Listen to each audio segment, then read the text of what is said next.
Good evening, ladies and gentlemen. I'm calling to order this session of the Development, Planning and Development Council of the Town of Oakville. Sorry for that. We have regrets from Councillor Giddings and perhaps Councillor Sanju. Councillor, are there any declarations of pecuniary interest? Madam Clerk, there are none. Would someone move and someone second moving in the committee of the whole? Councillor Chinna, Councillor Chisholm, all those in favor? And that's carried. We're now resolved into a less formal version of our council meeting so that we can hear the public better. And Council, the first two items on the agenda are consent items about which I have had no indication of any concern or controversy. Is there a mover for the consent items, the two of them? Councillor Robertson, thank you. All those in favor? Opposed, if any? The consent items are adopted. Our first item is the public meeting report for the official plan amendment proposed by Callaway REIT with regard to Hopedale at 1431, 1455, 1515, and 1521 Rebecca Street. And we're going to have a presentation from our senior planner, Mr. Barrett. And we have registered delegations from 6 residents. I will be calling for additional delegations after the 6 registered ones in case you think of something that no one else says. And Mr. Barrett is going to stress in his presentation, and I will now too, that tonight is not the decision night. This is the get your opinion night. After tonight, the planning staff take away all that they have heard and they review what you tell them tonight, and as well as what the laws and regulations are, and they come back in a month or so, a couple of months, with a recommendation report. And I have a feeling we'll see many of you again then. But I wanted to make sure everybody understood that tonight is not the deciding night. This is the arguing night, let's call it. And with that, if we give our attention to Mr. Barrett, he'll summarize what's in front of us. Thank you, Your Worship and members of Council. This presentation will provide a brief overview of the public meeting report regarding the official plan amendment application submitted by Callaway REIT, which can be found on page 29 of tonight's agenda. The subject lands are located at the northeast corner of 3rd Line and Rebecca Street and are occupied by a commercial mall and 2 standalone commercial units surrounded by a surface parking lot. In terms of surrounding land uses, there's medium-density residential and Hopedale Park to the north, low-density residential, place of worship, and retirement residence located to the east, a commercial plaza, place of worship, low density located to the south, and low density residential is located to the west. The subject official plan amendment application proposes to redevelop a 2.9 hectare easterly portion of the 8.5 hectare South Oakville Center with 86 townhouse units ranging in height between 2 to 3 stories and 1 9-story retirement residence containing 131 independent supportive units and 30 assisted living units with access from an internal private road network. The master plan submitted by the applicant also shows a reconfiguration of the existing mall on the remaining portion of the site. The subject lands are designated community commercial, which is intended to provide a variety of retail and service commercial uses, primarily servicing the local surrounding community. Section 4.3 of the Livable Oakville Plan provides that a key focus of development and redevelopment to accommodate intensification will be locations identified as growth areas. The subject lands are identified on the urban structure schedule as being within residential areas. Residential areas include low, medium, and high density residential uses, as well as a range of compatible facilities such as schools, places of worship, recreational, and commercial uses. While the focus of mixed-use development and intensification is within nodes and corridors, some growth and change can occur within residential areas, provided the character of the area is preserved and the overall urban structure of the town is upheld. Where intensification is permitted within stable residential communities, Section 1115 of the Livable Oakville Plan provides that development on private roads is discouraged. Further, Section 1119 of the Livable Oakville Plan provides that development within all stable residential communities shall be evaluated using the criteria to maintain and protect the existing neighborhood character. Finally, on September 26 of 2017, Town Council adopted Official Plan Amendment 15 for a revised urban structure, which includes criteria to evaluate submissions for site-specific amendments to the Livable Oakville Plan. In terms of zoning, the subject lands are zoned Community Commercial 2, Special Provision 54. The special provision relates to a easterly side yard setback towards the residential neighborhood of 30 meters, and that's a minimum, and a maximum building height of 3 stories for the commercial shopping center. The applicant is proposing to amend the Livable Oakville Plan by adding a site-specific policy to the community commercial designation, which would permit multiple attached dwellings up to 3 stories in height and a retirement home up to 9 stories in height on the easterly portion of the subject lands. In terms of matters to be considered through the staff review, broadly, the review will address the impact and integration of the proposed development on the adjacent properties, which includes land use, density, built form, and building design, transportation considerations, connectivity of roadways, functional servicing, and tree preservation, with a primary focus along the eastern lot boundary in the area of the existing tree buffer. In addition, urban design, which will include built form, overall design, shadow impacts, access to public open space, tenure of the internal roadways, conformity to the urban design policies of the Livable Oakville Plan, and consistency with the Livable by Design Manual, in addition to setbacks and transit supportive considerations. Finally, a full policy review will be undertaken, including whether the proposed development supports the urban structure of the town, the operation of the site and commercial plaza, and the suitability of the land for the intended land use. In terms of the proposed reduction of commercial space, I'd like to draw your attention to the fact that town staff are in the process of retaining a peer review expert to review the applicant's retail impact assessment, which will be funded by the applicant and reported on fully as part of a future recommendation report. As noted in the staff report, the applicant hosted a public information meeting on May 2nd of last year, where 182 members of the public attended. Comments were appended to the staff report as Appendix C. In addition, there have been numerous inquiries from the public regarding this application, and 11 formal written comments were received before the staff report was printed and were appended to the report as Appendix D. Since then, additional public comments have been received, all of which have been distributed to council. The full set of public comments has been included within the scope of matters to be considered in the staff report and will be reviewed further and addressed in the forthcoming recommendation report. In conclusion, Your Worship, staff put forth the following recommendation as shown for council's consideration. Thank you. Thank you, Mr. Barrett. Council, do you have questions? Councilor O'Meara.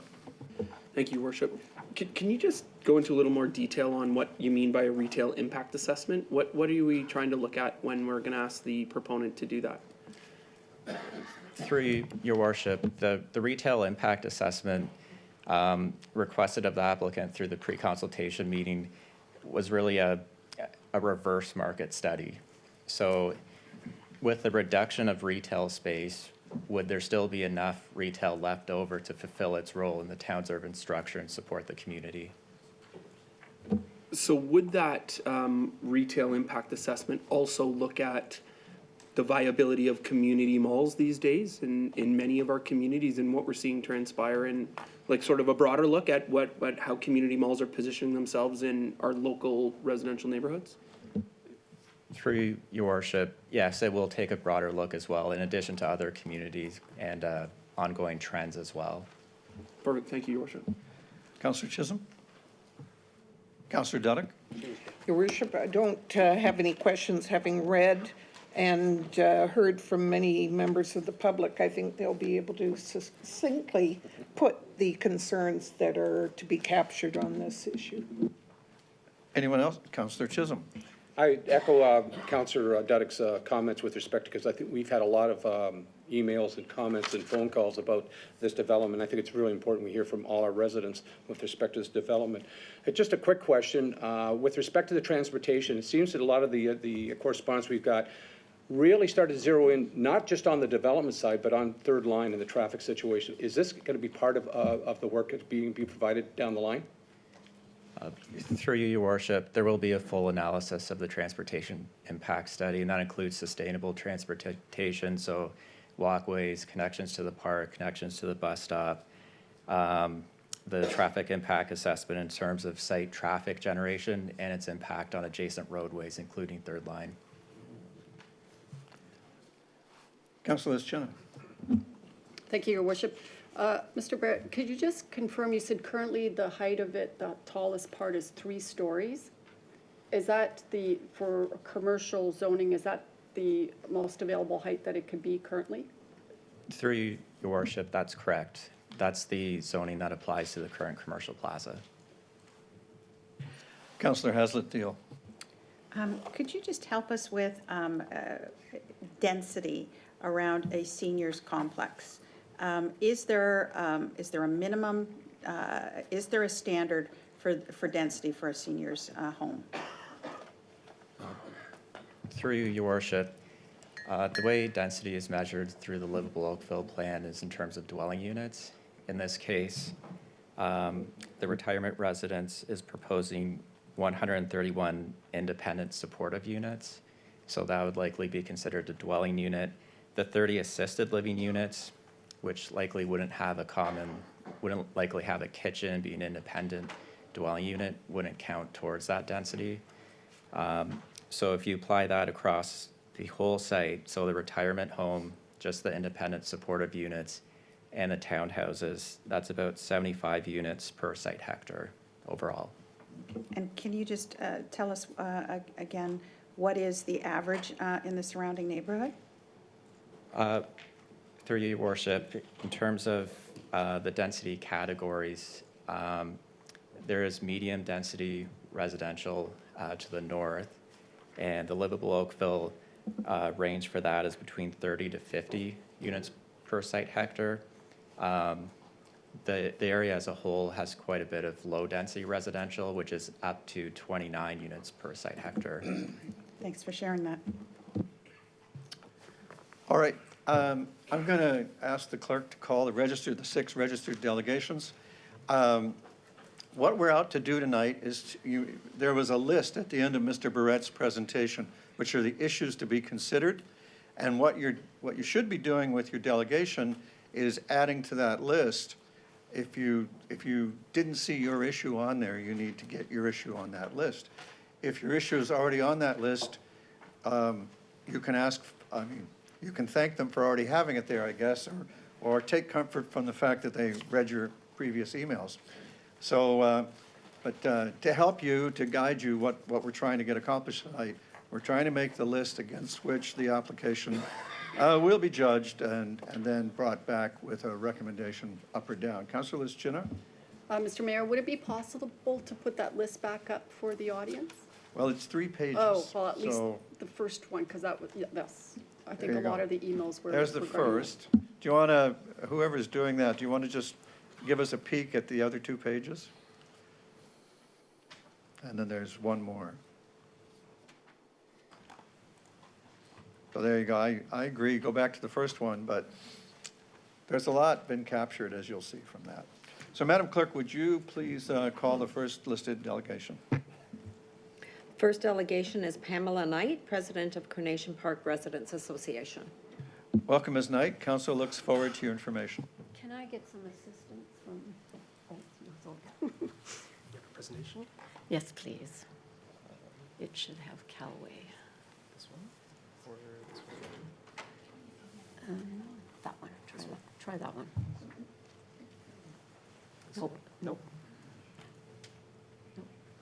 This one? Nope. The third one? This one? That's it, thank you. And to advance? Gotcha. Thank you. Mr. Mayor, members of council, good evening. Here on behalf of Coronation Park Residents Association to speak to the Callaway REIT application this evening. Let me begin by saying that we support redevelopment on brownfield sites when it's undertaken in a manner that's compatible with livable Oakville, our zoning bylaws, and the character of our stable neighborhoods. We've had a look at this application, and we have some concerns. They fall into three main categories. First of all, impact on stable neighborhoods. Secondly, overdevelopment. And thirdly, what I'm going to call vague information. Livable Oakville indeed gives us some direction on these kinds of applications. In accordance with the provincial policy statement, Oakville's official plan identifies growth areas to accommodate new development and most of our intensification.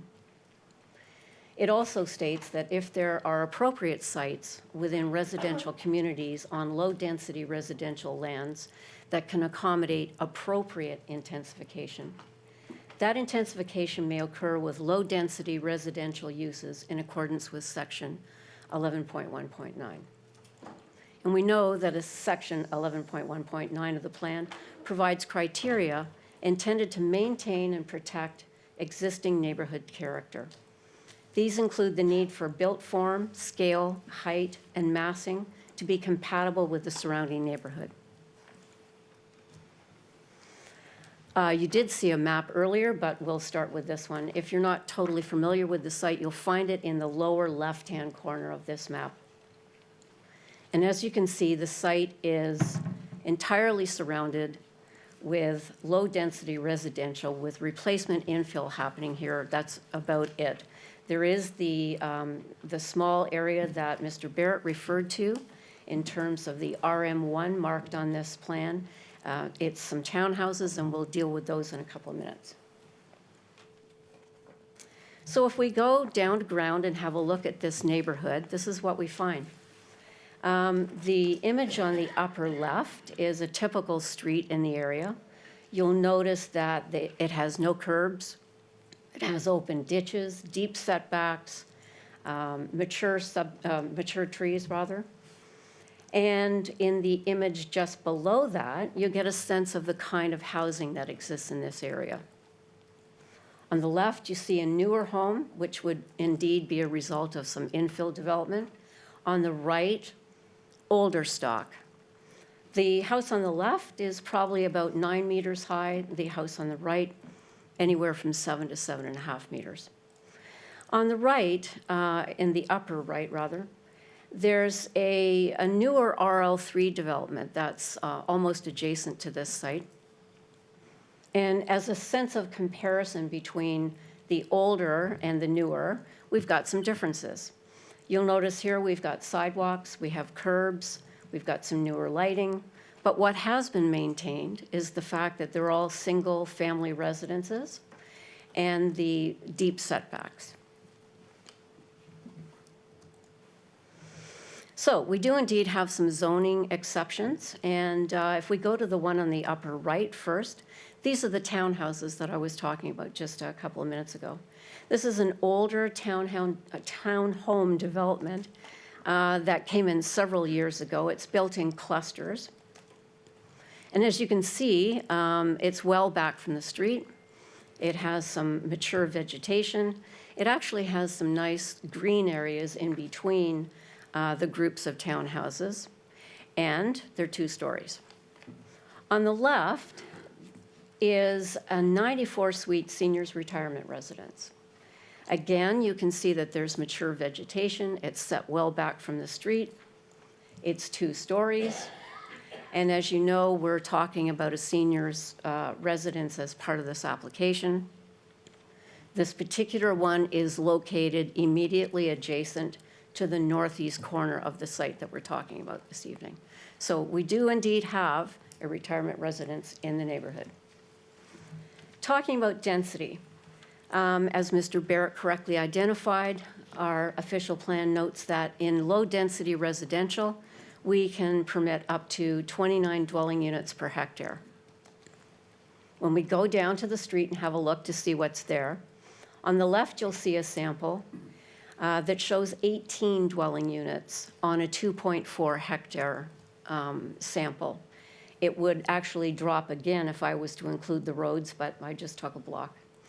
At right is the little RL3 development that I just spoke about a couple of minutes ago.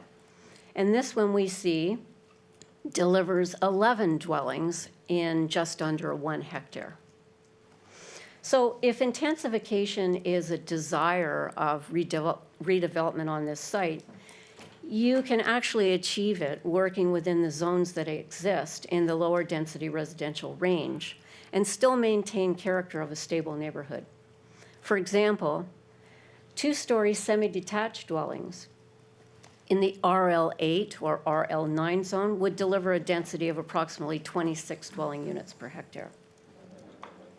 So what's proposed? Again, as Mr. Barrett advised us, 86 townhouses, the majority of which would be 3 stories, a 9-story, 164 unit, I've included the assisted, seniors residence, all situated on a private road on a plot that's just under 3 hectares.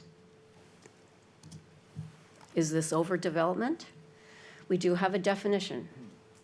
Overdevelopment is an amount of development, for example, the quantity of buildings or intensity of use that is excessive in terms of demands on infrastructure and services or impact on local amenity and character.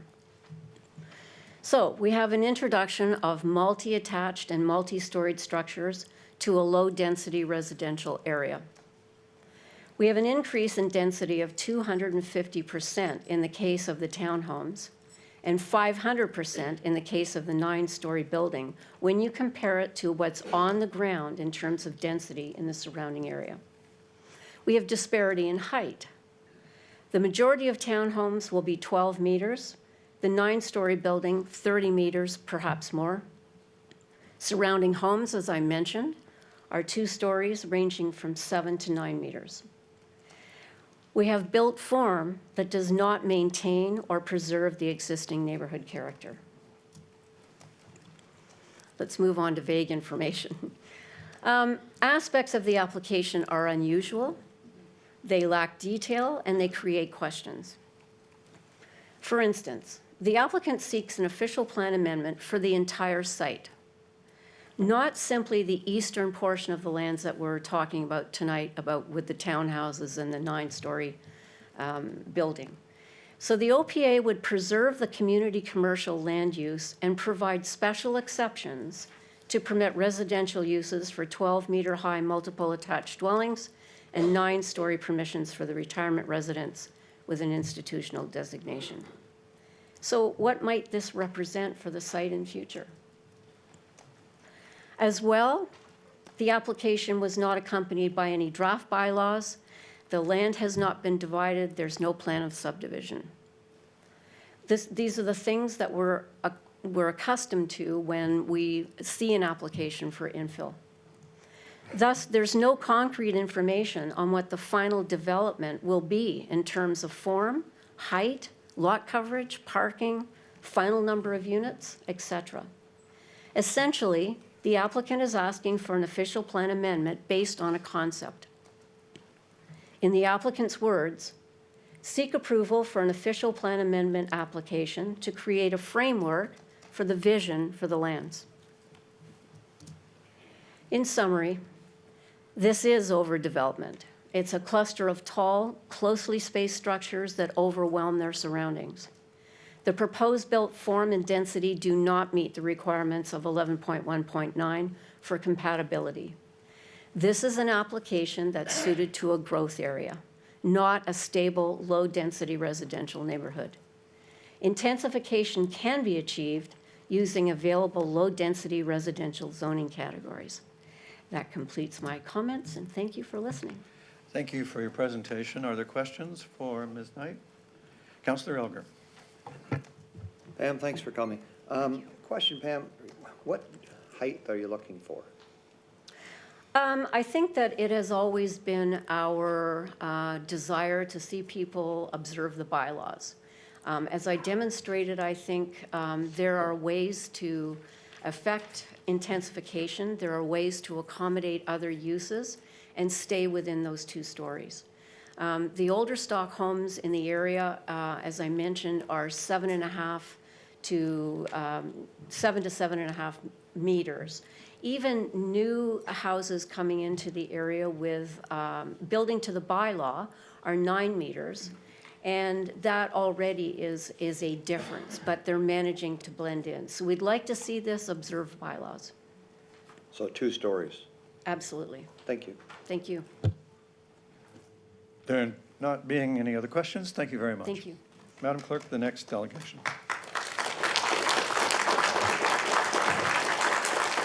Next delegation is Gordon Germain, President of the Hopedale Residents Association. Welcome, Mr. Germain. Council looks forward to your information.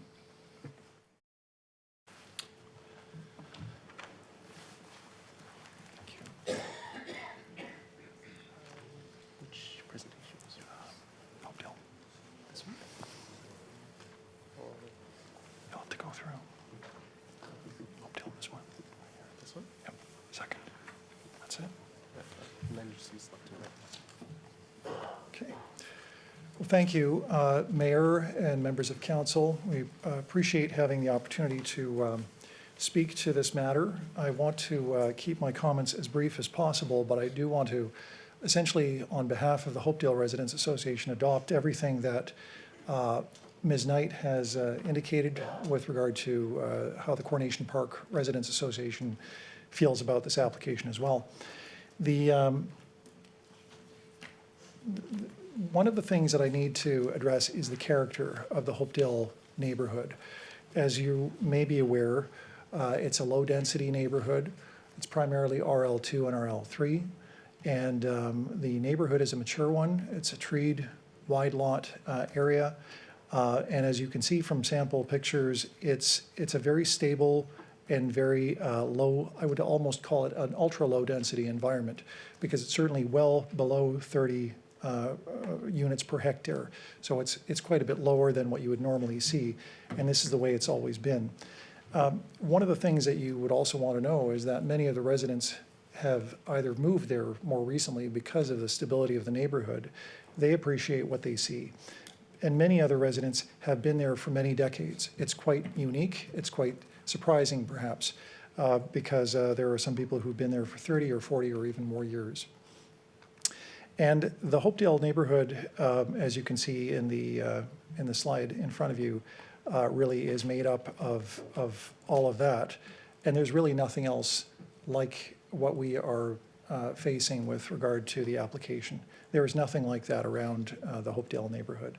And with regard to that, there is a character that I would submit that already exists. And under the Livable Oakville official plan, character is something that has to be preserved. And if there is going to be any sort of development, it needs to respect and ensure that it does not detract from the character that does exist in the surrounding neighborhood. So ultimately, that's one of the issues that I would ask this council to keep in mind. Ultimately, this is not a growth area. And you have worked very hard at trying to identify matters that pertain to growth areas. They need infrastructure, they need support, they need to be properly accessed as well. And the Hopedale area, the Hopedale site, is simply not that. It is bordered by homes, bordered by 2 minor arterial roads, and that's it. And there is nothing that would require it or allow it to be a growth area of the kind that you see on the map here, where the town has made a lot of effort to properly identify where growth of this type should be, and it simply isn't in Hopedale. And in fact, the Hopedale Mall area has nothing. There's no tower, there is no high density anywhere near that. And as Ms. Knight has indicated, the most we have is a small set of townhouses that are 2-story, and that's immediately north of the Hopedale site. So this is just not a growth area. And I would be submitting that if the applicant has its way, then it opens the door for this to become more and more a growth area, because after all, it's the entire site that they wish to have redeveloped. And there is greater potential and precedent value that we might face down the road. So with this chart, it's a very simple way of explaining how on the left, this is really the Hopedale neighborhood. It's 1 to 2 stories. And it should not be lost on anyone that it's not all 2-story. There are a lot of small bungalows in the Hopedale area. And while there is a mix of old and new, I would say that most of the homes are still 1-story homes or side split. And so that's what we would have on the left. With the applicant's proposal in the middle and on the right-hand side, what we're seeing is a substantial increase. If we allow the 87 or 86 townhouse units, there's simply 1 row of 2-story townhouses, and everything else is 3 stories. So that's all we have, and it's high density. It's even worse with the tower, because that's a major increase to what we have in the surrounding area. And so this is not compatible with the surrounding area. It's not what you see anywhere around, anywhere close to Hopedale Mall. You'd have to go to Bronte, you'd have to go to Trafalgar Road, you'd have to go far, far away to find a tower. And 9 stories is quite high. On Highway 5, where some higher density buildings are going up, they're only 3 or 4 or 5 stories. So 9 stories is something that we just don't see, and it's not compatible with the neighborhood. In terms of technical details under the OP, the criteria for new development we would be submitting has not been met on a whole host of levels. There are vast differences between what is being proposed in terms of setbacks, in terms of lot sizes, in terms of the built form and scale. It's very, very different from the surrounding neighborhood. And it would have, as I've said, a significant detracting effect on the surrounding neighborhood as well. Arguably, one can't transition to a 9-story tower, not on this site. It's not big enough, and it just isn't possible. The attempt has been made to make one simple row of 2 stories and make everything else 3 stories, and then to have a 9-story tower. That's a little bit like trying to take off, fly an airplane off a runway and hope that it doesn't hit the tower. It's just too close to the homes. There is no transition that's possible. The density is high. That's already been noted. And ultimately, with what we have is major overlook. 3 stories, 3-story townhomes looking over 2-story, or in many cases, 1-story homes surrounding it will destroy the privacy for the residents. It will be gone. And that's before we even get to the 9-story tower. So the 9-story tower will overlook everything. And ultimately, it will have to become the central focal feature of that entire neighborhood. Everybody will be able to see it from wherever they are, and the tower will be able to overlook everyone at their homes, on their driveways, in their backyards. It will see their children, it will see everything. And it's, again, something that just doesn't fit into that neighborhood. And again, for that reason, it doesn't meet the criteria under section 11.1.9. It's a problem that way. But on top of that, the section 11.1.9 also talks about physical details, the microclimate and other things like that. It's going to cast quite a shadow that will have a major effect on the immediate area as well. I note that the shadow study has essentially artificially limited itself. And so when you look at this particular slide that I've taken from the application, the shadow is only, it only ends because the conception of the artist has ended. It goes farther along, and it will cut off the light to the homes on the south side and possibly even the north side of Rebecca. It will ultimately cut off, in that case, on Savannah, and on the final one, it will cut off light to the people on Stanbury Road. And that's before we even factor in that this particular set of data doesn't look at the shadows until 1.5 hours after sunrise. And it stops looking at the data at 1.5 hours before sunset. So that's 3 hours of the worst shadowing that we've completely missed. And in a winter day where you have slightly less than 9 hours of daylight, that's a whole lot of shadowing and a whole lot of light that we're going to experience in the surrounding neighborhood. And so when it comes to plant growth, when it comes to ice evaporation and so forth, people to some extent count on getting some of their sun, but we don't see the full extent of it on this shadow study. And so, although we haven't done this with an engineer, but the potential area of direct shadowing is far greater than has been suggested. The traffic concerns are also great because at Savannah Gate and Rebecca, where all of this traffic will exit, it hasn't factored in the fact that we have 130 to 160 seniors or senior units who will have foot traffic around there. There will be foot traffic all around there now, coinciding with all of this extra vehicular traffic coming out and leaving the 87 townhouse units.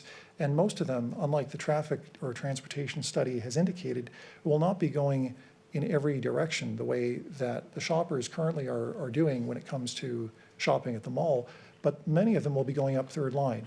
And the residents have said repeatedly that third line is one of their major concerns. It's already difficult to travel.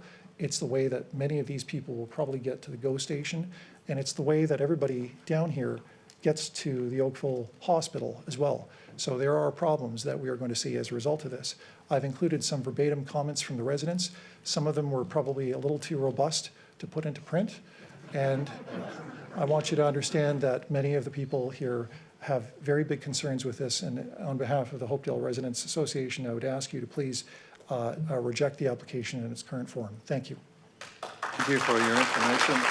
Councillor Adams has a question for you, sir. Councillor Adams. Thank you very much for your presentation. It's very clear. I just had one question for you. You spoke at great length around the issues around the height and the density, and I appreciate everything you've said about that. Are you concerned about the introduction of residential components to this at all? Not per se. Okay, so if it dealt with those issues around the density and the height, it might be okay. It might work. If it was properly done, if it was sensitive to the surrounding environment, if it was compatible with the existing neighborhood, it's possible. And there is an envelope within which the applicant can work on that. But as it is right now, 87 townhome units closely put together, that's not going the right way, and the tower makes it even worse. But certainly residential is possible in some form if it's done well. Thank you very much for your clarification. Thank you.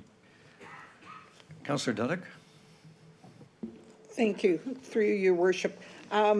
Gordon, much like myself, you've lived in the area quite a long time, and I just want to give the rest of the members of council and the audience the benefit of knowing that you've been involved in various development proposals over the years with various owners of the Hopedale property, and that you haven't been opposed to development, far from it. But again, and it would be my, what shall I say, summary, that as long as it's sensitive to the area and it still works well with the surrounding homes, then that would be great. And I think some of the previous applications we've dealt with ourselves, you've captured that. So thank you. Councillor Chisholm. Thank you, Your Worship. Just a couple of quick questions. And Gordon, thanks very much for your presentation. It just brings everything into perspective. And our last deputation from Pam was well done. It really nails where we're at and what we should be looking at. But two quick things. One is with respect to, I have concerns of the application when private roadways. What's your opinion on the private roadway as part of this application? Generally speaking, a private roadway is not the way to go. And if the applicant or another party were to reconsider things and develop a proposal that had the appropriate amount of density, a lower density, lower height, two-story, I would believe that the notion of having a public road would follow quite easily with that. Thank you. And just as the president of the Hopedale Residents Association, how many residents you're representing tonight with respect, so we have a good understanding that this is a large issue for the surrounding community. So what is our capacity with the Residents Association? How many residents are listed to this? We don't have formal membership at this time, but we are in the process of incorporating. And so ultimately, we leave that open to the future to determine. But I can tell you that we have been to many of the residents in the neighborhood, and some of them are here tonight. And ultimately, many of them have written. So Good. I think that their interests are quite aligned with the association as well. Thanks, Sherelle. Well done. Councillor O'Meara? Thank you, Your Worship. Just to follow up on the public road question, so does that mean then, it's the town's policy to make connections in our public roadways? So does that mean that the organization would want to open up Stanbury Road then to make that a public roadway and complete those connections then? And that would be a bad idea. It would be a problem because ultimately with that is a low-density neighborhood. It's very quiet. It doesn't have the capacity for dealing with the development, and it's always been a cul-de-sac. So there are other options for the applicant if they wish to reconsider things, and they have, in fact, a whole site to consider. They are choosing to have part of the mall kept as is for now, and so if the people who are putting forward this application wish to be somewhat creative about it and consult the community and do it in a sensitive way, they may have other ways of dealing with it, but not to open up Stanbury Road. Okay. Ultimately, there were, in fact, I will note that when the applicant had some public open house meetings, there was a different conception of what we are seeing now. And it did have a different roadway extending out to the back of Hopedale Mall. And unfortunately, many residents took the time to attend the public meetings and were given a certain indication of what was being prepared, only to find out that the applicants have a very different concept. And it's rather concerning for the residents to take their time and to find out that there is something different that they're having to comment on. Yeah, I mean, that's not unnormal, though. The public meetings go through, we went through 4 iterations of one before it actually came and it was different. But I appreciate the comments. Thank you very much. Thank you. Thank you, Mayor. Thank you, members of council. Madam Clerk, the next delegation? Next delegation is Chris Kovalchuk.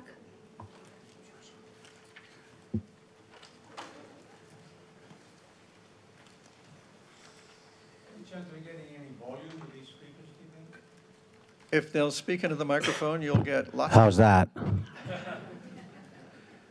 Welcome, Mr. Kowalchuk. We look forward to your information. Through you, Mayor. Just to give a little background, I moved to Oakville in '77, lived on Thornley, lived on Wales Crescent. Probably one of the few people in this room who's actually lived in those townhouses behind Hopedale too, because that's where poor people live. And as someone who was involved with the Residents Association on the board of West River, which is a very active residents association, and I was part of the Livable Oakville planning process with the board in our neighborhood, and our neighborhood is one of the ones that's slated for intensification. I just kind of want to play a little devil's advocate thing, because one thing when you're on the board of one residents association, you don't get into another residents association's business, and that was the case when the Coronation Fruit Market site, there was a proposed development on that site to put in, I think, a 5 or 6 story seniors building. And the neighbors were up in arms and they were having none of it. And we have 16 more unsustainably built McMansions that in 20 years from now, who's going to buy them? That's just one man's opinion. I don't know how many of them are, geothermal or were built for the long term. But the people who oppose that development, who live down Belvedere in that neighborhood, most of the older people, and I look around here, I'm almost 60, and I'm like almost a spring chicken in here with some of the neighbors. Most of them have moved on to a seniors residence. And there wasn't one at the end of the street that they could move into. And in Oakville, if you've had your parent get sick or ill or they're old, you find it's very hard. There is very little seniors housing anywhere. And if you're just a working stiff in your 1-story bungalow in our area, and you don't have a nice pension and that, and you have to get out of your house and go into a retirement home, there are very few options in Oakville and very few options in our neighborhood. And I always thought that it was a really lost opportunity on that Coronation Park site for a seniors residence, right adjacent to a public park in a neighborhood where a lot of people who are going to live right next to a senior center. And as someone who was involved in the livable plan, and I understand the limitations of, you know, development, stable residential neighborhoods, but I also thought the opportunity, there was two other opportunities lost, and one was on the old D&D lands at Dorval, where we have the 44 or 88 townhouses that back onto each other. And I invite, through the mayor, I invite the community to drive down the laneway between those $1 million townhouses and just see if, you know, the type of development it is, because it's not as nice from the back as it is from the front. And the sustainability level, every one of those townhouses has an elevator. Which, you know, that's great, but I've always looked at sustainability that if we got to be building the type of housing that's so everybody can live in the community. And we all love to go to Starbucks, and we all love to go to our retail places, and the people who live and work in those places need somewhere to live as well. Like I was talking about the small townhouse complex behind Oakdale is one of the few affordable places someone can rent a place in Southwest Oakville. So to play a little devil's advocate, I live on Kerr Street, and I have an 11-story seniors building, one of the last ones built, the Rotary Building, that looks into our neighborhood. And we were very involved in challenging the RAIN condos. And they put their application just days in before the interim bylaw went in. And they reserved the right to challenge the compromise we came to once the bylaw was released. And they challenged it, and they pretty much got what they wanted. Now, the irony of that is, in retrospect, is have you been downtown Oakville lately? And don't blame it on the construction. Those stores were empty long before the construction started. There is not a critical mass of people there who have the connection to downtown to keep that retail going. And council can maybe attest, as you know, the community that surrounds downtown Oakville, they don't want more 9-story apartment buildings like the ones on Allen Street, which create the critical mass of people you need to have a vital strip. My partner owns a house in Bloor West Village. And if you've ever been up and down Bloor West Village, when one store closes, another one opens the next day because they have a critical mass of people. And on the same stretch of where in Oakville we'll have 2 homes, they'll have 11 or 12. And that's paying for the infrastructure. And people always say, why are taxes in Toronto less? Well, A, I don't think you get the level of service, but B, they also have 12 people paying for the infrastructure, whereas here we have 2 homes paying for it.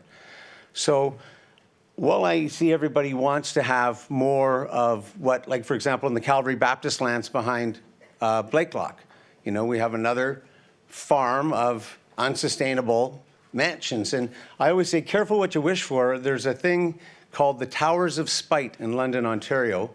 And it was a developer wanted to build student housing, and he came with a proposal forward, and the neighbors were having none of it. And out of spite, he built the minimum that you're allowed to by law, you know, a 39-foot-high cinder block painted black with a door front and back, because people don't realize that's what you can build under the Planning Act, and that, you know, all the niceties of the design are not necessarily that are dictated, and just like the town can't dictate taste to people. But I'll look at it like the Committee of Adjustment. Even if you go around Hopedale now, for example, Tansley and where they're filling in there, every guy who's built $1 million house has gone to the Committee of Adjustment to have just a little bit here, a little bit there, a little bit here. When we get a street where every new development, every new house has a little bit of this, a little bit of that, isn't really a stable residential neighborhood. Is it built, you know, is it built to what we've designed? I mean, I would love to be able to, the town say, get rid of the Committee of Adjustment. And if it doesn't fit, you know, you don't submit a plan unless it fits what the planning and zoning is. That would be a nice, clean bit of business to do. But to the point here about the development here on Hopedale, everybody's scared of a 9-story building like it's a bad thing, and the critical mass of people and the intensification that's going to bring. But anybody who lives in this neighborhood who's been to Hopedale, it's been a dog show for the last 5-10 years. You know, it's been a ghost town in there. And that needs a critical mass of people around it to become, you know, anything of consequence. The fact that they're eliminating half of the old Target store to put this up, I think it would be a good thing. So just putting a little, you know, a different look at it, a different take, because everybody kind of, you know, it's all about keeping our own little fiefdom here. But how many people's kids live in this town? Anybody? Anybody have their kids live in your neighborhood? Wouldn't that be nice? Your kids have a place? Okay, Showboat. But, you know, wouldn't it be nice if there was options? And I say that's as lovely as Oakville is and it's livable, it's becoming less livable for everybody. And like I said, people who work and live and work in the service industry, or even if you work at the town with a good frontline job and a full-time and a pension, 2 people working in the town or a teacher can barely afford to buy the least built piece of property in town. And that even goes more so for seniors. So there's a lot of seniors that need a place to stay.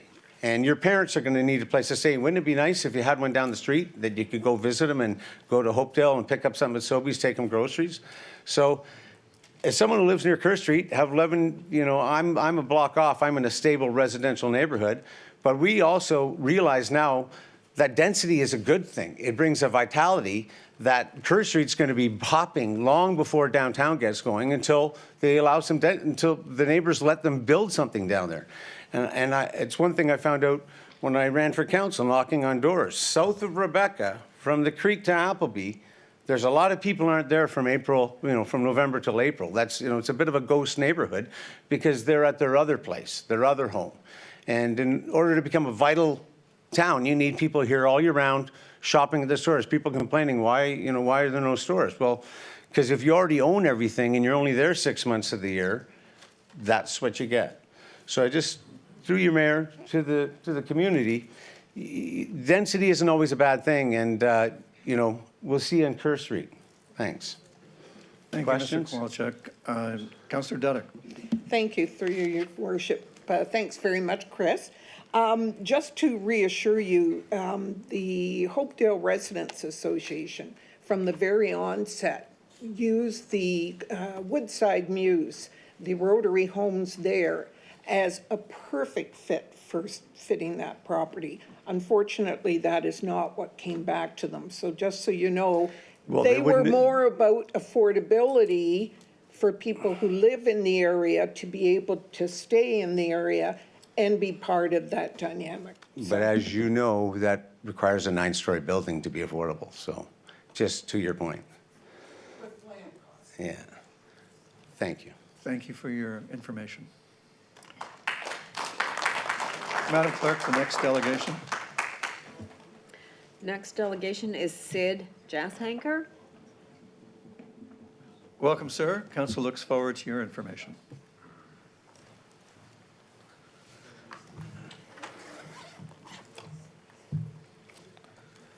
Mr. Mayor, honorable council members, thank you for taking the time to give me this audience and spending a few minutes talking about the official plan amendment.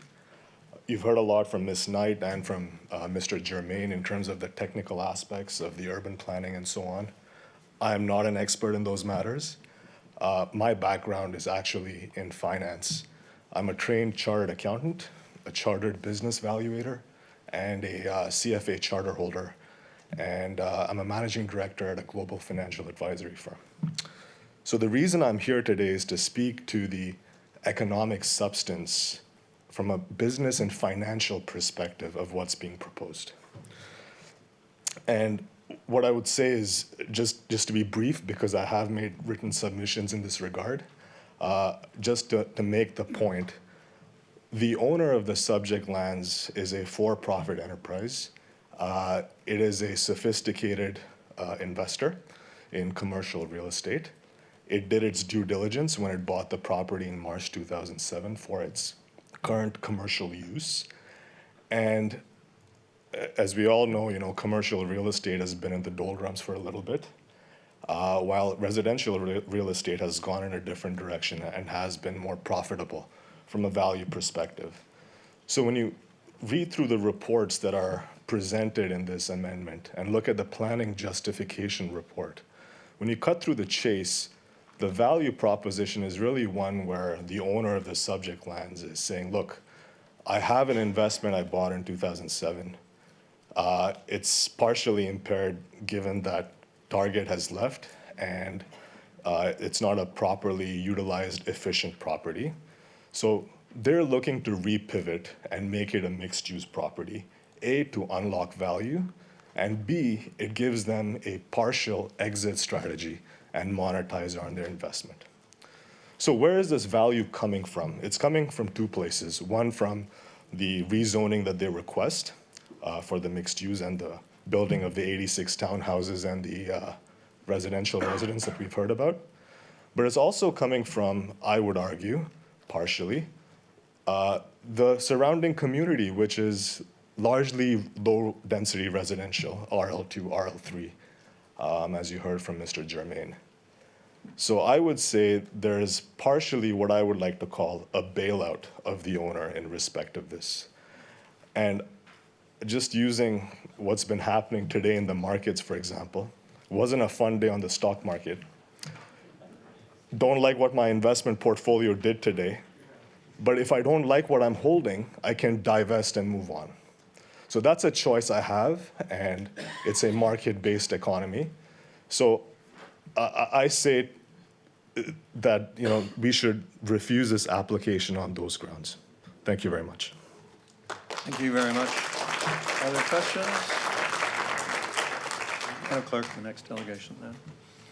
Next delegation is Alan Harrison.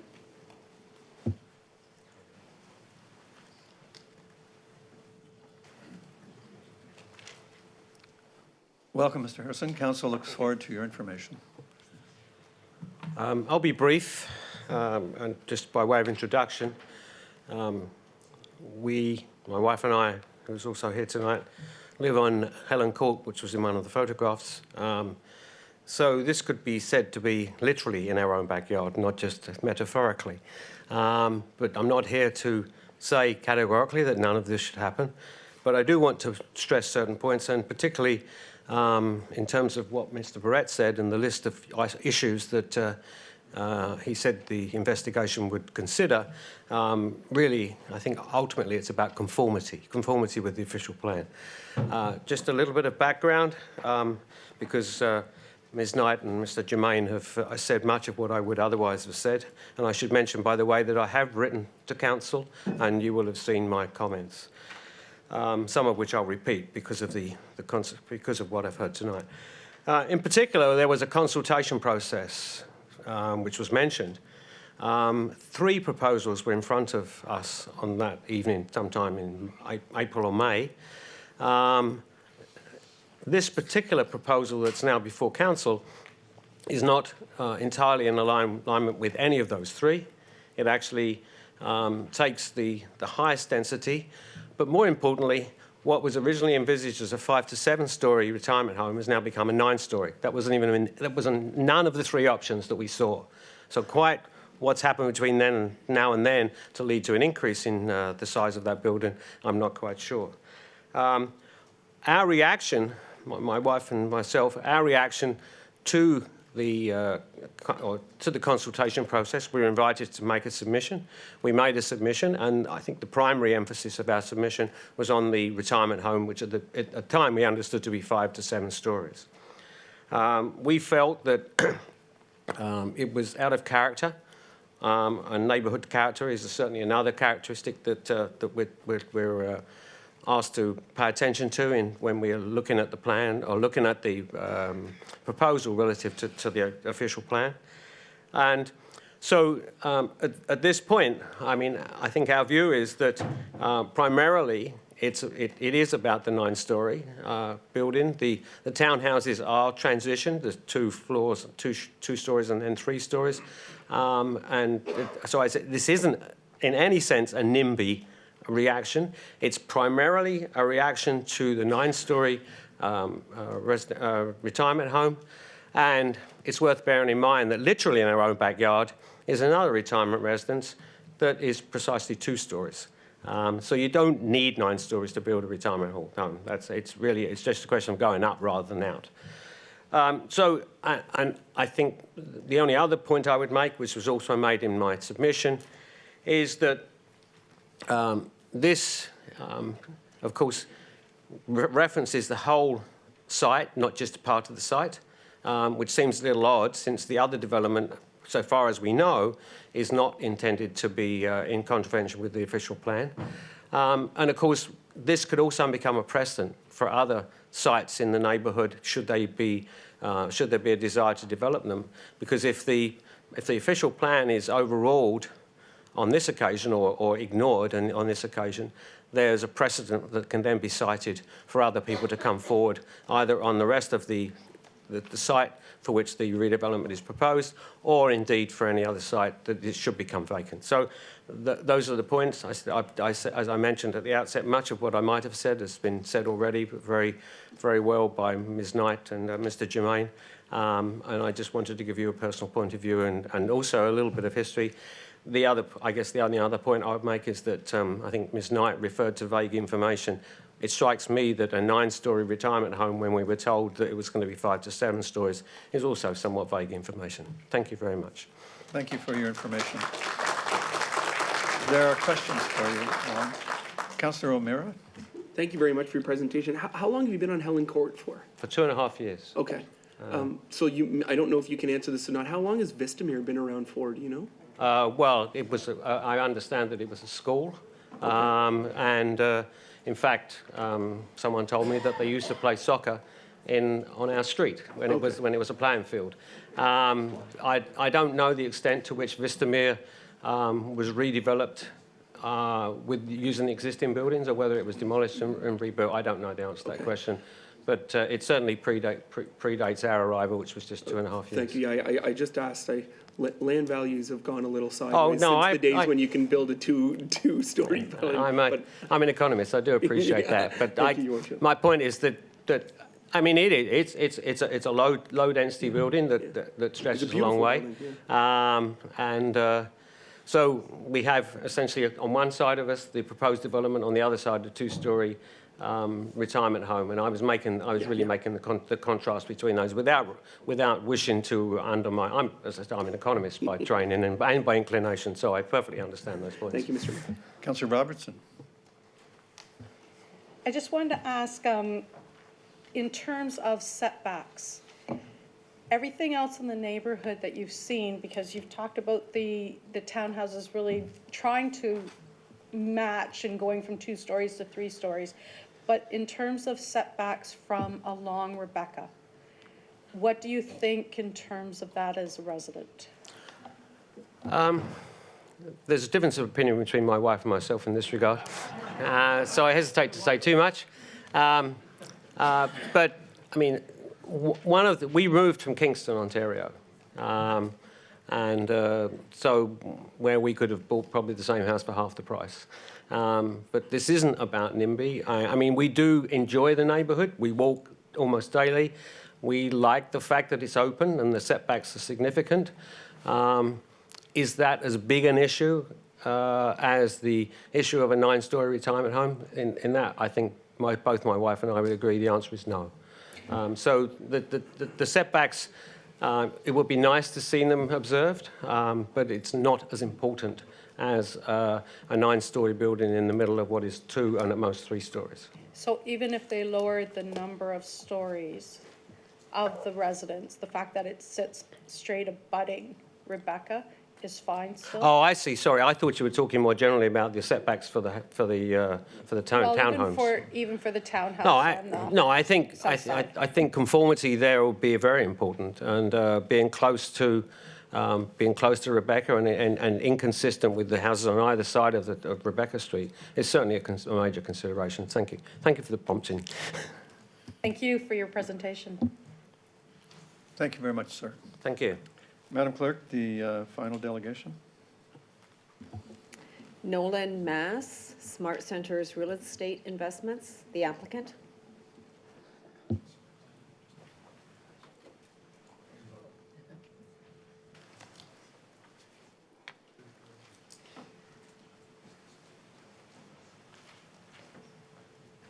Welcome, sir. Council looks forward to your information.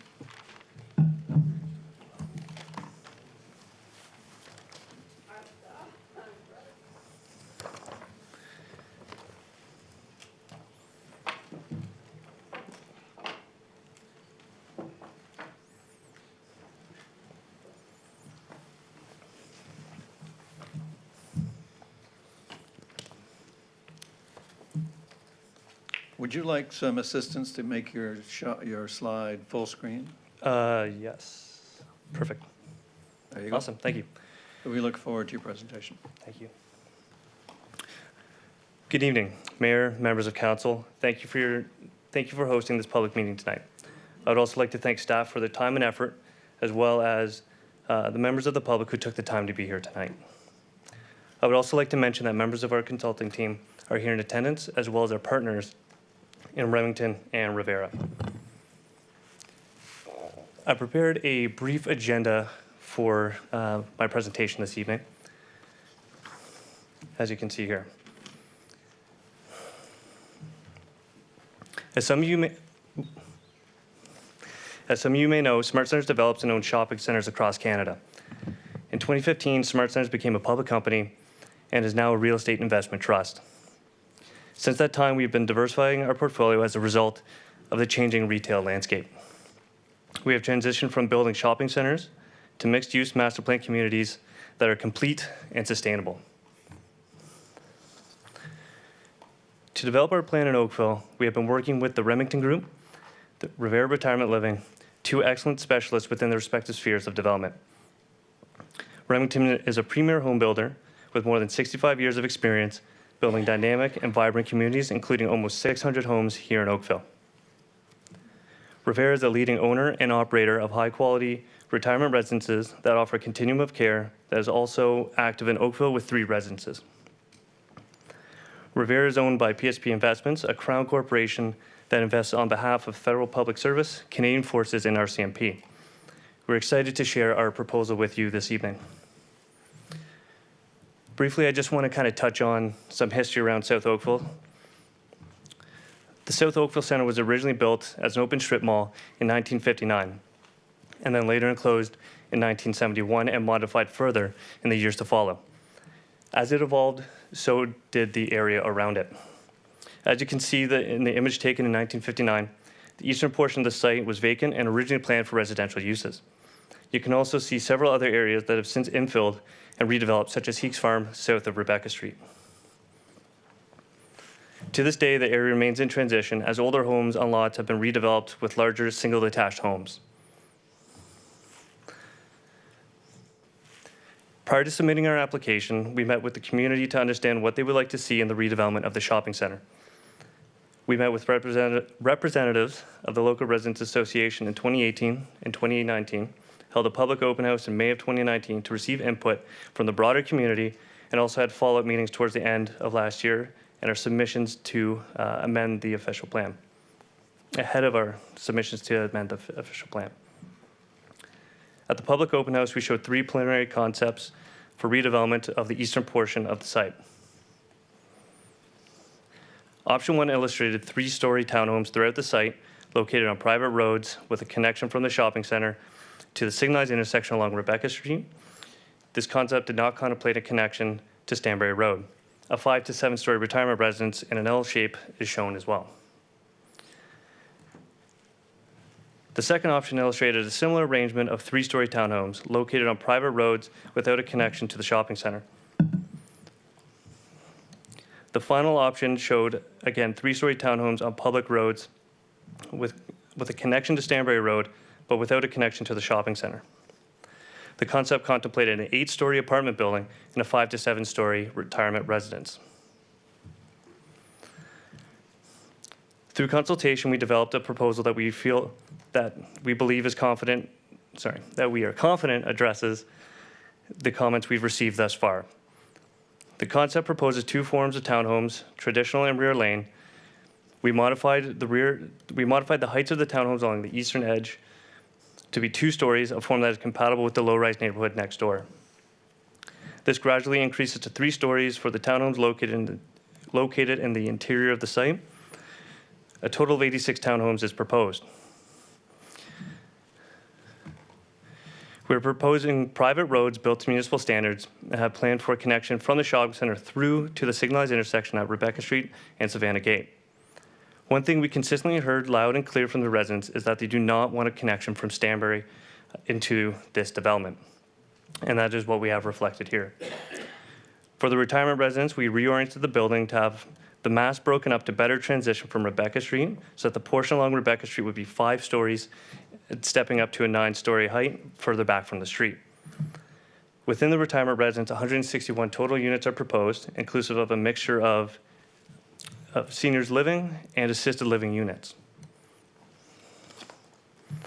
As I mentioned before, we've modified the townhouses proposed along the eastern property line to be 2 stories to match the scale of the immediately adjacent lands.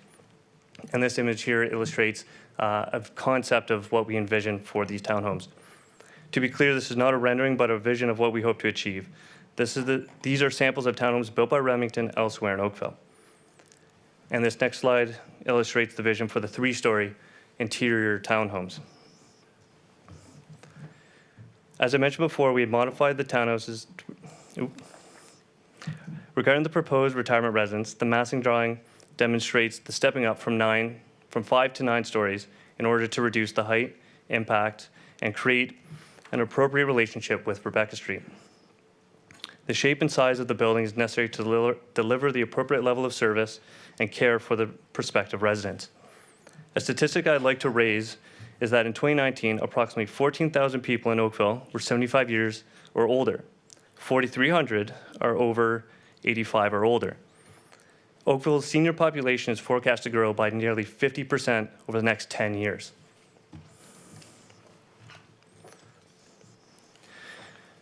We have received feedback from the Residents Association during our meetings, from the broader community at our open house, written comments in response to our submission, and the feedback we've heard tonight.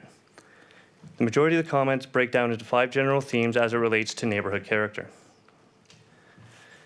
The residents, especially those living on Stanbury, commented on the heights of the townhomes just west of their homes. We listened to their comments and accordingly reduced the height of the townhomes along the eastern boundary to provide better transition. We've also reoriented the retirement residents to better address the frontage along Rebecca Street in response to the residents' comments.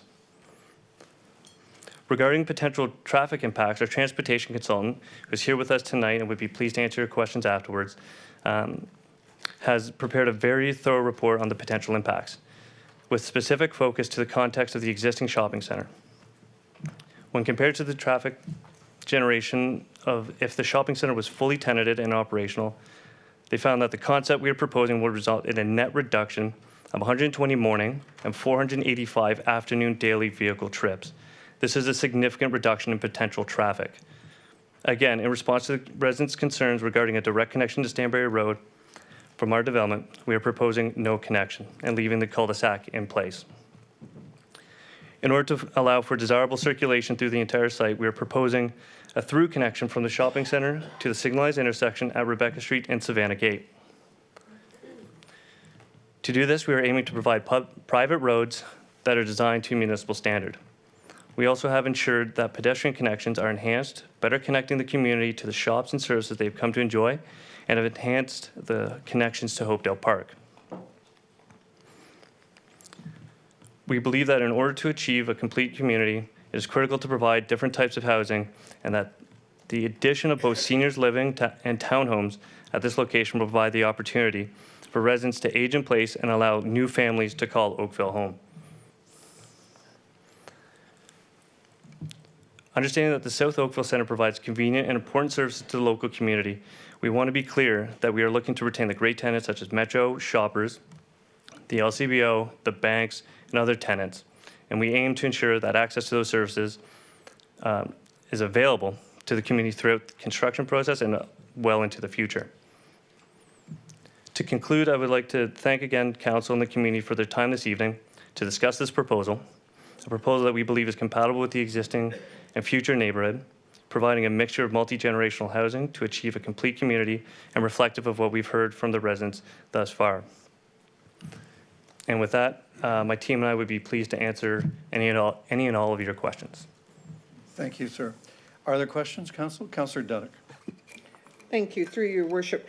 In regards to the seniors residence, and previous delegation commented, the 3 options you displayed at the various open houses had 5 to 7, which at that was excessive for people. But then when they see 9, you sort of get an understanding of why they're sort of thinking, what's this? Why out of the blue? Are the number of units that are in the current rendering, what were the number of units in the previous? They're very similar. It's not a massive difference. Largely it's because as we've been going through the process of understanding these buildings, we found that from the design of the inside out, in order to achieve the units basically designed as needed for the residents and prospective residents, that they essentially require a certain type of footprint. And in doing so, we found that the building had to change. And in doing so, we found that the 5 and 9 was what we think is a good way to distribute that density that's required in order to deliver, again, the units that we think are feasible here. Okay, so I guess I'm trying to understand, is that Rivera who is saying they need that in order to make it a viable facility for them to run? We've been working with Rivera. They are here in attendance as well. And Farah here can speak to that as well. Yeah.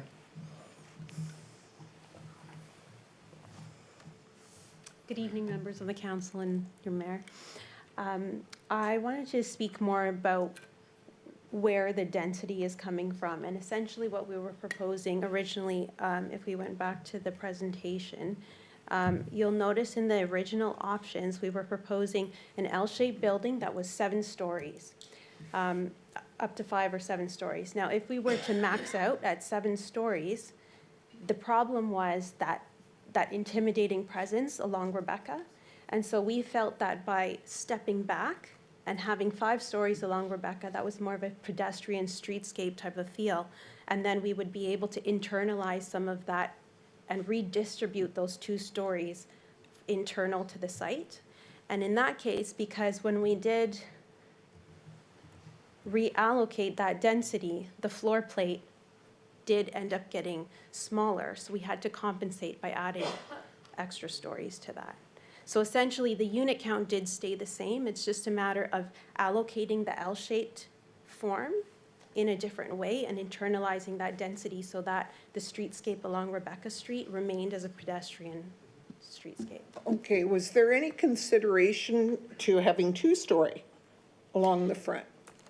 So the way that a retirement building typically works is our ground floor is primarily all amenity space. So we're talking about 22,000 square feet of all amenity space. And just to give you an idea of the kind of amenities that we offer would be something along the lines of a bistro, a pub, a demo kitchen, a games room, golf simulator. So these are not your typical lounges of sort of the 1980s type of retirement home. We're talking more of the condo-like feel, the market type, like a senior would want to stay in a market condo building, yet this would offer the amenities that many condos compete with us today.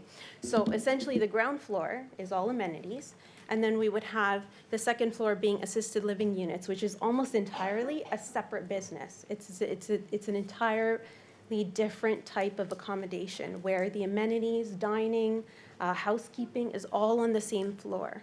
And so when you look at and you break down the building in detail, you'll find that the floor plates are actually quite inefficient. So we do need to compensate by adding a certain number of suites to the amenity ratio. Otherwise, it doesn't quite work very well. So essentially, you just have about 60 residents using 22,000 square feet of amenity space. Okay, and given that you've got vast experience in this field, what kind of monthly rent is somebody looking at for a 1-bedroom? Yeah, so we've really thought about that, and the way that we do build our rents is based on our market research that we carry out very early on before we even develop a concept. And the way that we've tried to build our rents is that we give residents, when they sign up, a flexible meal option. So they're not signing up for 3 meals a day. They may sign up for 2 meals or 1 meal. And then they also can build their level of care on top of that. So the units are independent supportive living, which offer a standard type of retirement accommodation. However, the modern trend that we've seen in our other retirement homes in Oakville, we've found that residents would like to customize the number of care. So sometimes, you know, perhaps grandma doesn't want to have someone helping her out of bed in the morning. Maybe she wants to have medical admin instead. So in that sense, the rents are not typically set.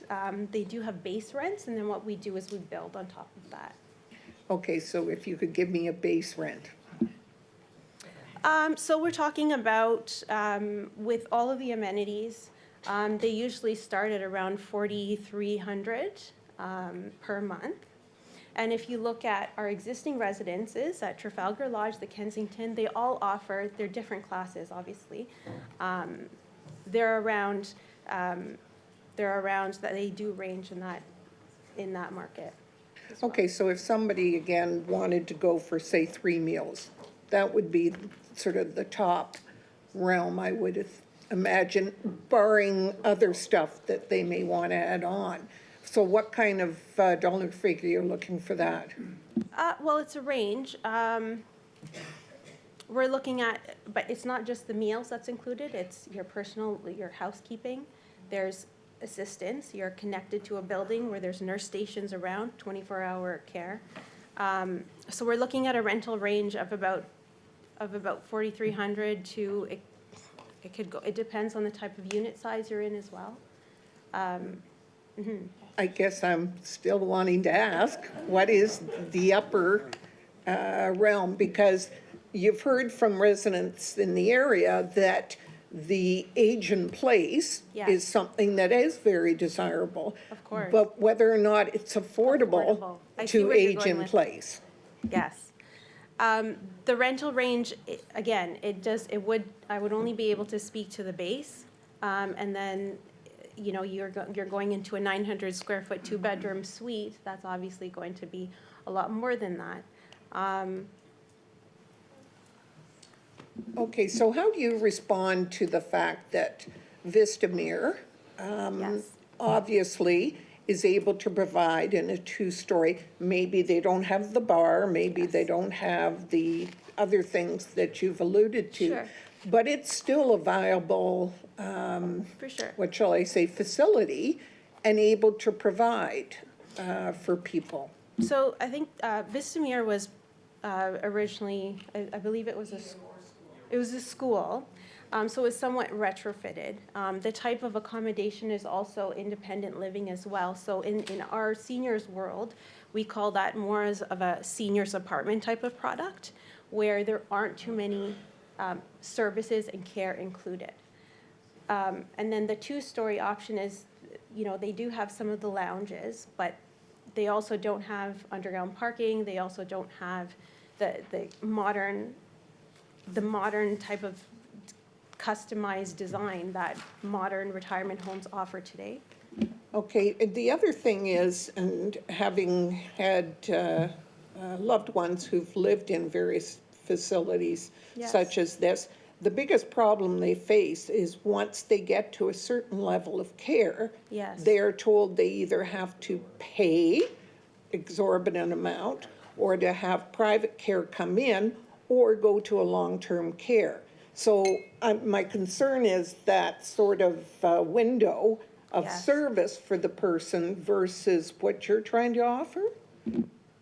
Yes, so I think it's not only Rivera, it's more so all of our competitors as well. I think the modern trend in seniors housing is to offer a true aging in place community. Ideally, we would have wanted to offer all the way from independent seniors apartments all the way up to long-term care. But in this scenario, we've done our market research and we've found that there is a specific need for independent supportive living as well as assisted living. I can appreciate you've got a business to run, so thank you. Thank you. Councillor Chisholm. Councillor Dudek asked the same questions with respect to my concerns with respect to the building itself. And what I'm hearing is it's a concierge type service with respect to some services you can pay for and some you don't. And this is not a Motel 6. This is a step up of an operation. And I think where my personal opinion is you're using information provided what's happening in Oakville. Well, not everybody in Oakville has that kind of disposable income to do this. So at the end of the day, it's something that we need to make affordable for our residents. And if we're going to build something in this manner and it's out of the price range for, quote, the what I call the working people to get into this, it would probably be impossible. That's my personal opinion, knowing what's going on. With respect to this building, is there, and I know your business, and there's a profit to be made, My question is, where does it cut off on the stories? Is there a possibility of reducing this height and still make your profit? It might not be the highest percentage profit, but a profit on the operation. Yeah, I can, or Barry can hop in on that one too. So that's, I think, one of the ideas that we've been looking at. So one of our concerns for our business is operating an efficient floor plate. So basically having the proper staff to resident ratio on an assisted living floor. So we do care about how the building is massed out. The L-shaped building is specific to sort of our model and what we feel is the most efficient. But we are cognizant of the density that we are adding to the site by having a smaller floor plate towards the back of the site. Originally, I think we did look at a full 7-story building that was seven stories straight up. But I think we thought that it was somewhat intimidating and it may not be as welcoming as on a pedestrian level, so that we tried to use this as we tried to develop this idea of internalizing some of the density off of Rebecca Street as a solution. We're open to ideas. I'm not sure if I was clear on my question. My question is, as a business, Yes. you have all these stories, and Yes. you've done your number crunching and so forth and what the market's doing. What I'm asking, if a reduction in the height, whether it be floor space or whatever, is there still the opportunity to make a profit? Okay, I understand now. It would be somewhat difficult, mainly, again, because if we are offering a 22,000 square foot amenity space, essentially the first floor is shot.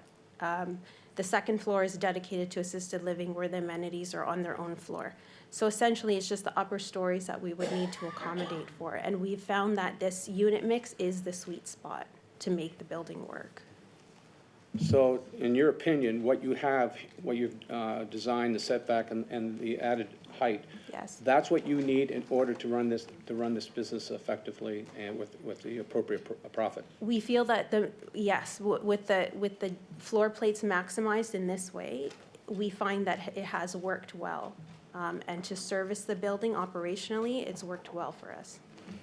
So here, I'm going to put a real question out here that you might not have the answer for. Okay. If it goes back and with respect to saying, council would like to see this reduced in height or floors, Yes. is Rivera still interested, or are they moving on? No, I think we've partnered up with Smart Centers and we're in it for the long haul. I mean, we do have 3 other properties in Oakville, which we really have, I think it's been a great experience in Oakville, and we feel that I think we can make this work. We are obviously open to, I think we knew going into this that coming in with 3 options, we knew that there was going to be some different ideas, and we're open to hearing other ways of doing this, but it's just, there's the unit count that we need to satisfy, and then obviously we need to look into what works best on this site as well. Thank you. Thank you. We have quite a list. Councillor O'Meara, Councillor Robertson, Councillor Hazlet-Thiel, and then we'll come back to you, Councillor Dudek. Thank you, Your Worship. I just want to be correct on what I heard about the traffic impact if it were full retail build-out. And I get the Amazon factor, and I get that you guys have probably tried to fill those retail units in there. But did I hear that it's close to 550 trips a day less by going with this development as opposed to full retail build-out? So the net difference between a fully tenanted and what we're proposing is 120 morning trips and 484 afternoon trips. That's the net difference. So almost 600 then. Total trips Sure. in a day. Total yeah. trips in a day. So right now, with the way it is, if that were to be fully stocked and shoppers going in and the way that, somebody might have divested, there could theoretically be 600 more vehicles in a day traveling on Third Line in Rebecca? I think we have the Mark here as the numbers and reporting. He can give you a very clear answer on it as well. Through you, Mr. Mayor, my name is Mark Jameson. I'm a transportation consultant with BA Group. And yes, Councillor, essentially what you've said is correct, that, you know, if this, or if the target, when the target was active and if we're busy, that mall would generate 600 more trips on Third Line than is there today. Have you looked at the Third Line and Rebecca intersection in terms of its current functionality right now, and what implications may be for that for that intersection should this project go ahead? Is there any implications for that intersection? To date, the study that we've undertaken looks at the net difference because, you know, by and large, you know, seniors' use and 86 townhomes generate such less traffic that the impact is there.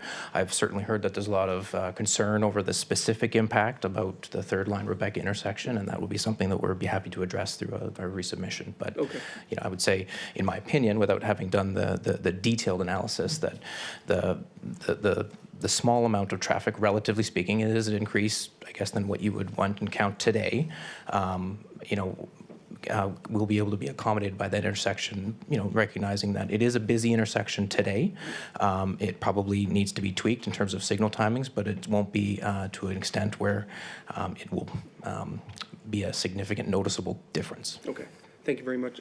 Now, just a question about the project in its entirety. It seems we haven't done a lot of talking about the commercial retail redevelop. Right. Is that in any way tied to the residential and seniors redevelopment, or is one contingent on the other, or is this, do you need one to happen to do the other? What's the relationship between the sides? Right. We're taking we're looking at this, and to some of the questions raised before, we're looking at the mall as a whole, but in order to redevelop the western portion, we need to examine this project here on the eastern portion. So the residential portion is part of how we're analyzing the full redevelopment of the mall.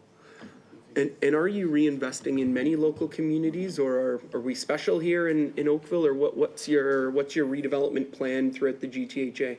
Well, throughout the GTHA, it's really examining a lot of sites that we have that are either underutilized, a lot of parking, and finding opportunities for appropriate intensification. Again, we're starting to move into more of a kind of city building, community building type of role, and that's our view. And going forward, we're looking at all of our sites for opportunities.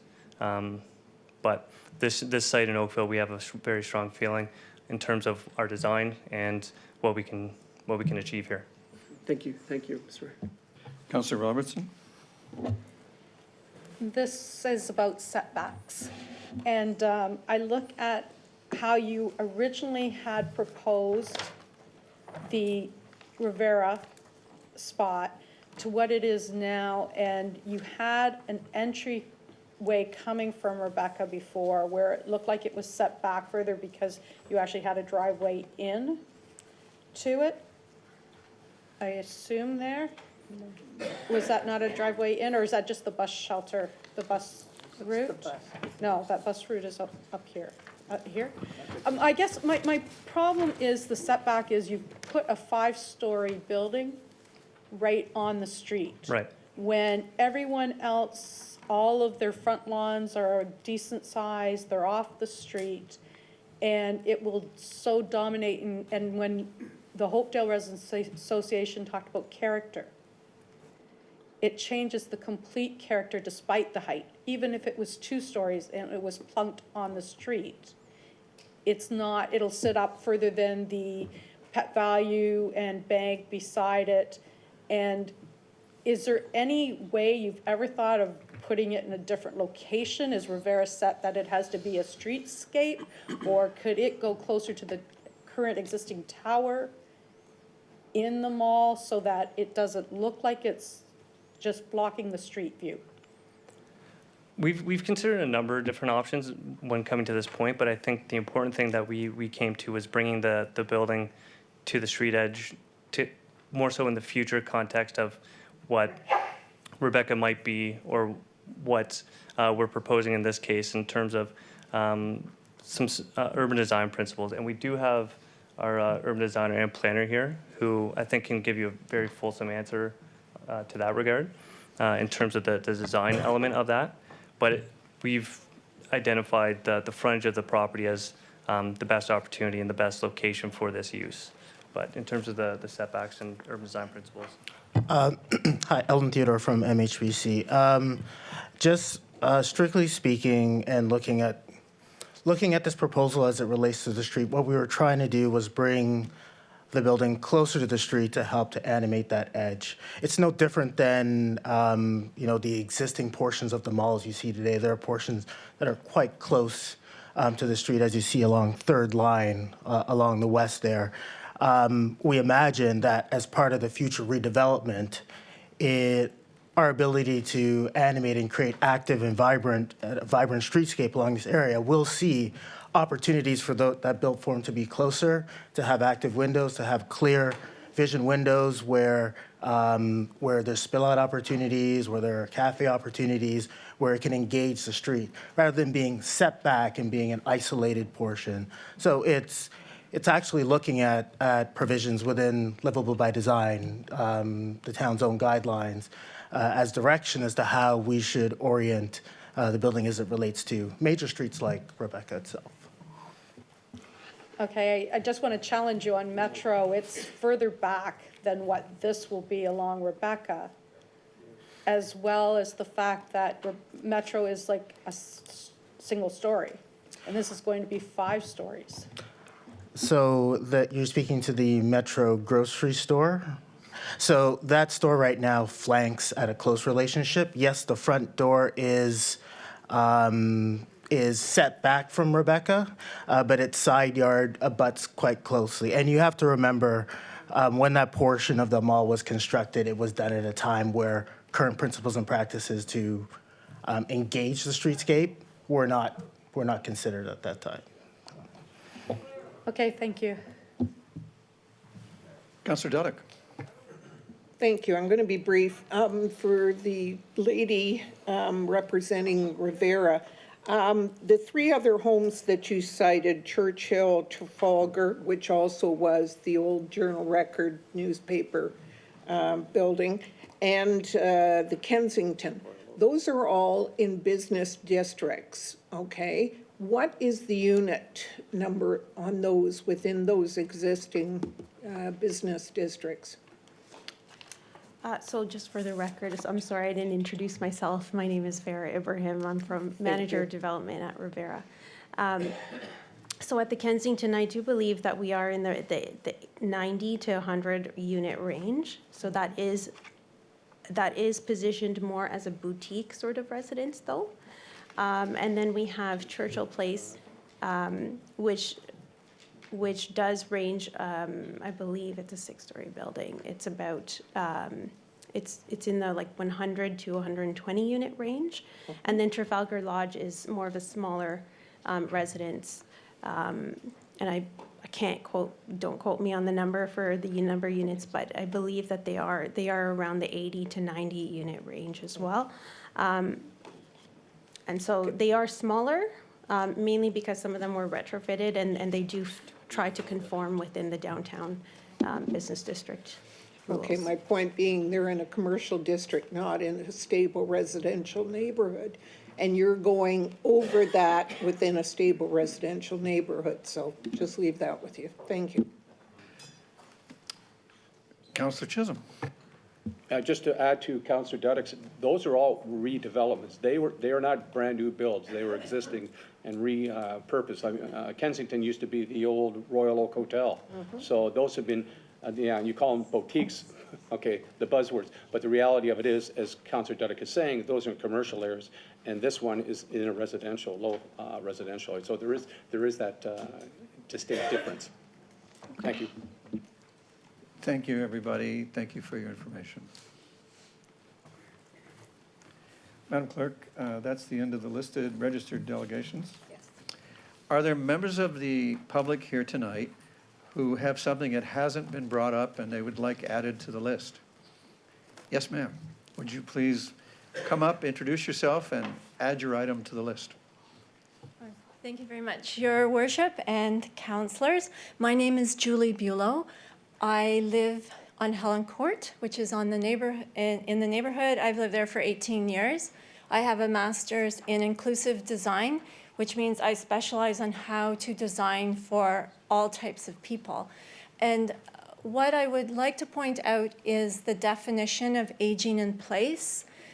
I know about the definition of aging in place, and what it really refers to is allowing older adults to live in their homes, their own homes, for as long as possible through community supports and through accessible design in the homes. So I just wanted to clarify that because the delegation from REIT and SMART centers has a completely different definition of aging in place, which is not consistent to what is in the understanding of people who study this type of thing. So thank you very much. Thank you very much. It's a valuable point. Anyone else? Yes? Please come add your issue to the list. Hi, my name is Diane Green. I reside on Stanbury Road. I've lived there my entire life. I went to EA or public school. I have lived there long enough to remember my father telling me that no buildings could be higher than 3 stories in the town of Oakville because that would exceed the height of the church steeple. So that's how old I am. I'm opposed to this amendment as it's written. I have several concerns about the basis that's being used for the proposal. The planning justification report states that the proposal is for modest intensification, and I debate that that's probably not the case. It should be more along the line of high density. And I haven't heard anyone actually stating what the density for the retirement home by itself will be. I had calculated it as 370 units per hectare, and I understand that that might be a little bit high because I had used 161 units as my numerator. However, it's still, I think, quite high. It's over 300. So that will raise the density on that building alone to urban core, high density, urban core height, and high density. So I'm concerned about this opening a precedent for this area, which under policy 26.1, I believe it is, 26.2.1, our area is a special policy area, and intensification should be limited to development which maintains the integrity of the large lots, i.e. 10 units per hectare. So I'm concerned that this amendment, I'm also concerned about the number of times the planning justification report describes the mall as a gray field. The term gray field has connotation under planning policy. A gray field is a previously developed property that is not contaminated. They're usually, but not exclusively, of former commercial properties that may be underutilized, derelict, or vacant. So I suggest that adding as a basis within the text of the amendment, describing the site as a gray field when it is not a former commercial property, but is in fact in current use, is a little bit disingenuous because they use that as an introduction to make this area eligible for intensification under policy 10.7.1. I also contest that they've added the term mixed use onto the actual text of the amendment, and I think that this is going to be quite not advisable. It will be quite unclear what that mixed use, what those mixed uses will be over the entire block. So like some of the other people that have spoken before me, I'm concerned that there are potential implications over the entire block for this one change. That's it. Any questions? Thank you very much for the point. Yes, ma'am.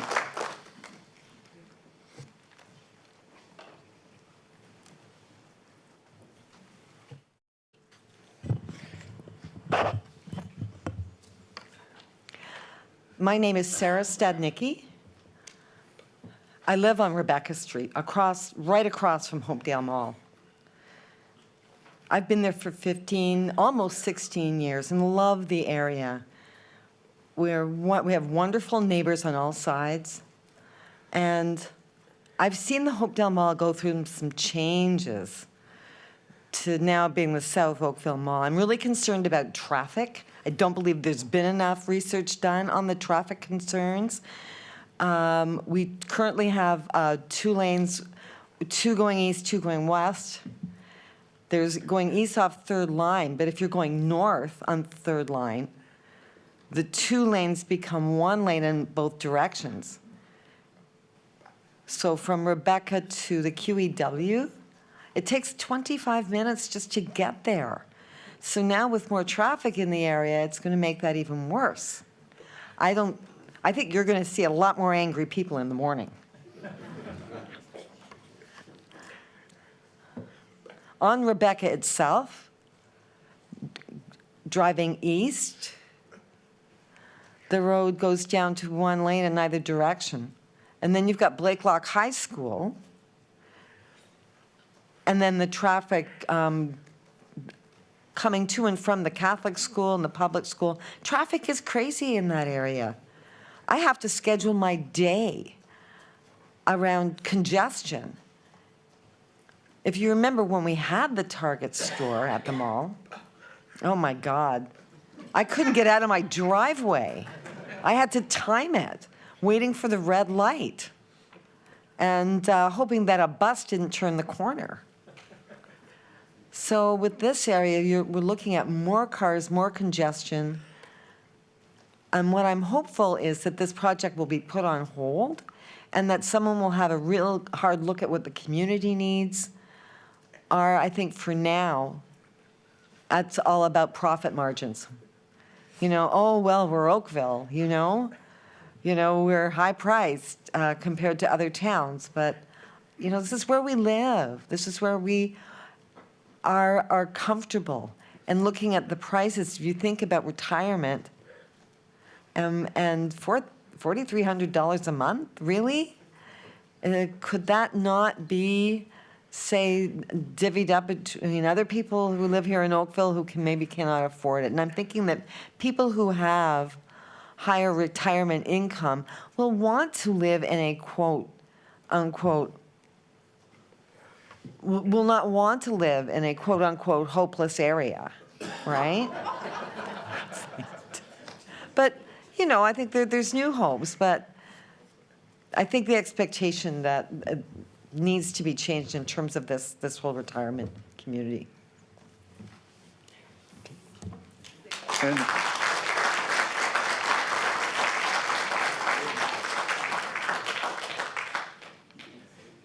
please sign thank you for council for her remarks.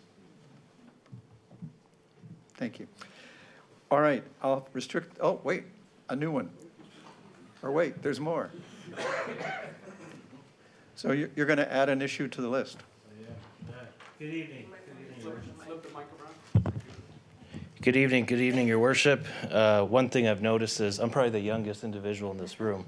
I'm 36 years old. A little bit of a different story. I live on Stanbury Road. Could you introduce yourself? My name is Samir Suri. By profession, I'm a family law lawyer. My wife is also a lawyer. I grew up in Mississauga. My wife grew up at Yonge and Finch, and she grew up in a bungalow at Yonge and Finch. We relocated to Oakville many years ago, about 4 or 5 years ago, for the sole reason of the exclusivity of a quiet and calm neighborhood. One where we can raise our family. Being 36 years old, I've realized that everybody on my street is elder to me. And I've had the opportunity to bond with my neighbors. I've had the opportunity to mix and mingle with my neighbors. I can assure you, $4,300 is not going to be something that my neighbors can afford, particularly to live in this complex. I think that $4,300 is a start, and we don't know what the cap is to that. I know that these issues have been addressed. The neighborhood, obviously, we've heard many reflections in regards to the infrastructure Sometimes a wife tells me her commute to the Bronte GO station is longer than her commute to downtown from the GO train. And it's been redundant. I think that many people here have voiced their opinion about that.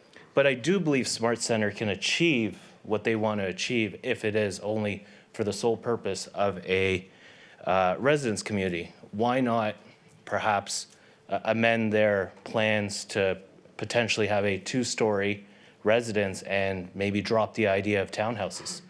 They can perhaps meet the calculation per hectare and still situate the individuals and provide this wonderful place at 2 stories.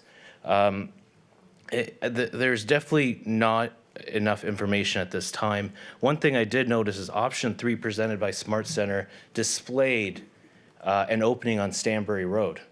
And often these renderings, Councilor O'Meara has mentioned that obviously they go through different renditions, but the vagueness that's there, it seems that from 5 stories up to 9 stories to closing and not having an entrance off Stanbury, and now at this point, option 3 in the rendering has a opening from Stanbury.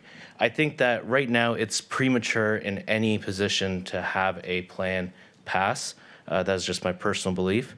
But I came here because one day the hope is to have children, to raise them in this neighborhood. And one thing that I've always been told is respect the elders. And one thing that there's many of my neighbors that probably couldn't make it to this meeting here. And I wanted to voice their opinion in such a way that letting you know that they will be forced out of the neighborhood and definitely they will not be able to afford $4,300. And I think that's very important. We chose this neighborhood for the sole reason of the mix, the young families moving in, the elderlies are still there, and there hasn't been a day where I have not enjoyed living where I live. Thank you for your information. But wait, you've generated a question or two. I'm going to start with Councillor Sandu. Thank you, Your Worship. Just a comment. If you don't want to be the youngest in your street, come to Ward 7. Thank you. I know she's also a lawyer as well, so it holds its own weight. Councillor O'Meara? Thanks for speaking, and we hear this quite a lot. There's an affordability issue, and the answer is actually more bang for your buck. If you want to bring costs down, go higher. So are you saying that we should be lowering the price per unit by adding more units to make it more economically viable? Absolutely not. What I'm suggesting is there's quite a bit of space based on the drawing that's up there right now. And if Smart Center can still maintain a profit by having a 2-story dwelling, perhaps they may not have the same profit if the townhouses are not added to that plan. If the townhouses are not added to that plan, they can achieve a relatively large retirement facility and still perhaps maintain a profit. The question is maximizing profit. Maybe I'm not clear in that way. Essentially, I'm saying perhaps if Smart Center feels that we need to have a residence, a retirement residence, then why not maximize that and have a 2-story, still comply with the character of the neighborhood, and yet expand that retirement residence for the entire depth. Okay, so now I understand. You get rid of the residential act and just have one large retirement. Fair enough. Okay, thank you. Thank you, Worship. I know that Smart Center may not like that, but that's my opinion. All right. Thank you. Well, they have their own representative anyway, so thank you for your representation. Thank you. Thank you. All right. Yes, sir.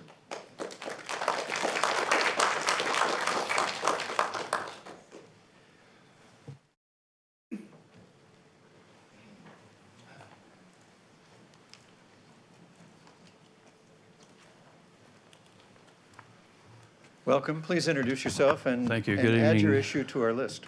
Mayor, council, members of the development team.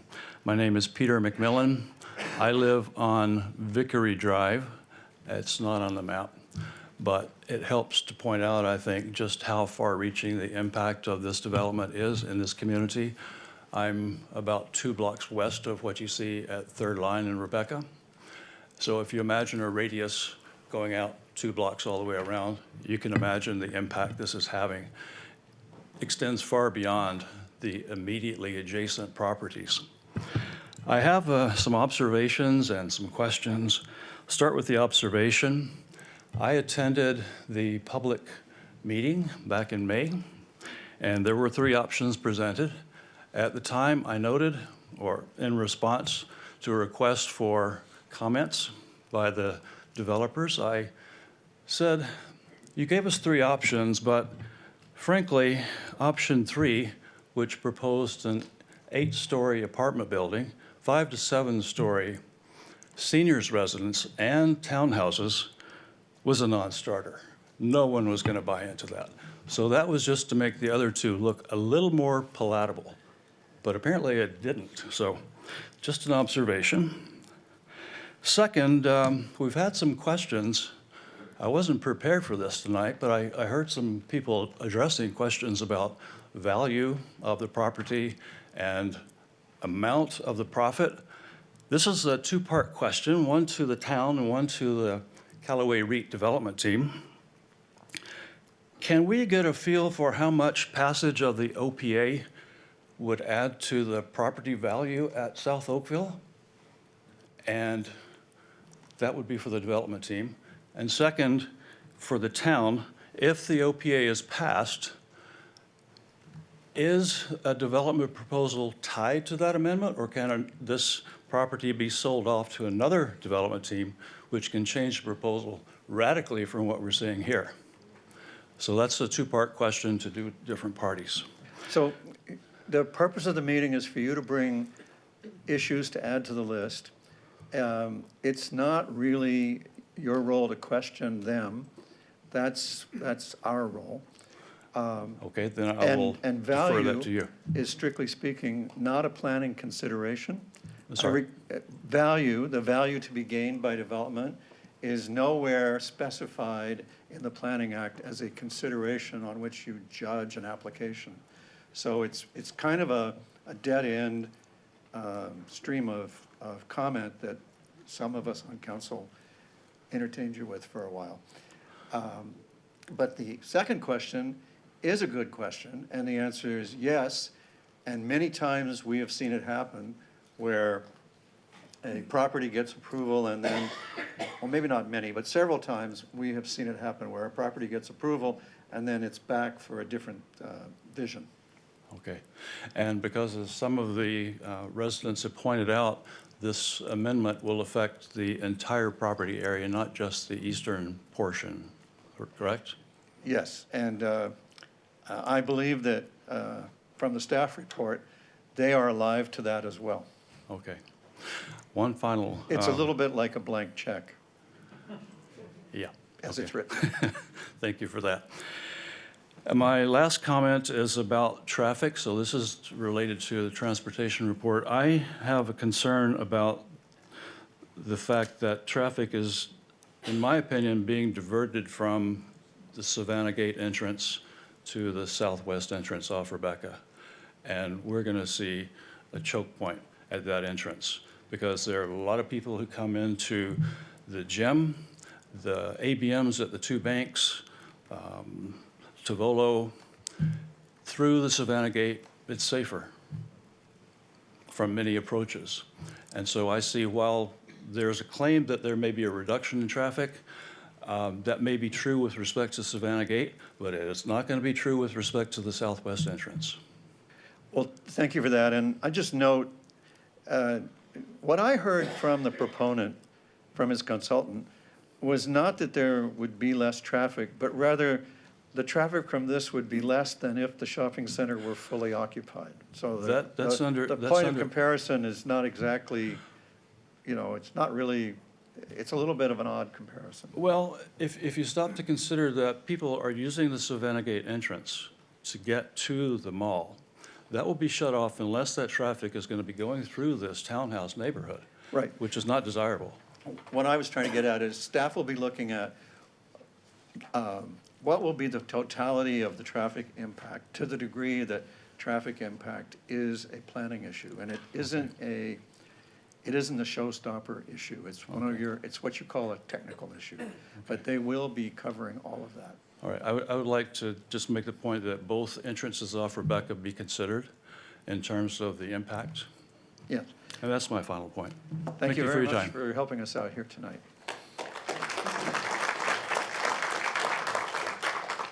So, the point of tonight is not to make a decision, it was to get the list of your concerns. I believe we've got those, and I'm going to restrict the matter to table now and ask the planning director to tell us if he has any issues captured tonight that he didn't already have. Thank you. Excuse me. Thank you, and through your worship. In fact, the list we had going into the meeting remains largely the same. I do note, though, that there were some points that were highlighted, so I thought I'd take the time to highlight them for you tonight, so we've captured them. A review should be conducted on building heights and residential densities on abutting lands, comparing those to what is proposed. I think that flows from the discussion. Further review and refinement to the shadow study to ensure a full range of potential shadow impacts are understood. And consider the approval, this is more of a highlight of something that came out in one of the presentations. Consider the approval and impacts of an official plan amendment applying to the entire site in the absence of the details supplied with an associated rezoning, site plan, and subdivision application. Okay, thank you. Did you already have in your mind, or in your list rather, consideration of whether it was appropriate to be using terms like gray field and mixed use, as Ms. Green pointed out or asked? I did not, Your Worship. I can add it. Thank you. Those struck me as interesting. And I note that you've already mentioned in the presentation and just now that you're considering the sufficiency of the planning justification for the openness of the amendment on the rest of the, what I called the blank check, to try to be colloquial. So with that, I need a mover of the motion to receive the report and the comments from the public and the analysis of the following matters of interest to council and the public be included as part of the recommendation report as listed by the director. Councillor Chisholm? Just one other comment, just to follow up with the director. I did indicate, and there seems to be a discussion with respect to private roadways versus municipal roadways within this development. So where does that fall into the categories? Through your worship, thank you for the question, Councillor. I identified it as following. I said a full review of the traffic study will be undertaken, including impacts on adjacent roadways, sustainable transportation opportunities, internal circulation, and the word connectivity, which I think is what we're considering. Thank you. So I'd like to add to the councillor's remark. It's our livable Oakville official plan policy to prefer public to private roads. And so it'd be interesting in your recommendation report to have some edification on what the justification would be to depart from our plan. Councillor O'Meara? And just to ensure that that also included reviewing the third line in Rebecca intersection in terms of the added traffic flow. Thank you, Your Worship. Councillor Hazat-Deal, do you still have a question for staff? Alrighty. Councillor Chisholm, did you move the motion? Thank you. May I put the vote? All those in favor? That carries. Thank you, everybody. Thank you to the public for your time and attention tonight. I'm going to call a 3-minute bio break so that we can get ready for our next public information, our next public meeting report, which is the same thing. We'll be considering the next item in the agenda to get issues from the public and not to make a decision. So we are in recess for 3 minutes.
Ladies and gentlemen, I'd ask you to take your social conversations outside, please, so that we can resume the meeting. Or not. No, they don't seem to be. Perhaps the microphone is off.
All right, this meeting of the Planning and Development Council of the Town of Oakville is resuming after a brief recess.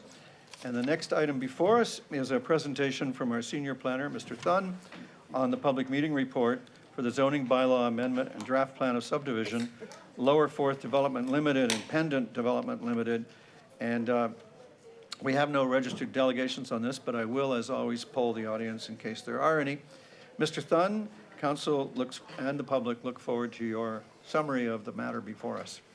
Thank you, Mayor Burton and members of council. As mentioned, it is a zoning bylaw amendment and a draft plan of subdivision application submitted for the fourth phase of Mattamy Preserve lands in North Oakville. It does represent the redevelopment of 43 hectares of land. The report can be found on page 63 of tonight's agenda. And as you had mentioned right at the beginning of the meeting, the purpose of tonight's meeting or on this application is to introduce the application to council and the members of the public and the members of the public that are on YouTube, and to obtain any further comments related to the application. And those comments would be addressed in a further recommendation report in the future. The slide before council shows or identifies a site and its context with the surrounding area. The subject lands that I mentioned is 43 hectares in size. It's located east of Niagawa, which is on the left-hand side of the screen, and west of Sixth Line, which is on the right-hand side of the screen, and it's midway between Dundas Street at the bottom end of the slide and Burnham Thorpe Road.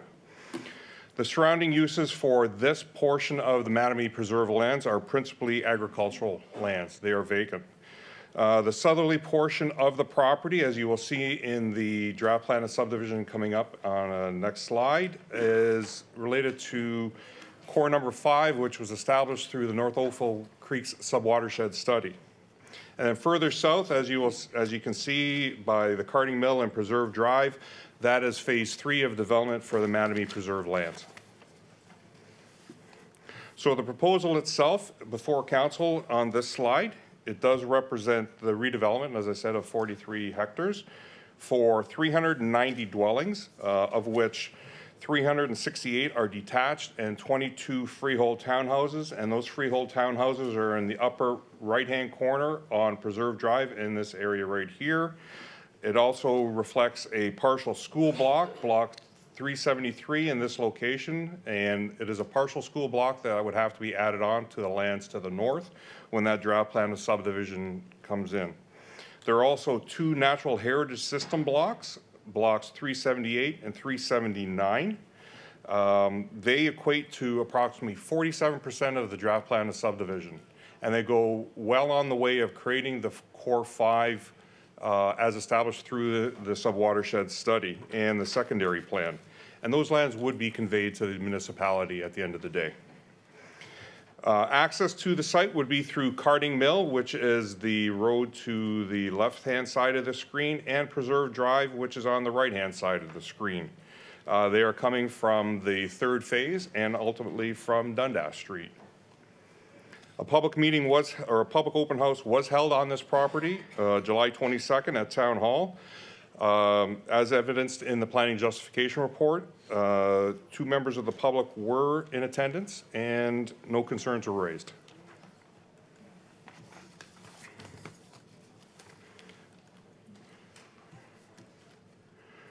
Okay, my screen. Having a little bit of difficulty here, Your Worship, on the next slide. Yep.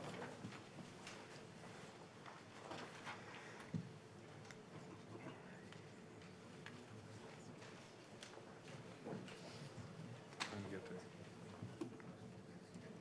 I think it froze. Yes, it is. Okay, yep.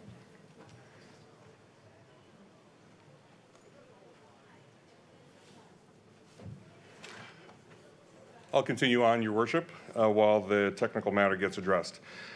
These lands are contained within the North Oakville East Secondary Plan. That secondary plan was established in 2008 with that approval. The subject lands are designated neighborhood area, natural heritage system area, and elementary school. The North Oakville East Secondary Plan sets out the long-term vision for the development of all of the North Oakville lands north of Dundas Street. Extensive efforts were undertaken between the late 1990s and the approval in February of 2008, particularly with regards to the natural heritage system. The natural heritage system, as some members of council can remember, is at the end of the day with the North Oakville East and the North Oakville West secondary plans will equate to 900 net hectares of the 3,100 hectares of land for North Oakville total. Okay, so you're looking at over 30%.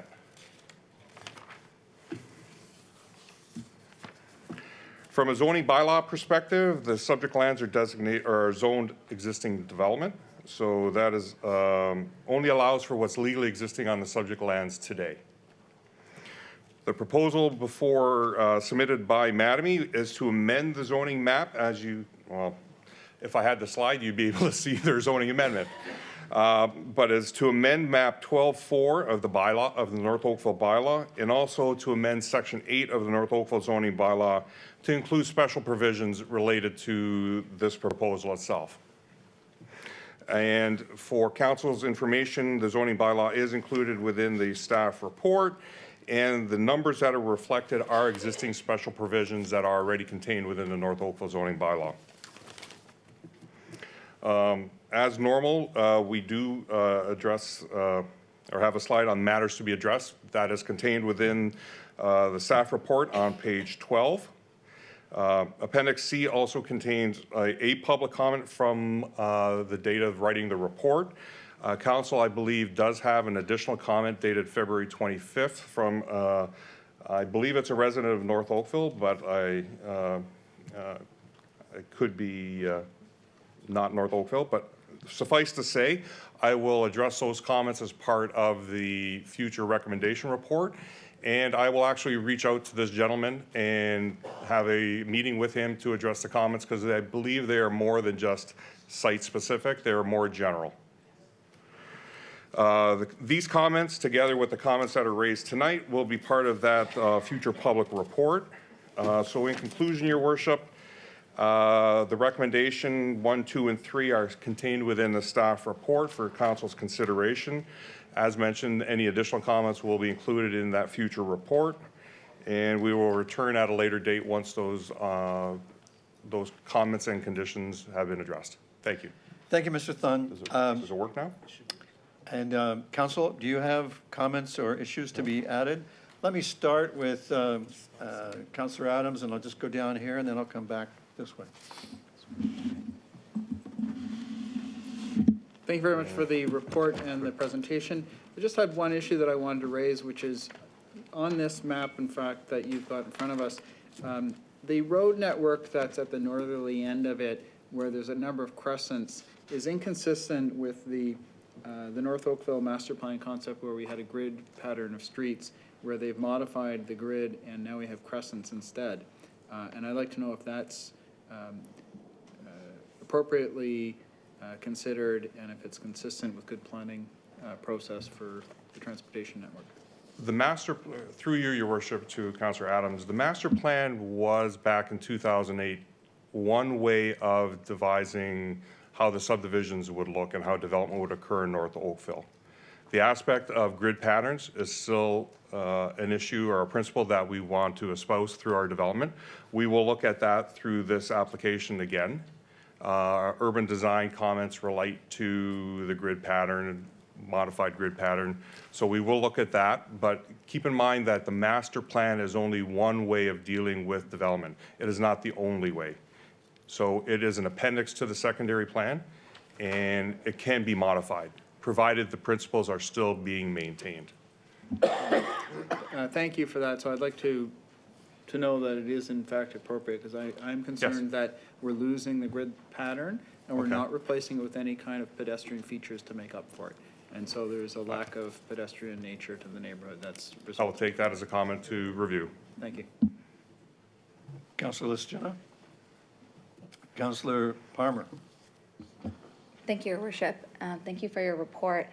Just building on Councillor Adams' comment, that's my concern as well. I'm wondering if we can look at the opportunity of opening up any other of those roads, because Carding Mill and Preserve are already used quite heavily in the subdivision as exit roads onto Dundas, well, towards Dundas. So I think it would be helpful if we could look at the opportunity to open up some more access to that neighborhood so that we're not overcrowding the roads that are already overcrowded, especially because I believe it's close to a school site as well, the school site as well. So if we could please look into that. And I guess I'm kind of interested in knowing what else will be covered under the transportation impact study. It's one of the points that is on your list of issues to look at. From the transportation impact perspective, through you, your worship, an overall neighborhoods 9, 10, and 11 transportation impact study was generated by all the developers within those communities. Those principles, or that has to set the guidance with regards to intersection locations, width of roads, capacities and whatnot, and ensuring that the development as originally envisioned still can be maintained. With regards to your comment related to opening up more roads, Carding Mill and Preserve Drive are major roads. There is another road, if once we can get this this slide. Okay. Street B. Street B will go to 6 Line. Okay, so those are 2 subdivisions that are presently for review. Okay. So if you look at on the right-hand side, 6 Line is going to be pretty close to the limits of where the line is for the slide itself. So Street B will extend all the way to 6 Line. To the north, there will be another street on the north side of the school and the park that is shown there. It's a little grayed out, Yeah. but those will also go. So the larger grid pattern is still being maintained. Carding Mill will go up to Burnham Thorpe Road, and Preserve Drive will go up to Burnham Thorpe Road.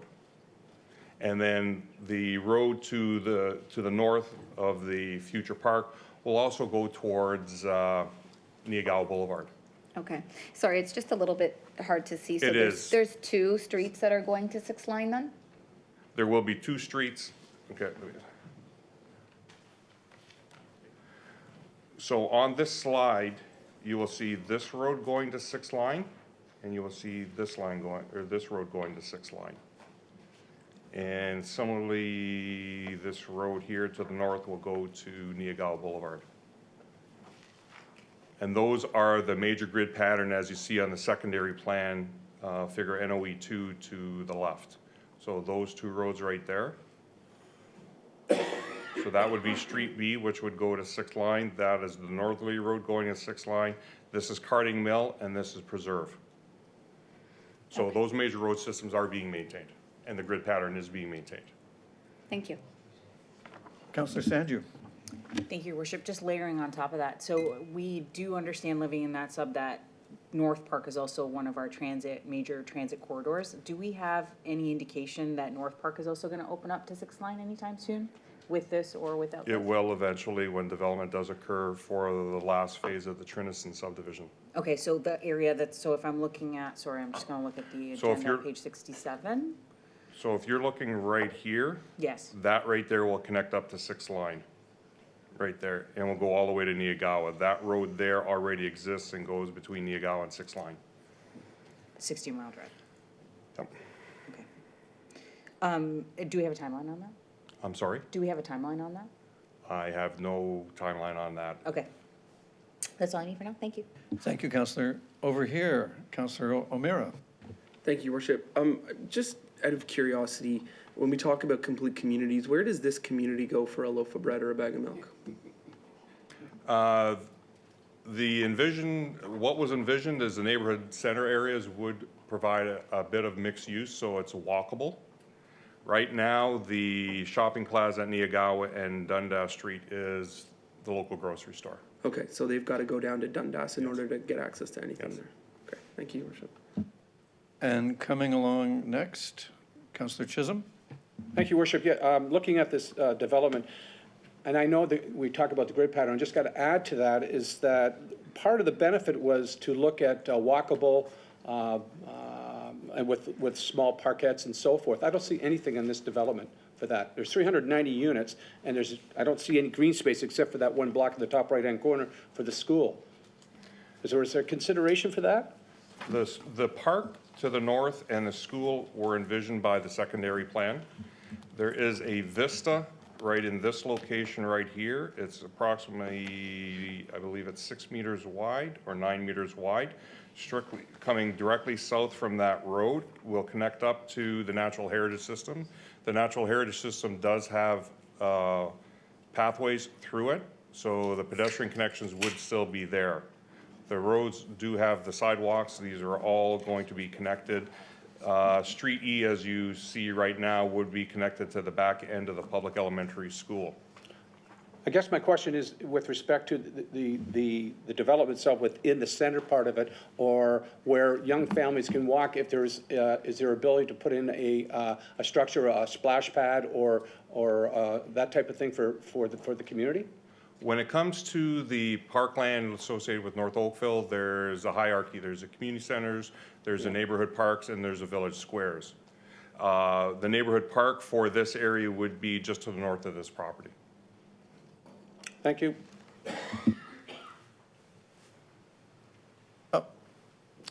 Madam CAO. I would just add too that when the North Oakville Secondary Plan was prepared, there was a full assessment of all Parks and Recs facilities that would need to be accommodated. And so the sizes of the parks and the distribution of those facilities was all part of that overall plan. So it wasn't just the parkland, as Mr. Thun has said, it was also the facility and the programming that was within that. Thank you. Back over here to Councillor Sanju. Thank you, Your Worship. Just layering on top of Councilor O'Meara's question about a walk-to community and things being accessible. I live just south of this area, and there's no grocery store for us to walk to. It takes like half an hour to walk to Fortino's from where we are. So if these people are walking the same place, it's going to be 45 minutes to an hour for them to walk.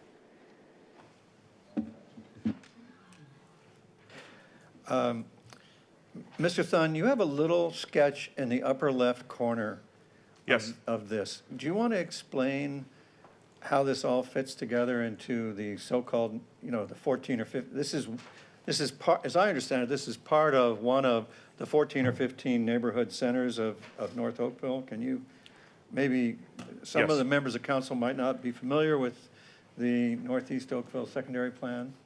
Sure. Through you, Your Worship, to council.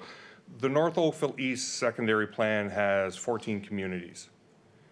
The 14th community, just quickly, is west of 16 Mile Creek. It's the only community to the west. So that is made up of the Graydon Banning, Martelac, and the CHWO lands. So the 13 communities, the remaining 13 communities are basically east of 16 Mile.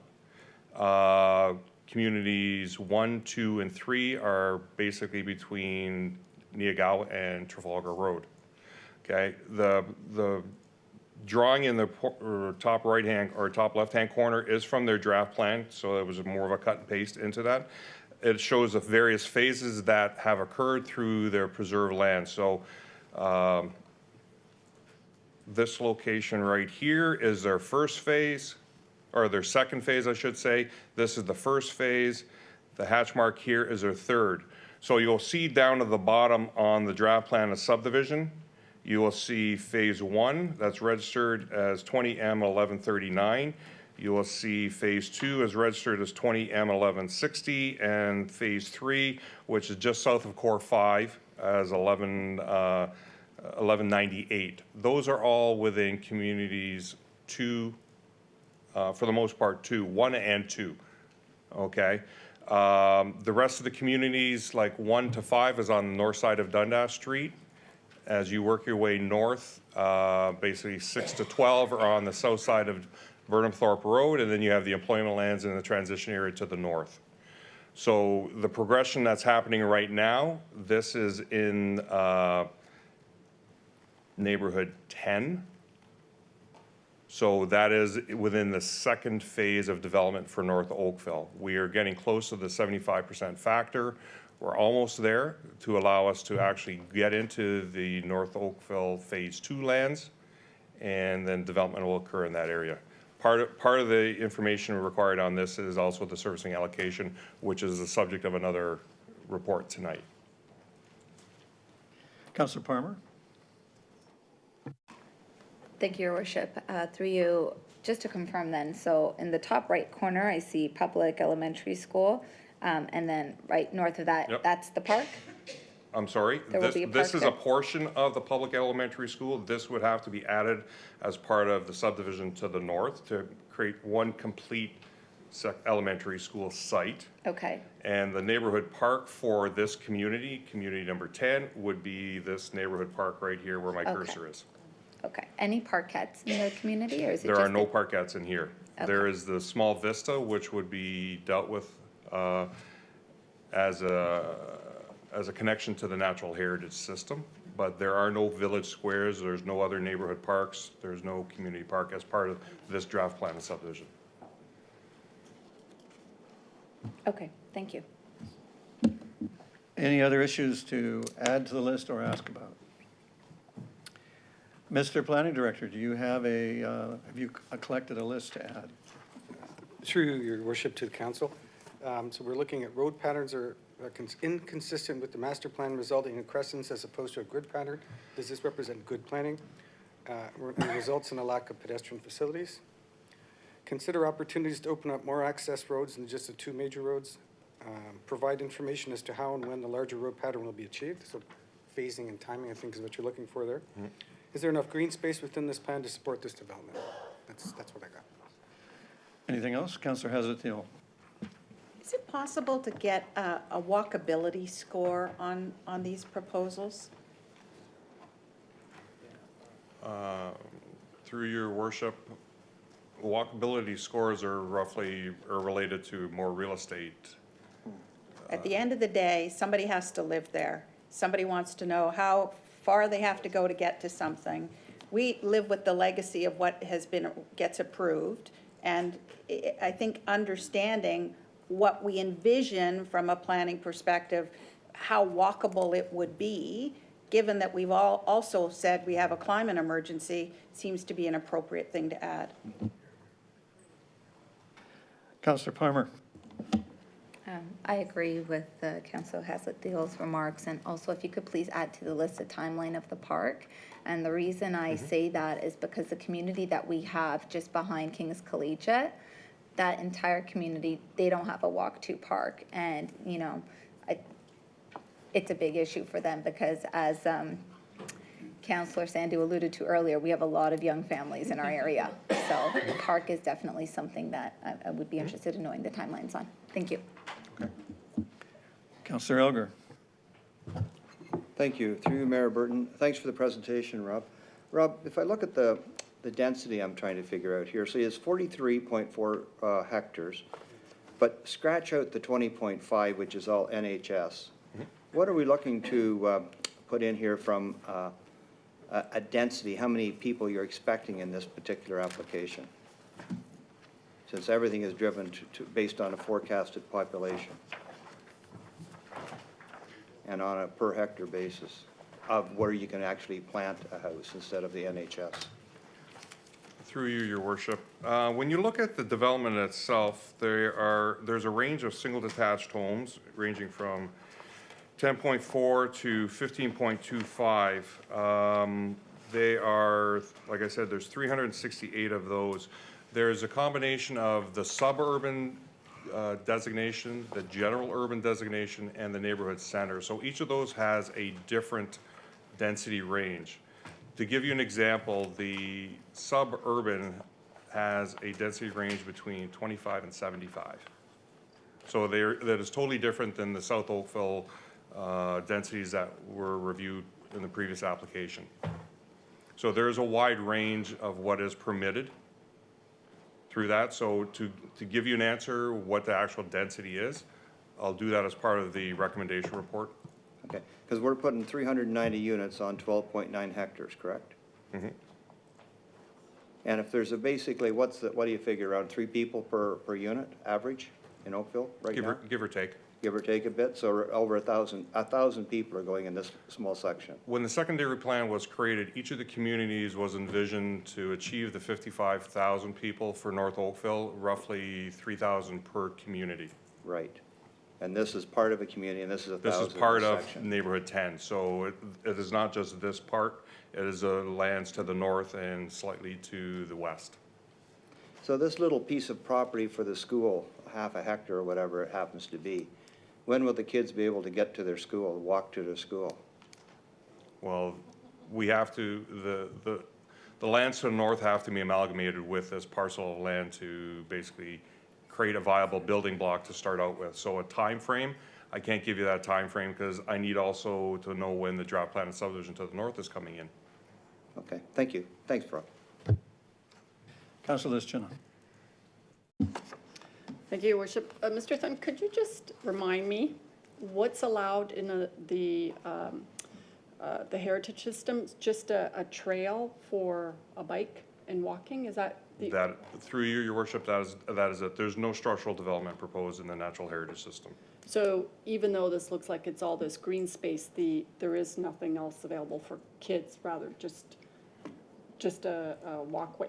Well, core number 5 is made up of, through you, your worship, wooded areas, wetlands, agricultural fields, and the buffers associated with those. So there are features in there that need to be protected at the same time. So we're trying to be very cognizant of the fact of where we put our walkway trails and where the grading gets undertaken to create those walkway trails. Because it's not only just the block itself, it's the individual features within the block that we're trying to protect at the same time. So, but would there be a continuous trail through there if you wanted There to is a- take the kids for a bike ride? There is a trail system, yes. On the south But side, through there this is one section? already, So through this section? yes. There is a North Oakville Trails master plan that was created for just this fact of creating a pedestrian connectivity.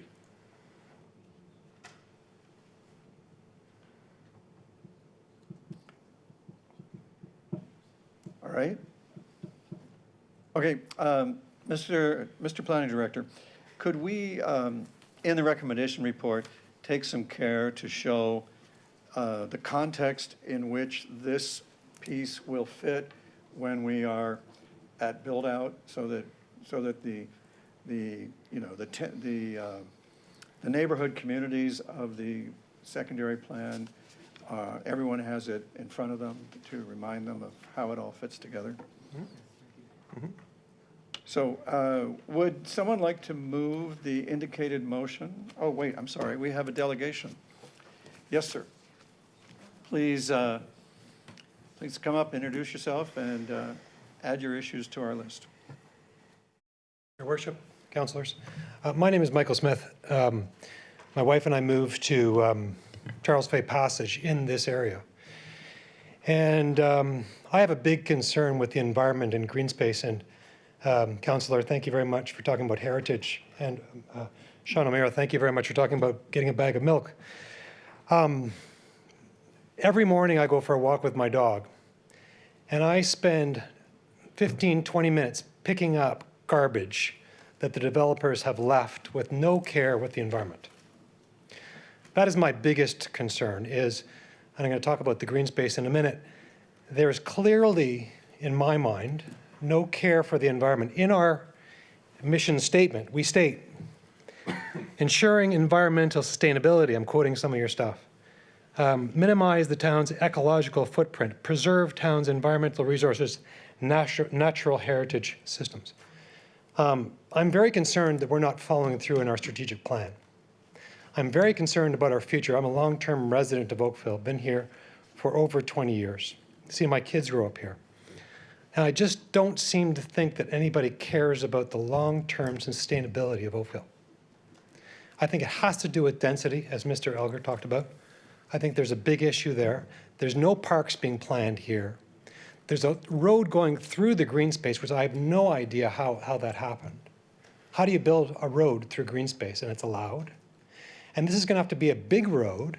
And I can tell you when I walk my dog through there in the mornings, I've got to watch out for the trucks not to get hit every morning.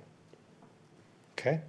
So I don't understand how we can have a road through green space to begin with, and I have a real issue with the environmental concerns. I'd like to understand how we're going to deal with, first of all, the garbage in our area, but if they're going to develop this area, are we going to make sure that the developers are going to manage the properties properly and care about the environment? Those are my concerns. Thank you very much for bringing us those. Okay.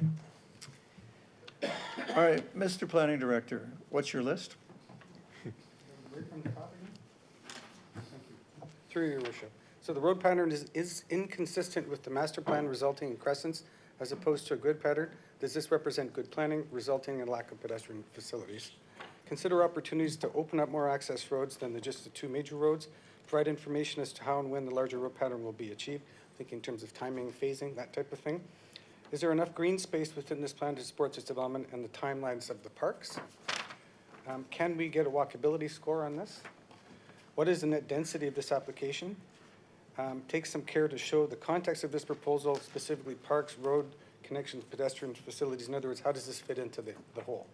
And could we add, on Mr. Smith's behalf, an explanation of how the road patterning was created in the elaborate to-do that went on for years over the Northeast Oakville secondary plan?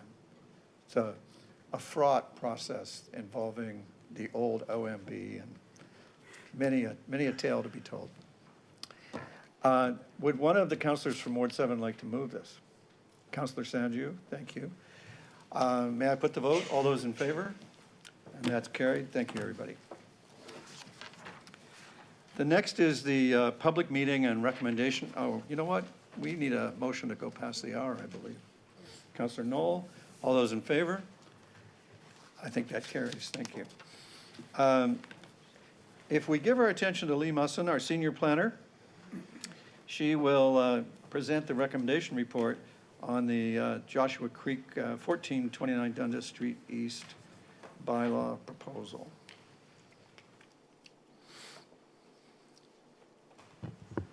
Good evening, Mayor Burton, members of council. This evening, you'll find my staff report on page 91 of your agenda. Mattamy has proposed a revision to the draft plan of subdivision and zoning bylaw related to the lands which were approved by the local planning tribunal in February of 2019. The purpose of the zoning bylaw application is to reconfigure the existing zoning boundaries in the vicinity of a village square within the Mattamy Joshua Creek subdivision, also known as Bressa. This report has been prepared as a combined statutory public meeting and recommendation meeting report, given the minor revision to the draft plan of subdivision, and that the lands affected by the rezoning are located centrally within a larger subdivision, not in close proximity to any existing residential uses. The subject property is located on the north side of Dundas Street, west of 9th Line. The larger landholding is municipally known as 1429 Dundas Street East. The lands affected by the application is located centrally within the subdivision again, away from any existing residential uses, and is shown in hatch on the slide in front of you. In terms of some background, in 2019, the LPAT approved the Bressa subdivision and the zoning bylaw 2018-036. The draft plan of subdivision consisted of a total of 226 residential units, including a village square, 2 stormwater management ponds, a natural heritage system, and 2 Dundas urban core blocks, which will be developed for a mix of uses. The LPAT approved the draft plan included a village square, again to be located centrally in the plan, with townhouses and single detached dwellings proposed in close proximity. The slide before you this evening on the left side shows what the LPAT approved, and then on the right side will show the proposed red line revision to the draft plan. The applicant has advised planning staff that their intended townhouse layout could not be accommodated on the subject lots in a suitable manner in accordance with the approved zoning bylaw. As a result, the applicant is proposing to eliminate 2 townhouse blocks and reconfigure the village square. The proposed village square, which is proposed to be 0.4 hectares in size, is narrower than previously approved and oriented more in a north-south direction.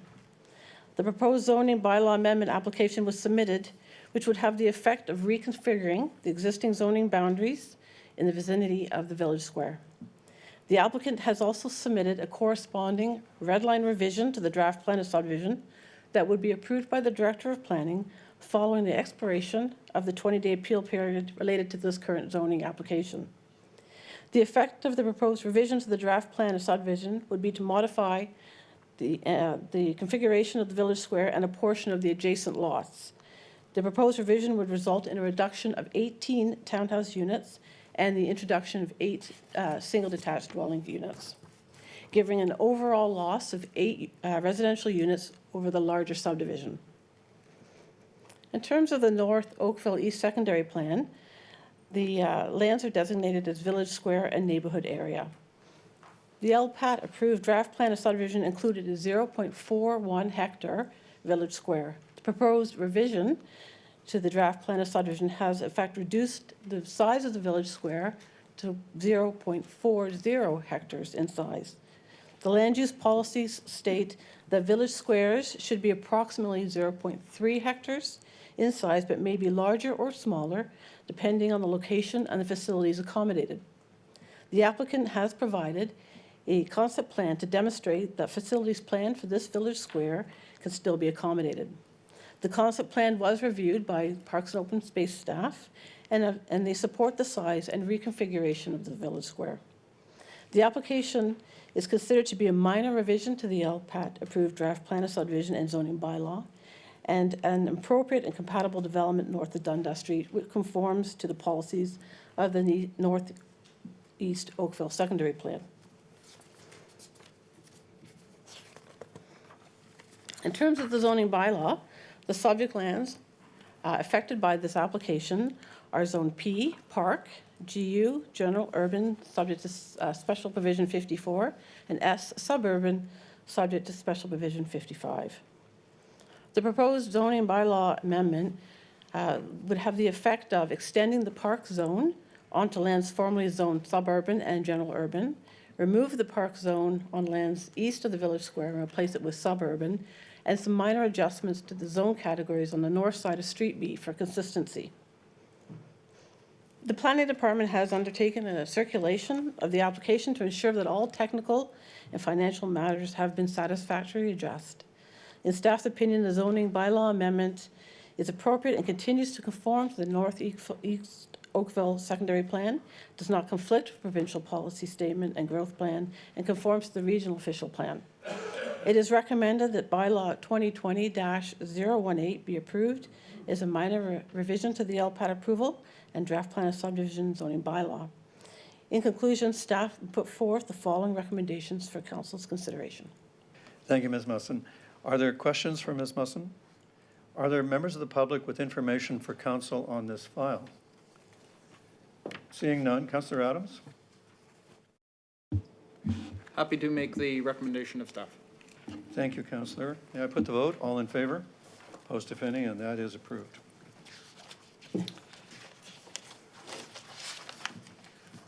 The next item is the discussion item, the scenic corridor study, and we have a presentation from the Manager of Urban Design, Ms. Christine Tizard. Ms. Tizard, we look forward to your presentation. This is a really... Councillor Dudek? Your worship, in order to facilitate, I don't know if others have any questions or have a need to see it. The residents who've been quite instrumental and quite involved throughout this process are extremely pleased with the findings of staff, and I'd be pleased to move it, but I just wanted to give you that heads up. Does any member of council need the presentation in addition to the complete report that you all have read? Ms. Tizard, you're off the hook. Thank you. Excuse me?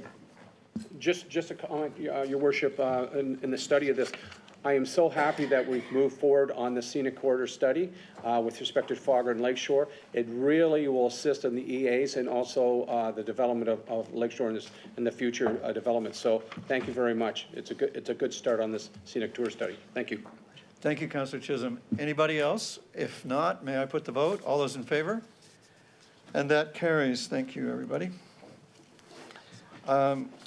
Council, I would like to ask if you want to go into camera to consider confidential discussion item C1.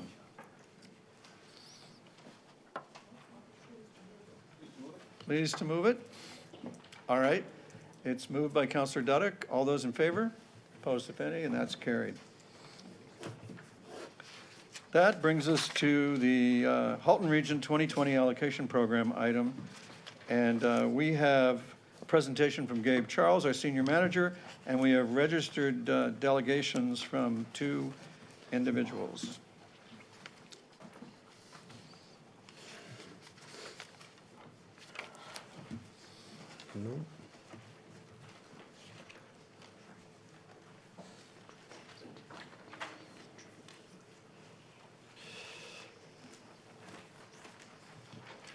Just one sec, Mr. Mayor.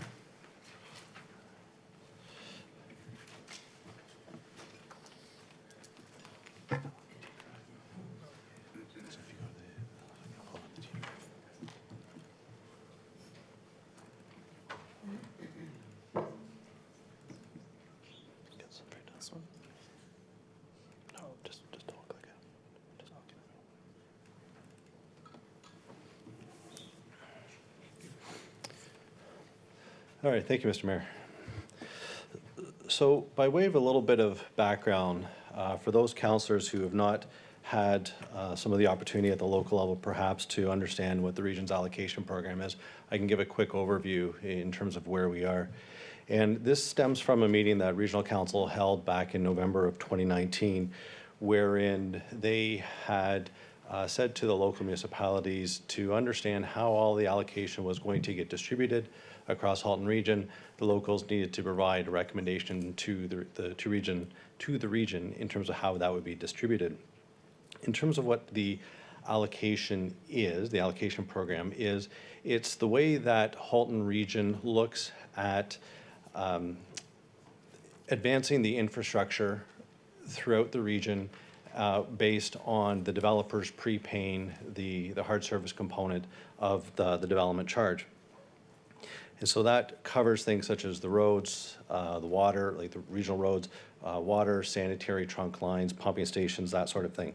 So in order to determine how much allocation is needed, what the region does is they use their best plan estimates from 2006, and they forecast what is the amount of population through a given time period.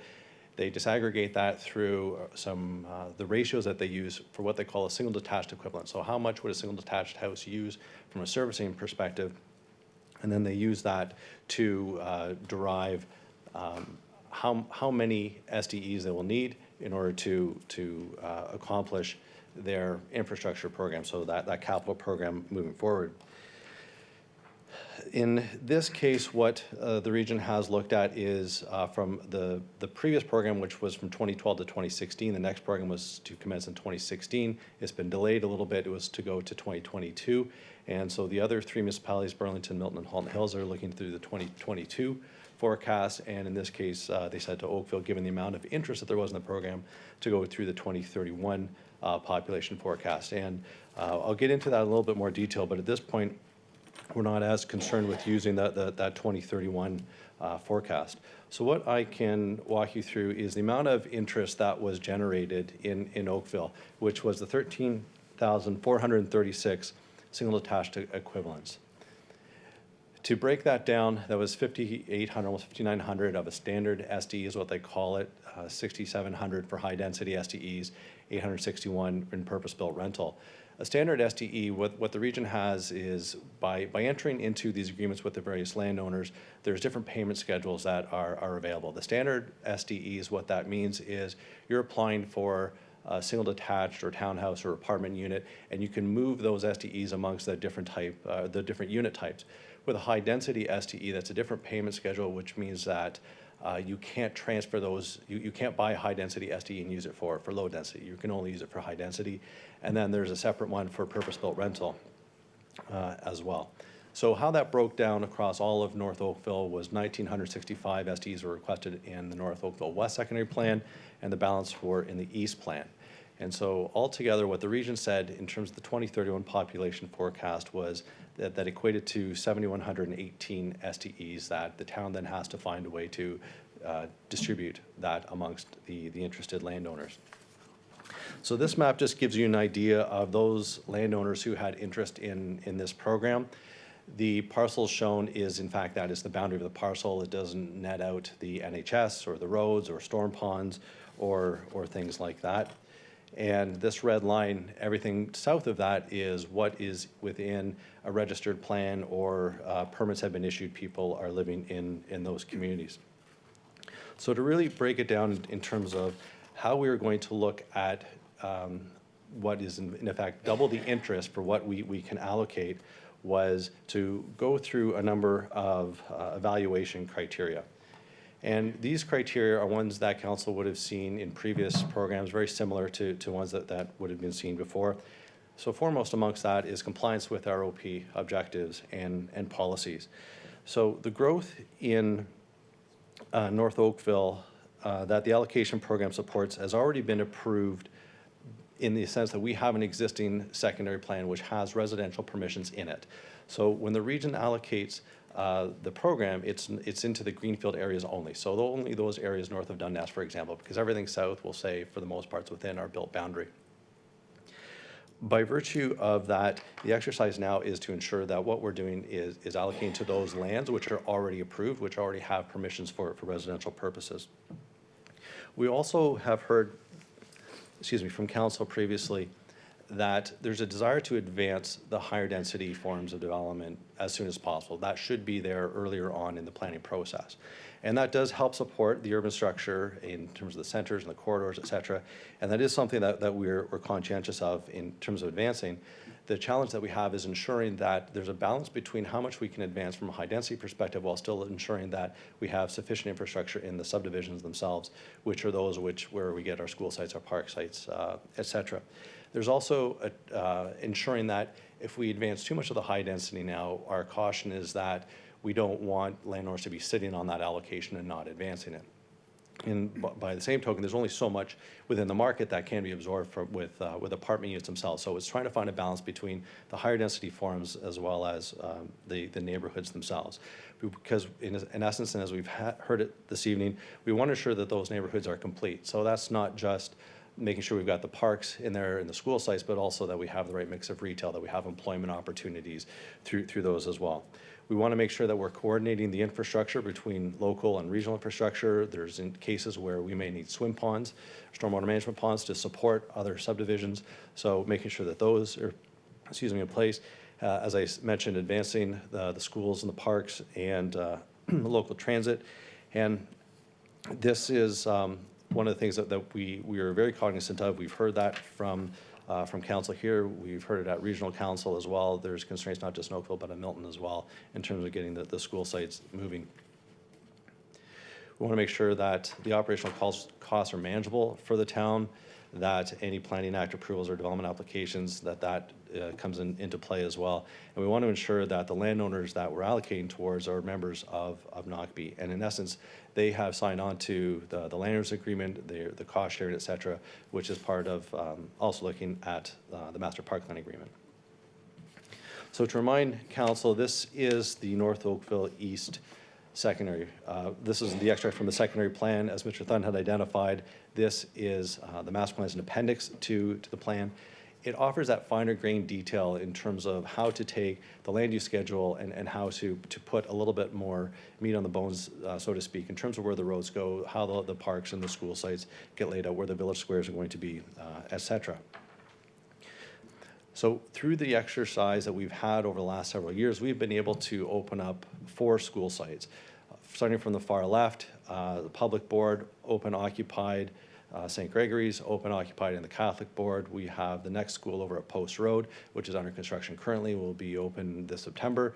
And then we have on the far right, on the east of Trafalgar, we have another site available for the Catholic board, which was done through the Minto and the Shield Bay subdivisions. When we looked at the amount of allocation that the region gave us in terms of 7118, the reason there was benefit to that and using that higher number was because that was one way that we could ensure that we were getting a fair amount of flexibility to open up the additional school sites that we've heard council has been looking for. So through this program, there's the potential that we can open up 5 additional school sites, or at least facilitate having those sites available for the boards. And they have identified to us which ones are their priorities going forward, and those are east of Trafalgar right now to get caught up. And then their secondary priorities would be just south of Burnham Thorpe. So in a little bit more detail in terms of those sites that we would recommend, the red are ones where we are suggesting that we would not be allocating at this time. Yellow, there's a partial allocation, so upwards of almost 98% in some cases, and the green would be the full allocation request. The challenge that we've had with looking at Palermo is there's a lot of benefit to allocating towards Palermo right now, not the least of which is being able to work with the region to help to accelerate the servicing for this area, for the employment lands. There's private landowner interest as well because they're on septics and wells, and there's a lot of benefit to getting those sites on into urban services. The challenge that we have right now is we have not yet had the opportunity to bring to council a final recommendation in terms of that overall policy framework. Council has seen the Palermo growth area review that back in September, I think, and that we only took that out to the public as a public information meeting in November. So at this point, we're still working through a lot of the details for Palermo. It's not to say we're not going to recommend in the future. It just means that there's some additional work that we should be getting done right now. We'll be able to bring that to council in the coming months and then continue to work with the region to get the servicing advanced for Palermo. In the East plan, this illustrates the breakdown of what we're recommending to council in terms of the allocation. As I said, in green would be 100%, yellow would be a partial, and those in red would not be receiving allocation at this time. That said, there's opportunities that should the ones that are in red want to move forward, we're able to look at the technical studies outside of an application because there's some benefit in terms of coordinating how those sites are going to work into the future. We look at things like the environmental work, the infrastructure, the transportation work. So there's some synergies in terms of being able to look at them. It's just right now, because the allocation amount that we have is limited, this was the way that we were recommending advancing those right now. Now, as I was saying, in terms of being able to look at the school sites that are shown in this little blue flag, by allocating the way that we are recommending right now, we'll be able to get 5 additional school sites open, at least, for the boards. In terms of the financial implications to this growth, we have been looking at the implications to the development charges, which are the town's mechanisms to raise the necessary funds to fund that infrastructure which supports the growth that you're looking at this evening. So the DC study does represent the benchmark which we use in terms of measuring that financial stability over the long term.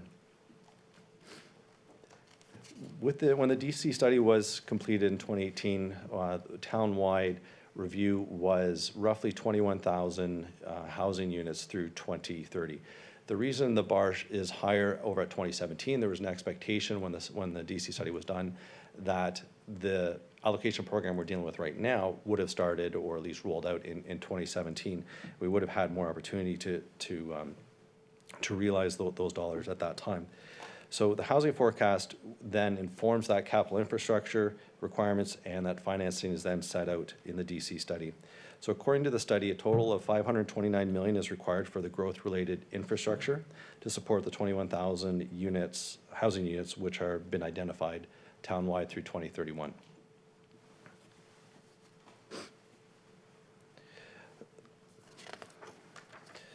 The residential development that has been going on thus far has not advanced as quickly as had been anticipated in the DC study. So you'll see on this slide the actual between what was expected shown in the blue, and in the green it shows what has actually happened. So we had expected about just over 6,800 units townwide through 17, 18, and 19. What we've seen is just over 4,100 units built, which has resulted in a shortfall of $67 million.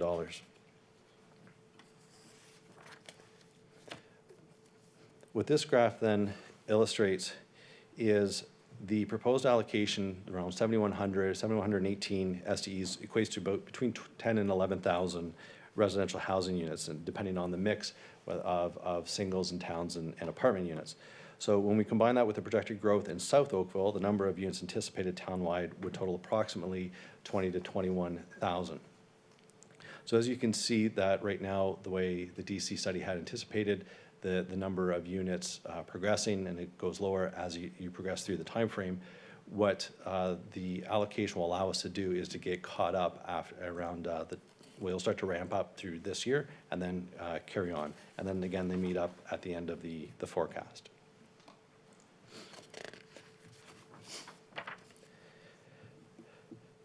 So as I was noting, the DC study identified a total of $521 million to fund the infrastructure required to support the growth.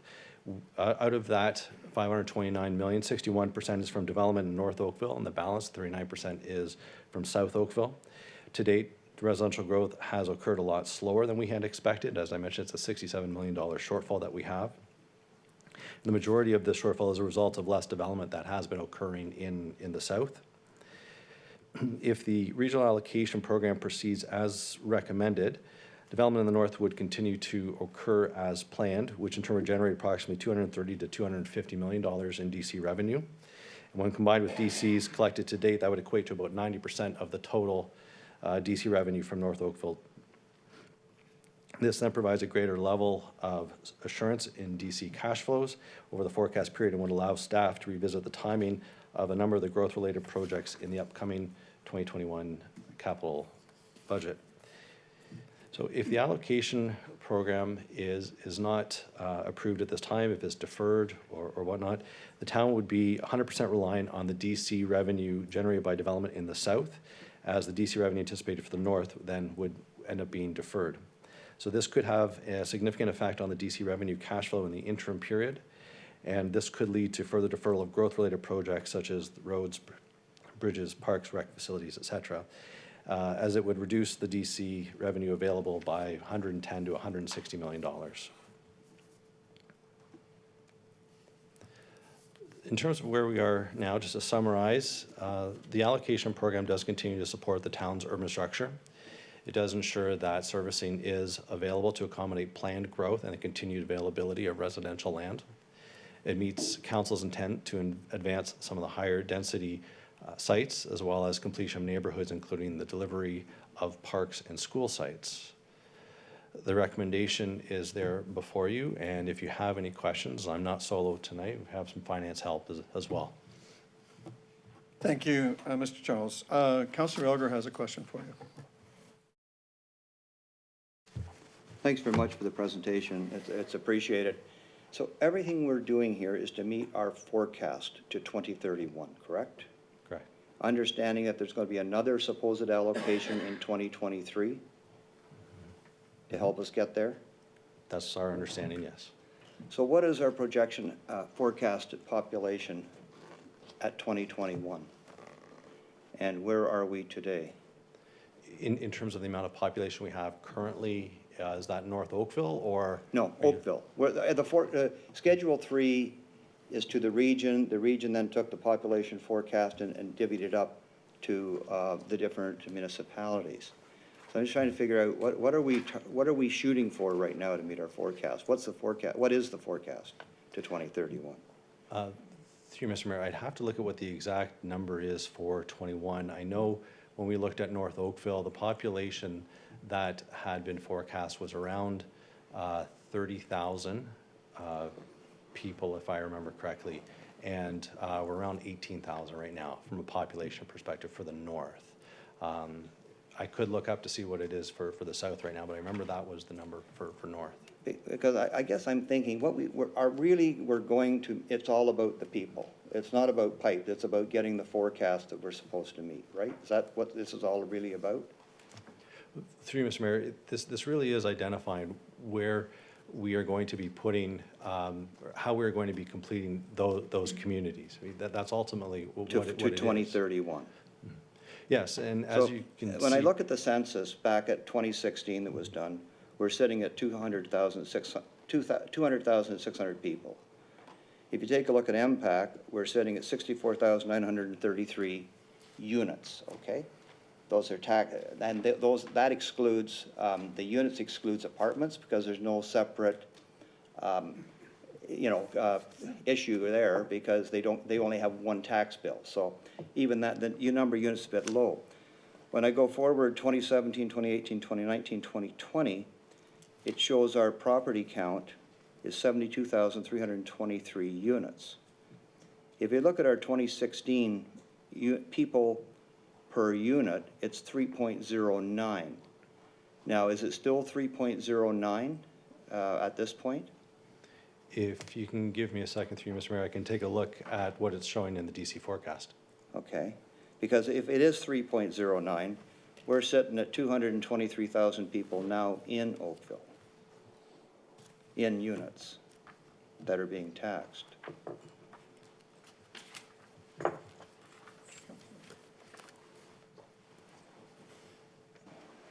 What's that?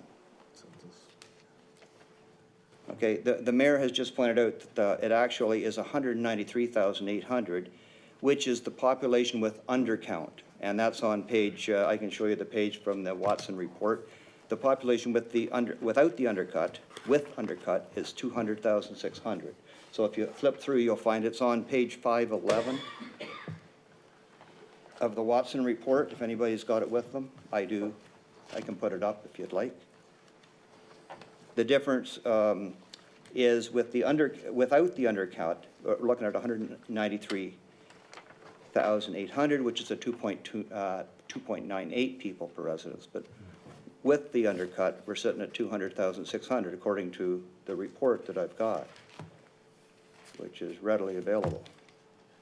So if we're sitting, my question is, if we're sitting now at 223,000 people, my question is, knowing that even one little item like Saw-Whet Golf Course was never part of any forecast at all to 2031 in any reports anywhere. And if we know that we're going to have 1,181 units right now that will be built there.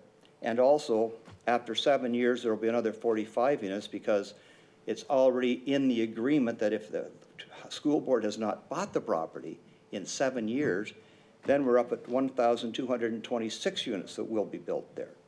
And that's already that's in process. So we're looking at roughly another 3,788 people right there. So if you add what we've got today and the other almost 4,000 people, and I look at what we're proposing, and that's without any applications that we've already approved that aren't fully developed yet, like I think the whole council should know what we're really forecasted to go to. Because I know I've asked a week ago for information, and I know it's going to take a while to get, but my question is, okay, how many applications has this council approved, and how many have actually gone through to be on the assessment roll? Like, what is the difference there? And I know it takes time to do that, but I appreciate, like, we shouldn't go into this blindly forward, because before we were going with 4,668 SDEs. That's what we had, that's what we were supposed to get in this allocation. And we've come in now with 9,118. So we're actually increasing our allocation of what we want by 52%. And I don't know how we can say we're controlling growth if we're jumping it from the 4668 to 7118, which is a 2,450%, 2,450 unit increase, which is 52%. It's huge. And I've looked at went through another report, and in fact, what they're saying is, right now, the people per units are higher than what they thought. Now, and that's coming from the region. So, like, I'm trying to understand this big rush, why we're not going back and taking a look at what we really need to meet our forecast. Through you, Mr. Mayor, what I can say is that we have the benefit right now of working with Halton Region in their integrated growth management strategy. And the numbers that we have right now is still, from the growth plan, we're still planning up to the 2031A number. So that was the 780,000 for the region. The exercise that we're working through with the region right now is to look to the 2041 numbers now, which is 1 million residents within Halton Region. And we do know that the province has told us that to sit tight, because they're going to come out with a new numbers as well that we're going to have to look at. And I would expect, I think we're seeing that by June, somewhere in there. So we continually look at what is the uptake, where we are in terms of our projections. Are we behind? Are we ahead of them? And that's the benefit of the process that we're in, is we continue to be able to go back, analyze, reevaluate, reproject, refocus where population is going to be, how we're going to accommodate that population as well. That is the benefit to planning, is we're constantly looking at how we're adjusting for the population, because the markets change, our immigration changes, and we need to ensure that we're accommodating that. See, and I hear what you're saying, but as far as what I heard tonight, we're still going to the 2031. Now, never mind whether the region's 780 or 820, which is the B allocation. Now, when that happened, we were told at the region that didn't need to be one more increase in one unit, because in fact what they're finding is the people per unit are increasing. And that was our head of our planning at the region. And then a lot of when we look at what was going on here, like I can go on for hours, but I won't, because we'll probably get cut off. But when I think of where we want to go, I want to meet our forecast to 2031. And I know we're getting another allocation, and I'm not sure why we're jumping up so much when we really would be good to go the way we were going, which is our, roughly 4,600 allocation that we wanted to get. And then when I look at what the town staff said about Bill 108, it looks like Bill 108 may be good for us, but we don't know. But I can tell you one thing, the big push of the region to get this allocation, which a number of people, well, actually the majority of Oakville councillors didn't vote for, was that we had to do it because we were going to lose with Bill 108. But now if I look at on your report on page 10, or the bottom of page is 14, looks like we need more information. We don't know where we're going yet with the DC charges. So at the appropriate time, I would like to refer this back to staff to come back with our forecast to 2031, if we could, Mayor Burton, to kind of get this sorted out so that everybody is on the same page going forward. When I look at it, I'm thinking, nothing's going to happen if we don't approve this tonight. Like, we got to come back with what, and also ask why we wouldn't be working with 4,668 units instead of the 7,118, so that we can meet our forecast, knowing that there's another allocation coming soon. And that also, if we're really serious about high density, why we wouldn't be putting the high density in first, so we don't have the problem as a council where always they put in the low density, the high density comes in and nobody wants it. So if we do what we're saying we're going to do, bring the high density in first and get it in there. And with the schools, I like how we said we're going to get schools. I look at Naigawa and Dundas, that high school, that was in 2006. That was, we're talking 14 years. There's still no high school there. There's still no budget for it. Saw-Wet will be an orphan, it will never have a school, and they've already got it worked out that there'll be another 45 dwelling units. So this is, to me, we're not quite ready for prime time here, and I will be actually asking for a referral back for those reasons. And I've got more, but I can write them out. Thank you. Thank you, Councillor. Any other questions for Mr. Charles? Councillor Adams. I'm gonna go this way so I get picked up better. There's a couple of individuals who have written in to us with specific concerns.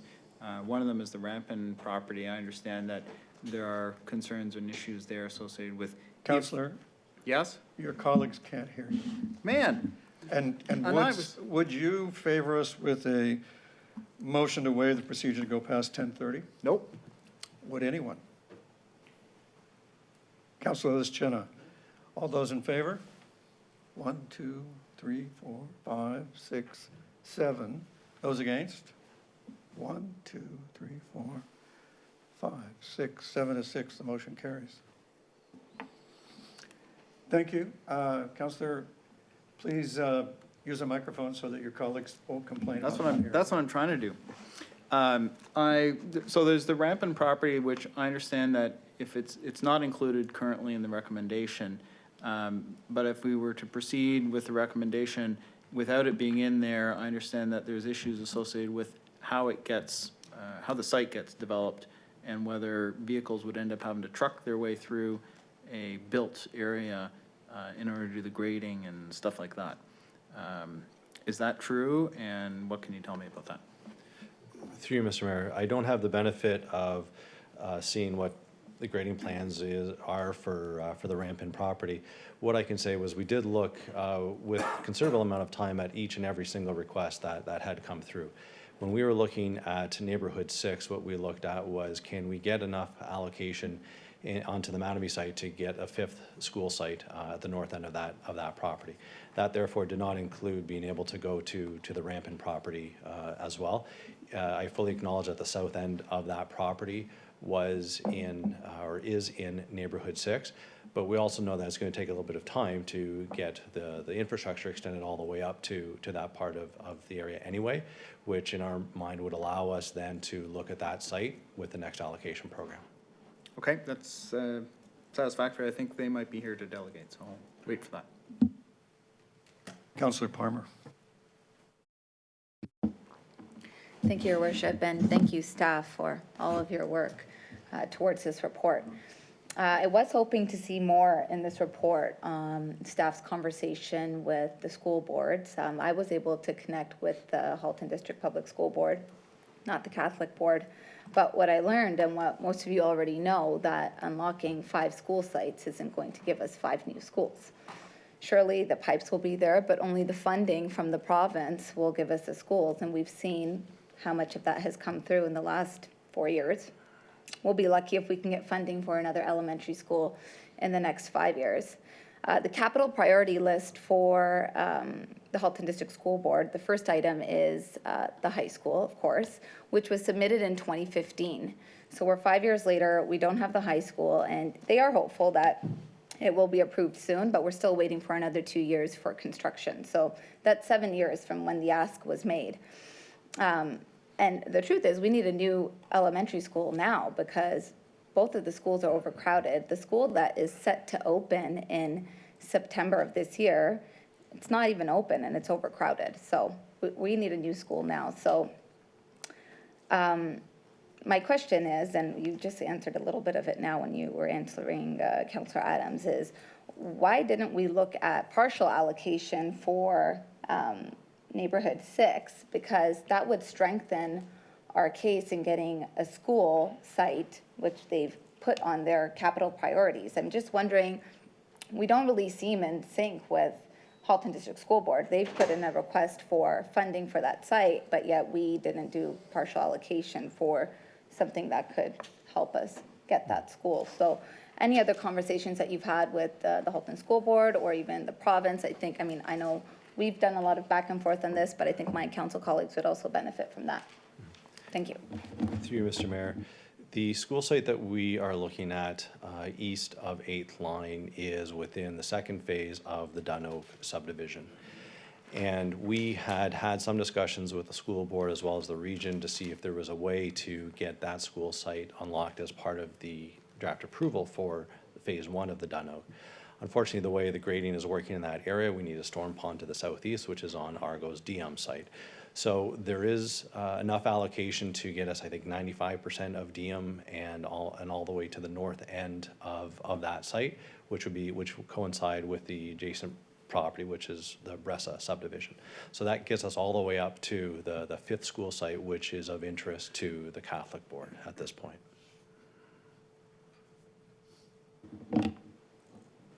So you're saying that there will be one, we'll be unlocking the one Halton District School Board and one Catholic Board?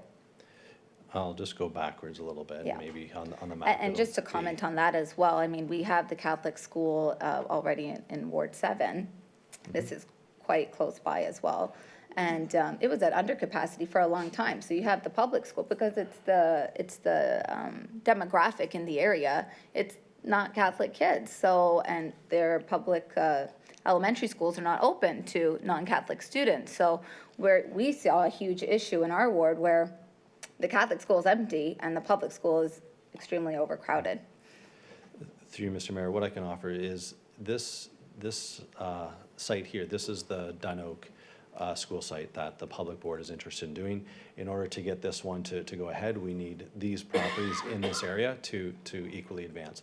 The site that you're mentioning right now that the Catholic Board has interest in is right here, and they've said whichever is available first from a funding point of view, whether it's that site there or the more northerly flag up here, they would go with either site. They're very interested in both of those, and I think their preference is to the more northerly site at this point.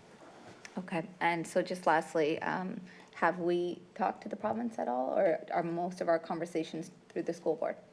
Through you, Mr. Mayor, our conversations at this point is with the administration at the school board. Thank you. That's all for now. Councillor Sanju. Thank you, Mr. Mayor, and I apologize in advance, Mr. Charles. I have a plethora of questions for you. I'm on page 6, and we're looking at the dollar values associated with the DCs over the forecast period. So in that, you say that the 90% of total in North Oakville would be obtained. I guess my question is, I'm in the bottom bullet point, just above background. For my clarity, are you saying that 90% of the revenues for all of the development charges would be complete for North Oakville? Because that's in contrast to what you're saying later in the report. Or are you saying that all of the DCs for that area would, or almost all of the DCs for that area would be unlocked with this? I'm going to see, through you, Mr. Mayor, if my friends in finance want to answer that question more specifically, Okay. rather than me fumble with it.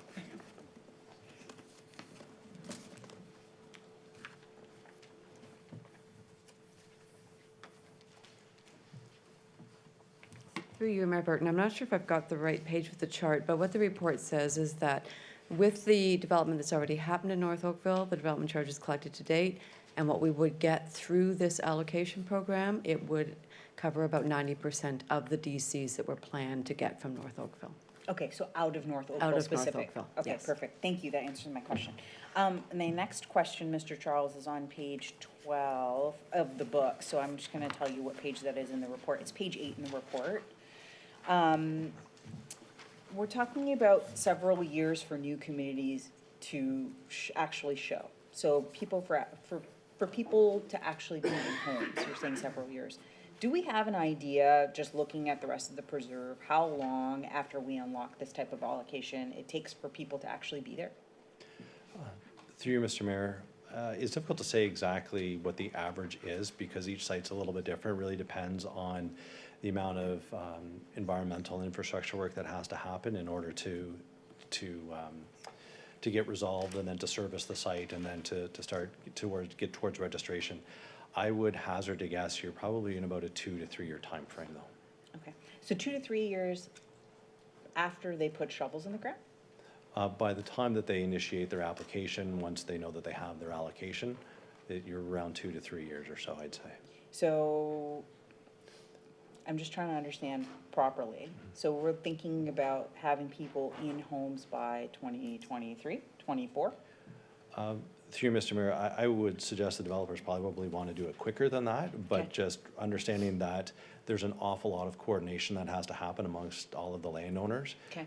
In terms of synchronizing their various schedules in putting the pipes in the ground and servicing a lot of these sites. It could take a few years to get there. Okay, and then just from the color chart you have up right now, you were saying that the yellow could be almost up to 98% allocation, and the green is full allocation. The 98%, is that in that chart that you provided to us with how we've gone back and kind of reduced some of the amounts that we've come back with? Through Mr. Mayor, that would be in the chart itself, I Okay. think is Appendix C. C, I believe, yeah. Yeah. So while we're on Appendix C, what do we mean by low and high? Through you, Mr. Mayor, that was the reference I was making on the first slide, which is the standard SDEs versus the high-density SDEs. Got it. It's the payment schedule that the landowners are applying under. Okay. So I'm going to flip back a little bit. So we were talking a little bit about, or actually, I'm just going to talk about the lag in services. So you mentioned the lag in services here. We're already talking about schools, we're talking about other facilities in the area. With the unlocking of this, does this in any way impact our BRT plans in the area? Because I know that is something that we've been talking about for a very long time, and it seems to be very chicken and eggy. Like, we have to either have the people there for us to get in a BRT, or we have to have BRT there to actually ship the people that we already have. How does this play into that? Through you, Mr. Mayor, through OPA 321, we had recommended a minimum density along our corridors, along Dundas and Trafalgar. And the amendment as modified by the region removed those minimum densities. So that said, even though we took the figure out, we're still pushing the developers in that area to build at a higher density than they would have otherwise. And we are seeing that a little bit, especially along Trafalgar, in terms of the building forms that we're seeing. So you're quite right. Once you have the density there, it is an easier conversation to have with Metrolinx in terms of the timing of BRT. I need to go back and take a look at the RTP to see exactly what the timeframe was, but I don't remember that there was a timeframe for BRT along Dundas at this point. But there have certainly been recognition of the importance of Trafalgar as a future BRT. Could we mark that as a takeaway for Councillor Parmar and I? I think that we'd both be very interested. For sure. In understanding that. I'm going to go to the next page in the report, so page 9 for you. We're talking about schools in general and the amount of schools. So we're seeing 5 total here. Does it matter if something's marked green versus yellow when it comes to the unlocking of the school site? Or is it about getting the pipes into place? Through Mr. Mayor, no, it doesn't matter. What we were looking at in terms of that partial allocation was to give enough allocation to allow the grade-related design to work, to get the roads and the pipes in place so that we can service the school sites. And I want to make sure I understand this correctly. Maybe this is a question for the school board, but if you can answer it for me, Mr. Charles. Without us having this, if we aren't able to service a school site, is the HDSB able to even apply for an additional school? No. Okay, so we have to have a location available and serviced, piped into sewage and water and whatever else, before they can even do anything. Correct. Okay. Out of this, and I'm going to draw it back to the corner of Neogawa and Dundas. So if we're thinking about the corner of Neogawa and Dundas, we know that it's been under application for a very, very long time. Do we know if any of these sites right now are in a contentious situation, like the corner of Neogawa and Dundas could potentially be seen as? And it's okay if you don't know the answer right now. Through you, Mr. Mayor, none that are coming to mind at this point, but I may be corrected. Okay. Another takeaway for us to maybe touch back on. And then I'm going to switch to Parkland. So just a confusion from my perspective. If we're looking at page 10 towards the bottom, it talks about the Parkland dedication would be subject to a maximum of 10% of the value under the draft regulation. Can you help me understand that a little bit better? I think what I'm struggling with is, does that mean that the Parkland allotment includes or precludes additional school sites, or is the Parkland just Parkland? And then there's an additional 30%-ish for Parkland use? Through you, Mr. Mayor, I was hoping I could just go back to the school board please. for a moment. Sure. Just to clarify on the Nagawa site, the high school site, there is no application on the high school site at this point in time. So your observation that you made earlier in terms of there has to be an approval of growth, there has to be the ability to be able to construct a school site for the school board to even begin to be successful in making application and getting funding. So in a large part, by opening up the 5 schools through this allocation program, which is our role in providing for the schools in the community, is to set the framework so they have the roads, they have the servicing, they have everything in place in order to be able to then ask the province for funding. We have no ability in terms of the funding and how that gets funded. Our role is to make sure the sites are available, and the allocation program would make those 5 sites available. So CEO Closely, can I just ask another follow-up question to that? So when we're thinking about that corner on Niagawa and Dundas, am I understanding you correctly? There's no servicing happening on that corner right now? No, there is servicing in place to be able to accommodate it. Okay. There is no application. You had asked if there was an application on the property. I see. An application still needs to be filed Okay. for that particular site I see. for both a rezoning. It needs a rezoning application I see. and then a site plan application. I see. Okay, thank you. Thank you for that. Sorry, going back to my Parkland question, should I re-ask? Please. So if we're looking at the maximum of the 10% of the land value under the draft regulation is what you're saying for the parkland within the Northeast Secondary Plan, I guess my question is the parkland is a parkland allotment. That doesn't change if there's, like, the school locations or the school land doesn't add to or change the parkland allotment. I guess what I'm trying to understand is the additional 30%-ish that you're looking for in this parkland use is outside of that school property, correct? So through you, Mr. Mayor, if I'm following correctly, in terms of the amount of parkland for North Oakville East, it's 64.5 hectares. Got it. That's it. That is our limit. Okay. That said, when we move forward in terms of doing a CBC strategy, North Oakville, we need to spend some time to understand how we're going to apply the CBC, if we apply a CBC, to North Oakville, because there's still a value to the parkland that has already been conveyed, as well as those lands which are to be conveyed still. Got it. So we're talking about value here. Yes. The 10% is the value versus the space. Okay, that makes sense. Thank you. You answered my question about DCs. My next question's on page 17. And that's page 13 of the report.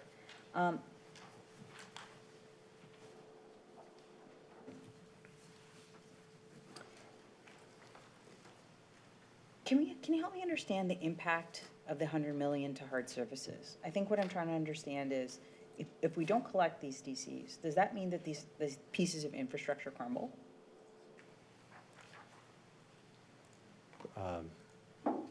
It means you don't build them. You don't build Yes. a period? Got it. So even the stuff that's existing, Pardon? even the stuff that's existing that requires update? Sure, go ahead. Through you, Mayor Burton, development charges can only be used to fund infrastructure related to growth, so they can't be Got it. used to repair existing infrastructure. Got it. Okay. You could expand a facility because of growth, but you couldn't go in and repair Got it. infrastructure. Okay, thank you, that makes sense to me, thank you. Can you answer that question for me too? And then just another question about additional allocation. So if we're thinking about in 2023, if we're gonna go down the path of another allocation, do we have numbers on what that would potentially look like for us? No, we don't. Not right now, okay. That's all I have for you, Mr. Charles. I just had a couple of comments. So I want to thank you so much for answering my questions. I live in the ward, and I feel like for me to make the best decision, we need to really be looking at precedent and what we've done in the community thus far and confirming with our professional staff.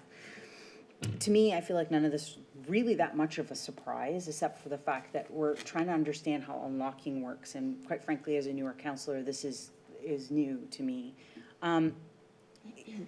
Ward 7 being home, I really feel like I can't abandon the ward and assume that development isn't coming or it's not staring us in the face. I don't feel like that's changing in any way, shape, or form. What I do feel like we need is additional facilities in the ward right now. I have a 7-year-old daughter, and I feel like a delay in bringing in additional DCs is going to delay her ability and impact her ability from enjoying the ward even longer. She could potentially be 15 by the time we see a rec center or we see any other additional schools if we wait even more. And running on that platform, I feel like we deserve that because we're taxpayers in Oakville just like everybody else. So I appreciate your report. Thank you very much. Thank you. Councillor O'Meara, you're next. Thank you, Your Worship. Thank you, Mr. Charles. Love the tie, by the way. Very, very spot on. Just have a couple of questions with regards to the numbers. I mean, we can get dragged down into the weeds with a whole bunch of data. And if you can maybe help me understand, so up to 2031 right now, we are planned to take 780,000 people in the region, or 820, whichever. We have a number that's planned. Is there a percentage that Oakville has agreed to take from the 2012 allocation or from this allocation? Is there a number or a percentage that we're striving to take as a part of the region of Halton and our mandate to take this number that the province has put before us? Through you, Mr. Mayor, I think if I understand your question, there isn't a specific percentage on allocation that we are obligated to take. The region works its magic from a BPE perspective to translate based on the amount of greenfield that's there and the type of unit mix projecting out to a certain time period. What does that translate to from an infrastructure perspective? From a population perspective, we're obligated to take a certain percentage, and historically we've been in the 33-35%, I think, of the entire regional population. Okay, so that still holds for the discussion we are now, is by 2031, we're taking a percentage of the BPEs that were planned out from 2006, and we're still on track to take that percentage based upon the BPEs by 2031, is that correct? So through you, Mr. Mayor, the population that that the region identified through the BPEs, that number hasn't changed. So whether we hit that in 2028 or 2032, there's still the forecast of population that the town has planned to, and we've continued to plan for that number. What the exercise that we're going through right now with Halton Region with the IGMS is to then identify what is that next step into the 2041 timeframe, and then there'll be another step yet again after that. So I got that, and not to confuse the 2031 to 2041, because that's not really what we're talking about right now. But it doesn't matter whether we take an extra 1,000 right now, or we take 400 less, or we take 2,000 now, because no matter what, we're still driving towards that destination that we will arrive at 2031. Is that correct?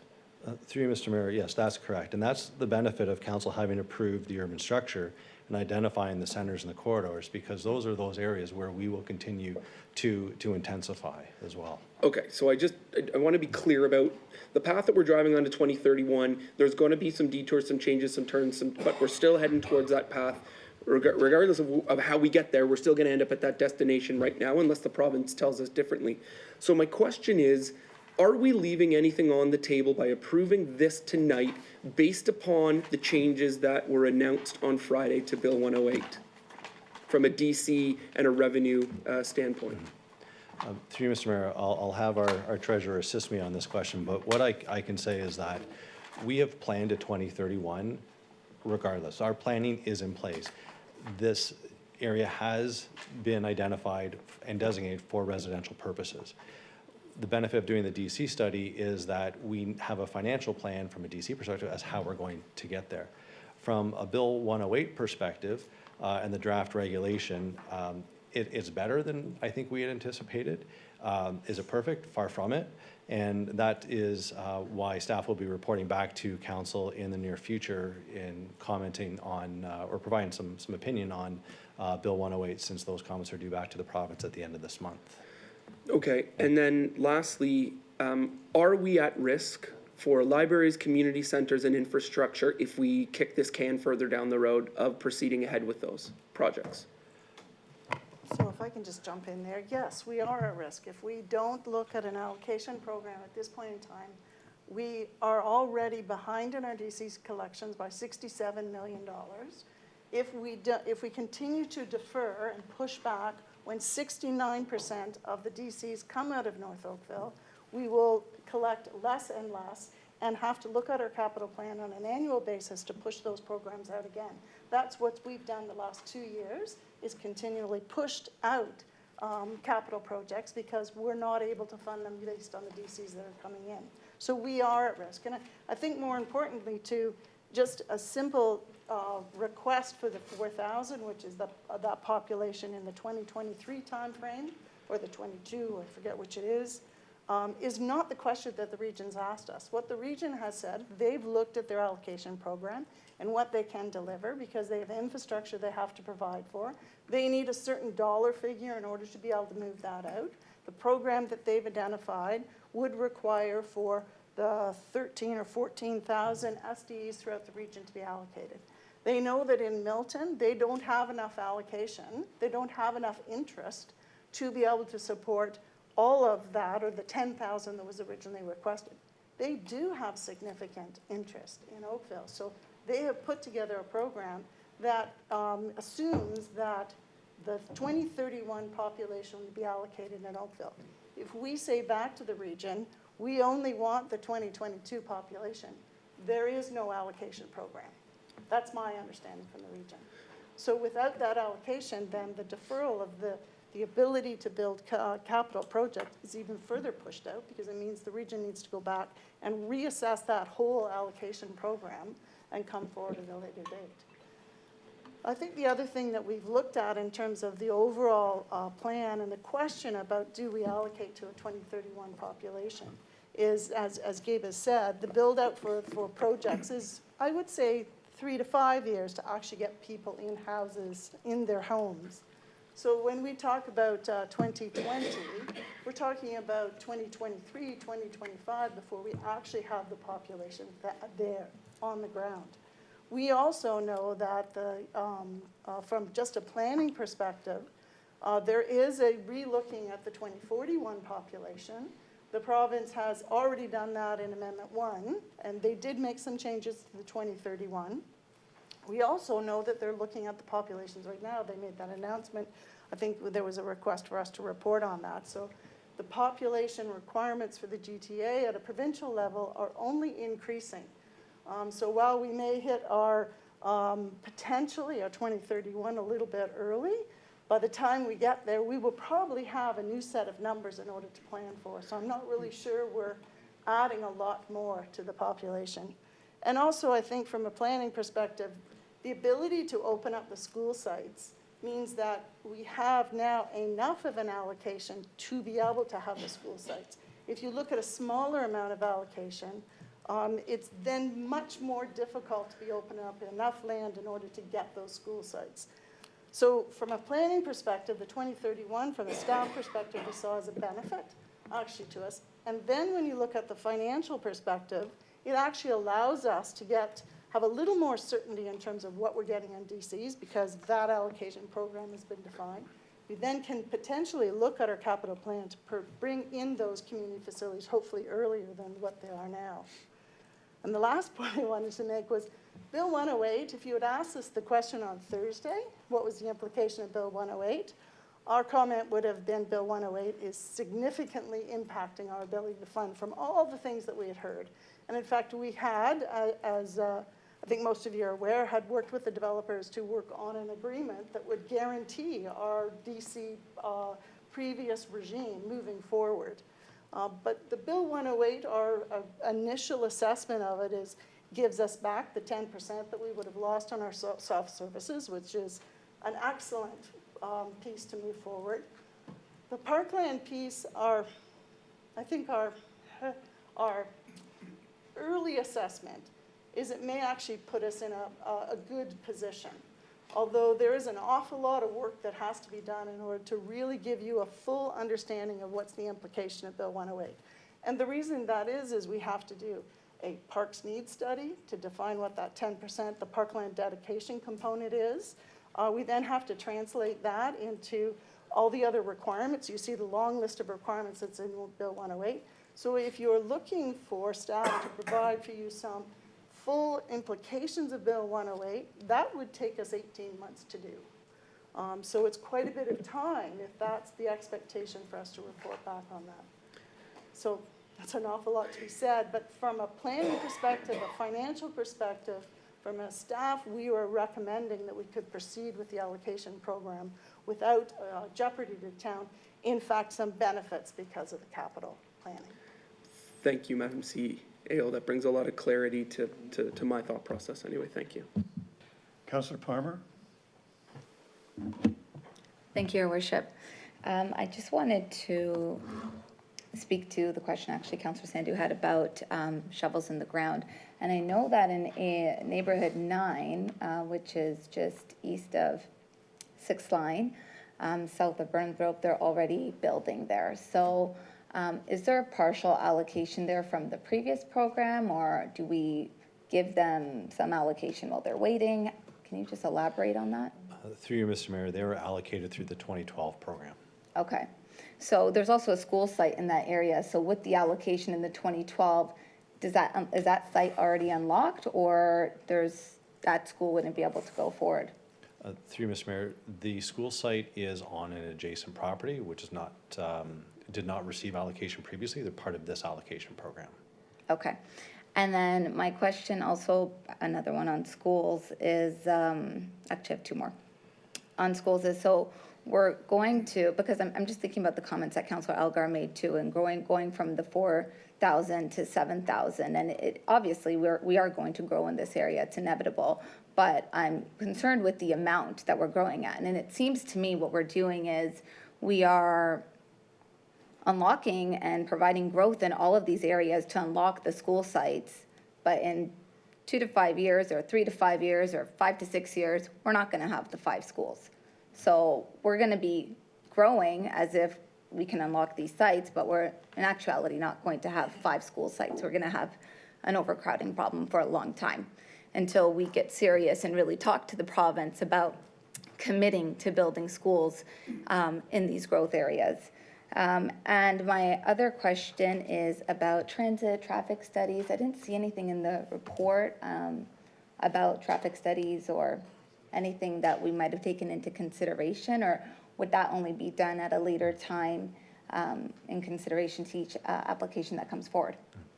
Through you, Mr. Mayor, there was the main transportation work which was done when the secondary plan was approved, and you then see that road network throughout the secondary plan, as well as the transit strategy that was done as part of the implementation for the secondary plan as well. The details of the transportation network then and where all those road connections go, that will come through the subdivision processes subsequently. Okay, and so just to follow up to that, because we have the Trafalgar corridor, that whole transformation happening, and then we're going to have all this construction at the Dundas and Trafalgar, so all of that was taken into consideration in the secondary planning? Like all the traffic that we currently have on Trafalgar, and now the construction that will also come to this area? Because, I mean, we talked about it earlier with with the Hopedale development. It's the same situation on the north. It takes like 35 minutes to get down in peak traffic periods to the GO station on Trafalgar. So I'm just wondering, with all of the growth coming to that node, was that taken into consideration? Through you, Mr. Mayor, Dundas and Trafalgar have been identified in the region's plans for some time for widening and upgrade. They're both identified as rapid transit corridors, if I remember the terminology correctly. So they have gone through the EA process for those, and they are now currently going through the construction. North of Dundas, that is, Trafalgar is almost at 30% design, so they're going through that work currently. Thank you. Councillor Lishchyna? I think there's a few more questions, but I'd like to move the staff recommendation. Thank you. Councillor Sandu? Thank you, Mayor Burton. Councillor Palmer just jogged a question in my mind. When we look at precedent in the past, any of the times that we've ever had to kind of go through the same type of allocation, any other areas in North Oakville, like I'm even thinking back 20 years to River Oaks, have we been in similar situations like this before? Have we had a situation where we needed to unlock an area so that we could build a school there?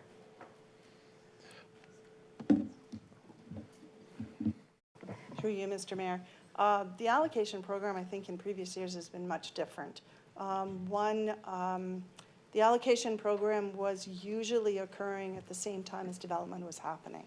So the same type of kind of, I'll say, pent-up demand that's happened in the last couple of allocations is a bit unique. So that means that it's even more difficult for us to deliver those school sites through that program. So this is, I would say, a unique program, given that there is such a pent-up demand to move forward. And I think also there is a shift in the density. So you actually need a substantial number of units in order to be able to unlock enough land, because we are using land much more efficiently than we have in the past, which is very different from the way the development has occurred to the south. Thank you. Councillor Knoll. Thank you, Worship. First of all, thank you to Councillor Parmar and Councillor Sandhu for taking all the really good questions. I do want to ask a point of clarification to something Mr. Charles said earlier, and that is with respect to there's no application for the Neagawa Dundas High School. When you say that, are you referring to the fact there's no town application, or are you also saying there's no application to the province at this point for funding? Or maybe the CAO mentioned that. I can't remember who said it. You all look alike. We've had a number of discussions with the school board for that. They have held pre-consultation with us. We've gone through and looked at the design of the overall site. They just haven't made the actual Planning Act application with the town yet. But are we aware that they've actually applied for the funds to the province? I understand that they have, but I just want to confirm that that's the fact. That's a fact. I haven't heard from the board if they've done. I know they've been talking to the province though, for sure. I'd understood that they had made that application. Great, that'd be disappointing if I'd heard otherwise. So a comment that the CAO had made really piqued my interest, and that is the concept that we could potentially move up some of the capital projects in the Ward 7 area. And I'm talking particularly about the recreation center, which is currently, I think, 2028. Is that an actual opportunity if we were to achieve this level of funding, that we could move that particular project up? Because speaking of Councillor Sandhu's presentation, she talked about her daughter being 7. Right now, that means that her daughter's 15 when that library and recreation center opens, and probably not interested at that point. So what is, or maybe she is, what is the likelihood of actually being able to advance some of those projects? Through you, Mayor Burton, it opens up the potential to move it forward. So right now, we've been managing our capital forecast based on the cash flows. If this allocation goes forward and there is pent-up demand for it, and the permits are pulled, it will increase the revenues coming in sooner than what would happen if we phase the allocations. So it opens up that potential to move it up. We would have to look at it as we go through our update of our capital forecast. But absolutely, if the revenue comes in, we would be looking at the timing. That's a real opportunity right there. Thank you very much. Councillor Haslett-Deal. I don't know about anybody else, but I really wish we'd done this when we got an extra hour's worth of sleep. Okay. I have a bunch of questions. School population. So what is the projected, when you unlock a site, what population do they tell us you need in order to potentially consider opening a school? Through you, Mr. Mayor, that's a great question that I'm sure the school board could help us answer. At this point, I don't know how the amount of population they need that says that triggers their application to the province. Okay, so maybe let me ask it a different way. What do we perceive because we're talking about we're saying there's 5 sites that could be unlocked here. And I think there's a bit of back and forth about how real is that number. When you say 5, you must be basing it on a population that you're projecting. What is that population for the schools that you're projecting? So through you, Mr. Mayor, what we're looking at in terms of those individual school sites are the sites that are identified in our secondary plan, and those that are then reflected again in the master plan. And those were identified back when the secondary plan was drafted in consultation with the school boards themselves in terms of what they saw as the overall need for schools as the North Oakville community was to develop. Okay, I'm not even going to, we seriously do not know the number? Like, we do not know the number that they require in order to go ahead. We're talking about opening up and saying this, we're unlocking 5 schools. And yet we do not know a number that would make the government, provincial government, wake up and say, hey, we don't want to have a crisis in our elementary schools. I would say, just as Mr. Charles has said, number, and I don't know whether there's a number that the province even has. On Nowie School, they have what, 18 portables on that site? So I'm not sure if they had a number, that's the number strategy in any event. I think the community in those areas is substantially built out that would accommodate the land in order to provide for that school. The location of those schools was what the school board had initially when we developed the North Oakville Secondary Plan. They had identified those as the would need to serve the community. And so around that school is built out, our assumption of the school is that they would then that would require them make the funding request to the province. That number is that actually delivers the funding. We can't answer that because I personally don't think there is a set number for it. Okay. But maybe I'm hearing it wrong, but this is an opportunity to unlock 5, and it really is taking a shot at the dark number. So that you don't have an answer to that, that's unsettling to me because I can't trust them. And we know is that they haven't opened them up as fast before, and everybody's already acknowledging when the school opens, it's overpopulation. So it's a bit of a fool's game that we're going to do this, and we're not really know what the benefit will be in that the growth. I would also add, we don't servicing for those schools at any schools.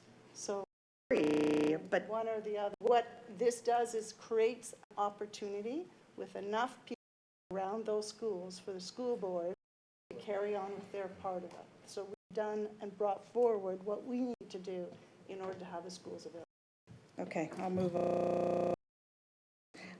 So the number 468, I don't know, Councillor Elgar, was the original number 2, and we have 100 in the 7,000 that this allocation would get. What is the financial difference between 4668 or whatever ballpark that is versus this allocation? So we haven't actually looked at that for the reason I think I was. The region has not given us 48. They've given us an option in order to make the allocation. If the program forward with the number needed in order to fund the then there is allocation program to actually didn't consider that. Because when we looked into the 2030, we saw both and financial benefits.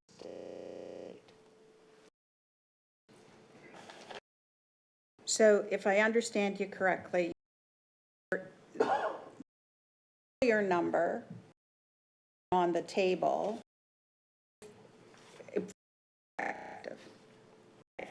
and if we say no allocation program. Through you, Mr. Mayor, my is that Regional Staff Council noting they need a different way and provide a different council. Okay, and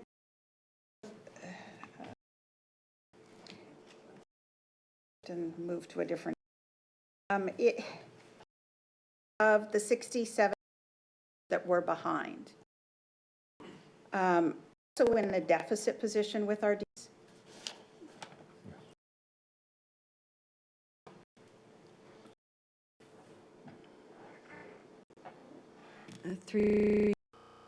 On our soft deficit when you look at of what was planned in the DCs versus what we've got.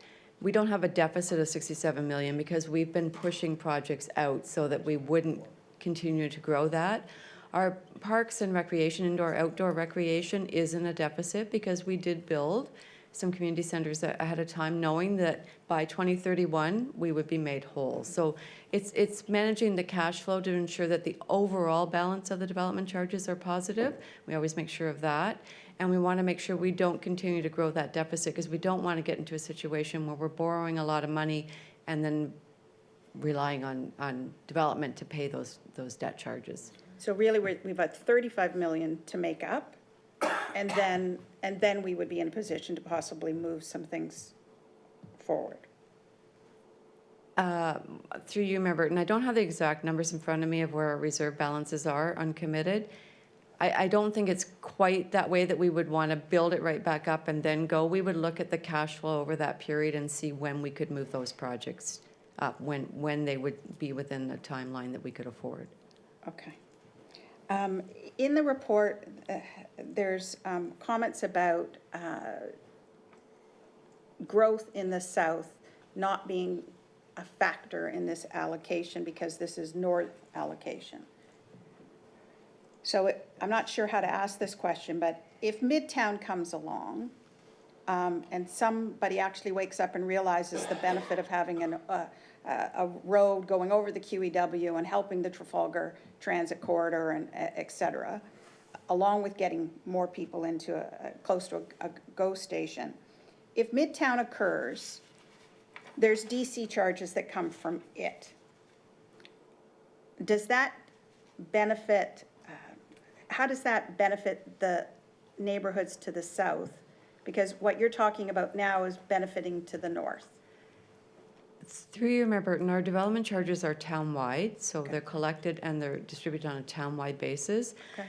Part of the reason that we are in that one chart, it showed that the south is slower, is because of the delay in Midtown. So that has caused some of the shortfall that we're seeing. When we're looking at the allocation, we're looking at what was planned to be received from the north versus where we would be at with this allocation. If I could just add to that, because the DCs are town-wide, it fulfills all of the DC charges that we would need. So if there is a project in the south that's moving forward that attracts DC money, because quite often it may not be considered a growth project, then it is equally available there to look at the increased dollars that are in the overall DC increase that we would get with, or the cash flow with this moving forward. So I'm just trying to clarify that it's not just the north that benefits, it's overall on the town, because we have more money coming into the DCs sooner. And we've spent more money than we had coming in. Yes. Okay. Before we get to a vote, I would really like somebody to articulate what the benefits or risks, again, are of a deferral versus approving. I'm not sure who's going to do that, but I would like somebody to do that. All right, well, before we do that, we have 2 registered delegations. I sense that council may have exhausted its questions for now. Oh, so shall we put the delegations off, or would you like to hear them first? Well, my question would be fairly simple. You have the floor. Okay, Oh, wait, I'm sorry. Councillor Robertson is next, then you. That's okay. I was just going to chime in on the school issue, and I don't need to, so. Back to you, Councillor Elgar. Thank you. I just, maybe Ms. Closey can correct me, but I thought I heard that right now, when Councillor Knoll mentioned about the high school at Naigaw and Dundas, that I heard it just needs a rezoning. Can they ask for a rezoning tomorrow? I think, as Mr. Charles had said, they have actually been in with pre-consultation, just haven't filed an application. They could file that application at any time, and then it would go through the normal planning process that you deal with in terms of a public meeting and the eventual decision on the application. So I really appreciate that, because I had always heard they couldn't do anything because it had the school overlaid on it. at this point in time still. So I was referring to the school site. So the school can make an application at any point in time. Oh, okay, so not the McGowans that own the site right at the property. corner can always make an application. Anyone can file an application at any point in time. So even though the school is on it, I thought they had been told, I'll defer to Ward 7 councilors and Councilor Knoll on that, but now I'm very confused. You're saying they could have done it back in 2008? They could have made an application. I would think that their chances of success in 2008, freshly after the secondary plan was put in place, would probably be more difficult. But at this point in time, the school board has made quite a bit of progress, and I think has publicly said that they're looking at another site and part of the town lands in order to move forward with the school site, which would mean that the other site right at the corner would be free of that. So at this point in time, they could file an application for their particular site, and it would be reviewed in light of where the school board is. Okay, that's good, because they've been, I think they feel they've been held hostage, I think, for like 15 years. On the issue of calculating Bill 108 and the implications, when I read the page 10, the second paragraph, staff has not had an opportunity to undertake a thorough review of the regulation. Did I hear you correctly when somebody said it would take 18 months to do the calculation? Yes, when we're looking at the regulations and the requirements, we understand what are the immediate impacts of the DC by returning the 10%, no longer having the 10% discount. We understand that. The parkland component is a little more complicated because there needs to be a park study or parks needs study, first of all, to I will use the words justify what is your park requirements, to then translate that into what your percentages are. So there is a fair amount of work to do. We really need the regulations in place to understand exactly the next steps, but in looking at the requirements that we need to fulfill in order to understand what the implications of that are in a full way. I'm talking about a full assessment of what is the implications. It would take us 18 months to do that, because we'd have to do the parks needs study first. Now, with regard to development charges, I thought I heard somebody say that they're not in a good position. But in our 2020 budget allocation, it said development charges reserve funds are in a surplus position. Now, are they or are they not?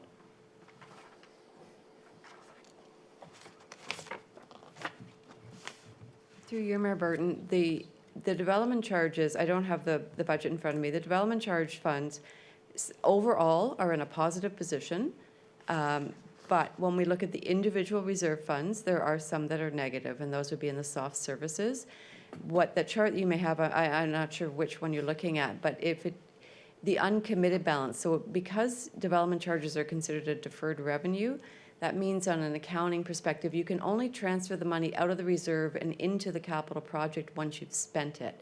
So we may have committed the funds against projects, but because they haven't been completed yet, we haven't been able to transfer the funds out of the reserve. So when I'm saying a negative balance in our soft services, I'm talking about the uncommitted balance.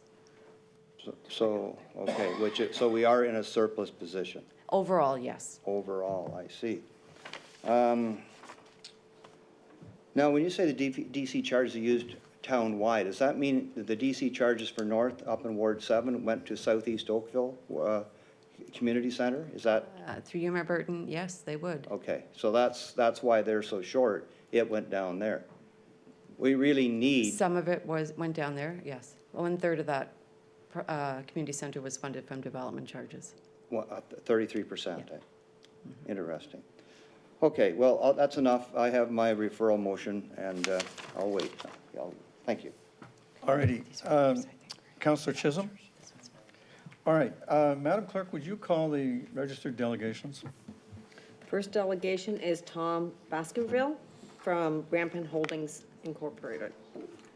Welcome, sir. Council looks forward to your information. Thank you, Mr. Mayor and Council. In light of the hour, I'll be brief. My name is Tom Baskerville. I'm with Rampant Holdings, and we're here asking that we be included in the allocation program, requesting a partial allocation for I have a, can you help me here? asking for 70 SDEs. No. Yes, it is. Yes, it is. Yeah. Thank you. So our property is labeled as the subject lands.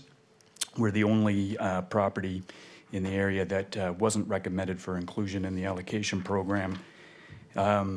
We understand that staff had a very difficult job and that there simply isn't enough allocation to go around, and that obviously there has to be winners and losers. But we just don't think that enough attention was paid to the phasing policies of the secondary plan. And sometimes that can lead to unintended consequences in future. This is, I'm sorry for the quality of this slide.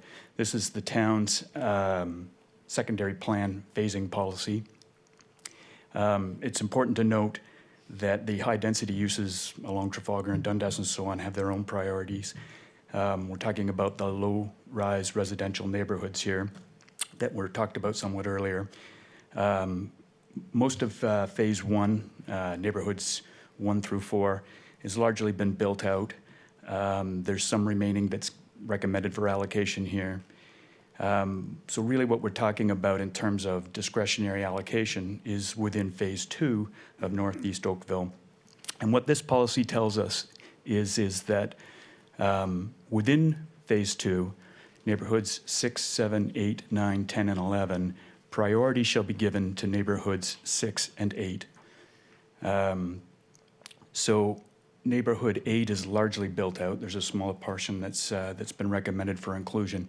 But neighborhood 6 then would be the remaining priority neighborhood. And I'll just, before I leave, I'll note that it uses the word shall. And it's important to understand in the language of official plans and secondary plans that shall means must. It's not encouraged. It's not maybe. It means it will be. This is the figure from your secondary plan that shows where these neighborhoods are located and where the limits of them are. I'm not sure if this will work for me. So, a little jumpy. So the southern portion of our property is in neighborhood 6, and the northern part is in neighborhood 7. But in actuality, the northern part of ours is the Joshua Creek Arts Center, which many of you would be familiar with. And you may know that we recently worked with the Town of Oakville's Heritage Committee and this council to designate that property as a cultural heritage landscape, meaning that that property will never develop and the Arts Center will continue. So when we're looking for reallocation here, we're really talking about for the southerly lands, which are part of neighborhood 6. I think it's important to note that the staff report that you're looking at in Appendix C labels our land as neighborhood 7. And I wanted to point out that that's a mistake and it's factually wrong. So I can't help but wonder if that helped to lead to the conclusion that it wasn't important to include these lands. This is our attempt to try to show where the neighborhoods are relative to what's been proposed to be receiving allocation. And what's important to note here is that neighborhoods 9, 10, and 11, for instance, are proposed to receive allocation. And I know it's to do with potentially unlocking these school sites, but as been said here, providing a school site means nothing if there isn't the population to generate the funding of an actual school. And I think a better approach would be to focus on completing fewer neighborhoods where you can get the right amount of population and see the school actually built and the neighborhoods completed.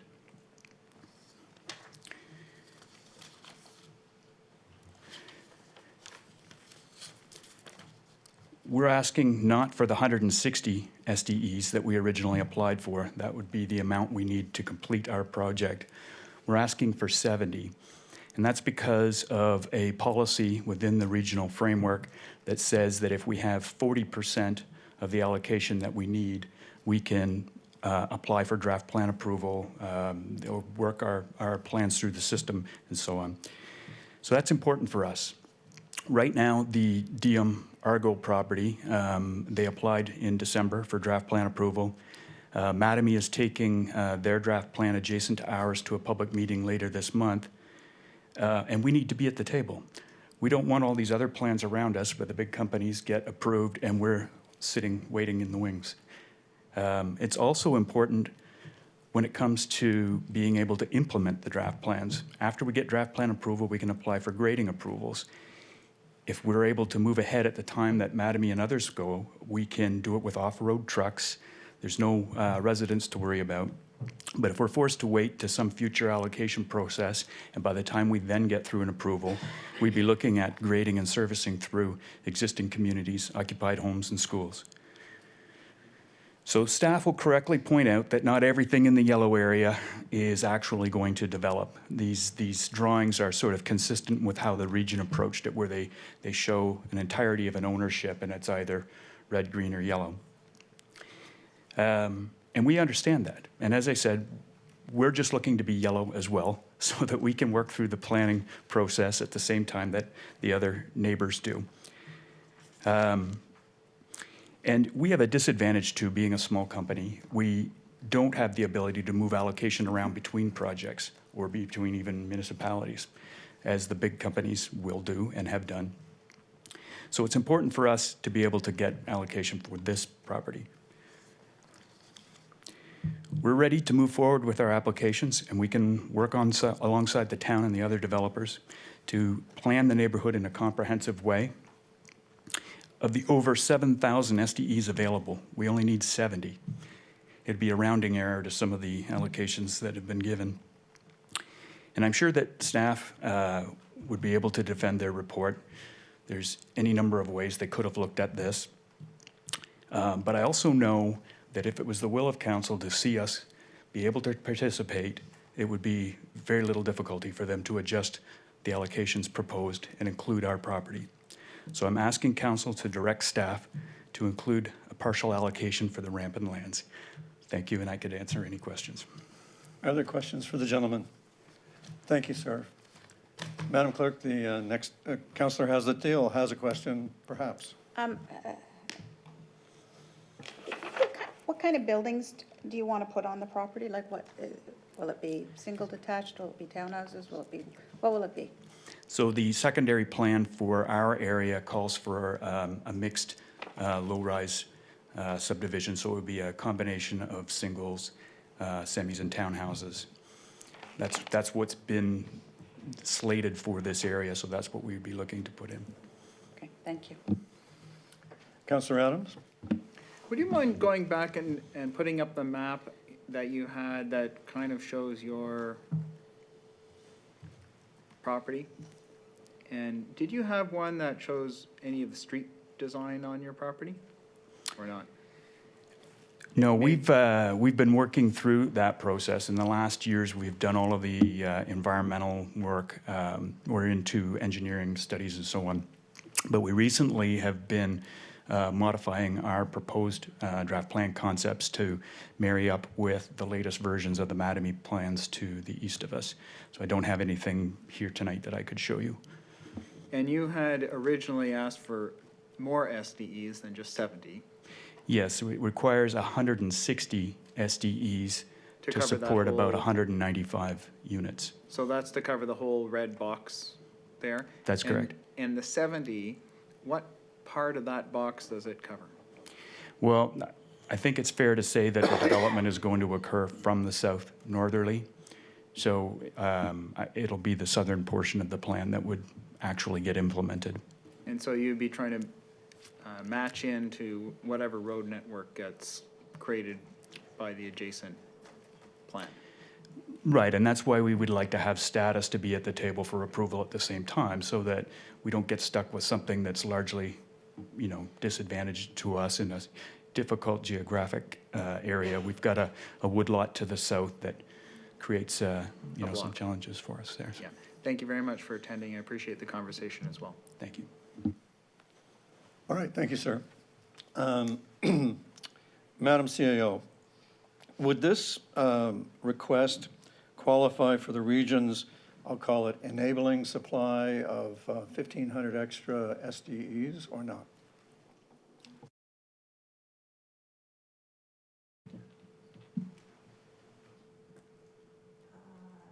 Our inclination is that it would not apply to that. I think the enabling is, if there is an opportunity, to go back to the schools, to open up a school site, to add a few more units around a school, those are the kinds of things I think the region was talking about on the enabling piece. So I don't see this one as fitting that. Okay, and did you want to explain why you didn't include it?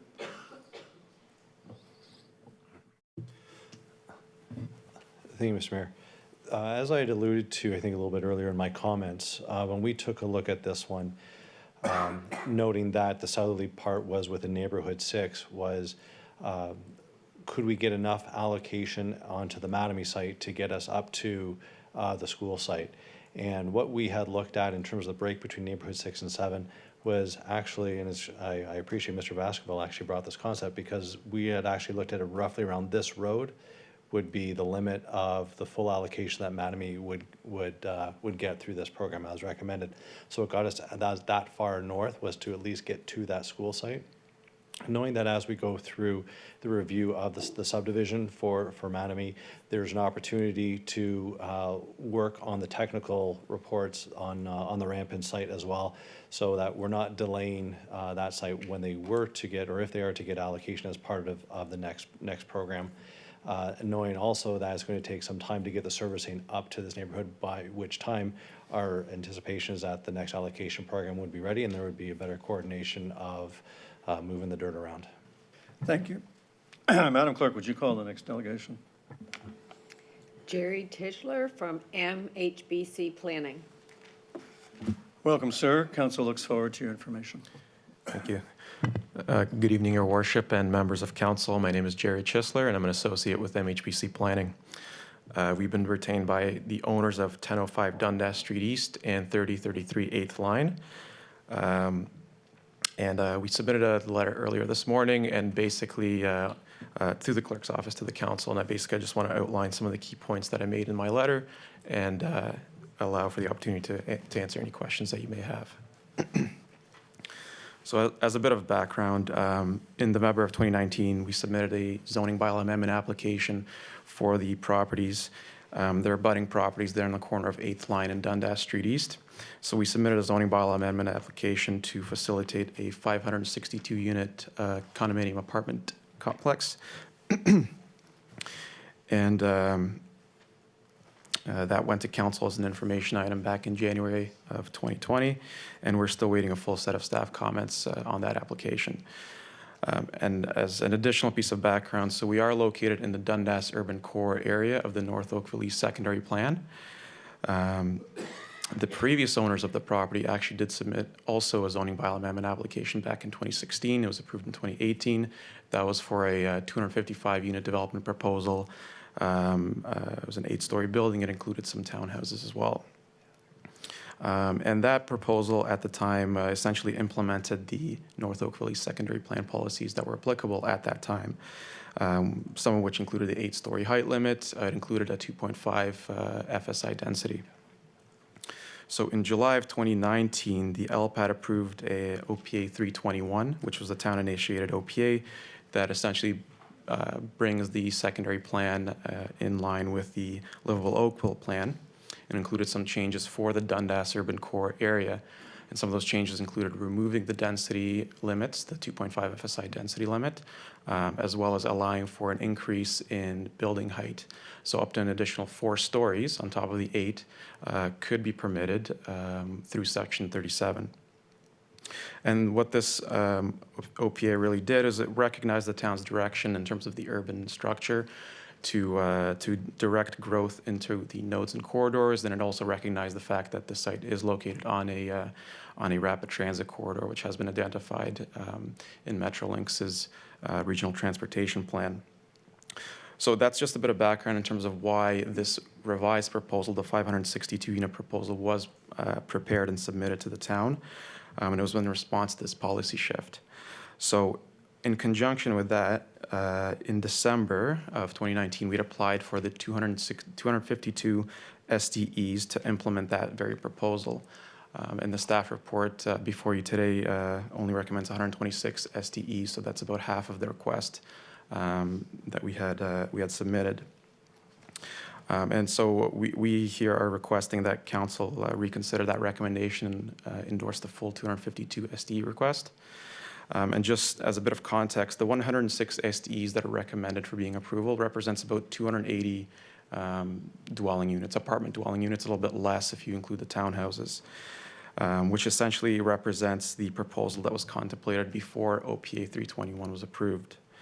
And so we are asking for the full 252 SDEs to be approved and to be consistent with that the vision and direction that was provided in the council-approved OPA 321, which contemplated additional density, focusing growth in the urban nodes and corridors, being the Dundas Urban Core, and recognizing its importance in the urban hierarchy. So the site itself is ideally located for intensification. It's at the intersection of two major streets, a collector and a major arterial. It's on a rapid transit corridor. It's in proximity to public facilities, commercial uses, some employment uses down the road to the east. And intensification areas like this, along major corridors, along planned frequent transit, are designated as strategic growth areas in the provincial policy. It's also a strategic growth area in the Livable Oakville plan. So we're of the opinion that we need to ensure that the full allocation amount is provided to such properties to ensure that this kind of vision is realized and that we're able to realize such things as rapid transit in the future. And last, I just want to mention that the full allocation amount would allow for an efficient construction of the proposal, so it would eliminate the possibility of having to wait for a future allocation program, whether it's 23 or later. And it certainly would provide certainty to some of the owners as well as the neighbors with respect to the timing of that construction. And actually, last, I just wanted to add that this additional density that we are requesting through the zoning bylaw amendment application, it is coming through Section 37, so we're still in a position where those bylaws can be passed. But the fact that that is occurring would allow some of those additional community benefits that council finds lacking in North Oakville East Secondary Plan to be potentially realized or at least funded additionally. And I'll be happy to take any questions. Thank you for your information. Are there questions for the gentleman? Thank you, sir. Thank you. Madam CAO, can you give council any explanation for your decision or your recommendation with respect to this? I think Gabe Charles can address that. Thank you, Mr. Mayor. When we took a look at this particular proposal, we were looking at the phasing that had come along or had been proposed as part of the application. And it's split fairly evenly in two phases, and the first phase and the second phase both having 281 units. The first phase was anticipated, according to the applicant, to commence in around March of 2022, giving roughly a 2-year time frame for these types of constructions. Our anticipation would be that by the time the next allocation program rolls around, that the second phase of this development would be ready for allocation. So it's not to say that we would only review half of the site from a site plan perspective. We would look at the site comprehensively, and it just means that one permit would be issued for the first phase, and they would need a subsequent permit to get into the second phase somewhere once the next program is in place. Thank you very much. I think that completes the delegations. Are there any other members of the public with information for council on this matter? I'm going to restrict it to table. So I'm going to recognize Councillor Lischina's motion and Councillor Elgar's motion to refer. A motion to refer needs something to refer, so we get the recommendation on the table, and the matter in front of us now is Councillor Elgar's motion to refer. And the rules on motions to refer is that they're debatable with respect to the merits of referring the matter, to whom the matter is to be referred, and any time period within which the matter is to be reported back. Councillor Elgar, you have the floor. Thank you. Through you, Mayor Burton, I'd like to start off by saying I'd like to refer this back to staff to provide the forecasted population to 2031 based on what the current population is today, based on best planning estimates, plus the number of units already approved but not yet included in the property count. And that direct staff provide allocation mixed low-rise Rampion property, I shouldn't say requirements, but considerations in this allocation when it comes back to us. We got to ensure that we do meet the 2031 population forecast, and I just want to make sure we do it in a proper manner, because we still have another supposed potential allocation coming to us in 2023. And I believe that if we take our time and do this properly, we will actually control growth instead of unbridled growth by increasing it from what we had previously projected. We're increasing it by 52%. That would be the simple part of my recommendation at this point.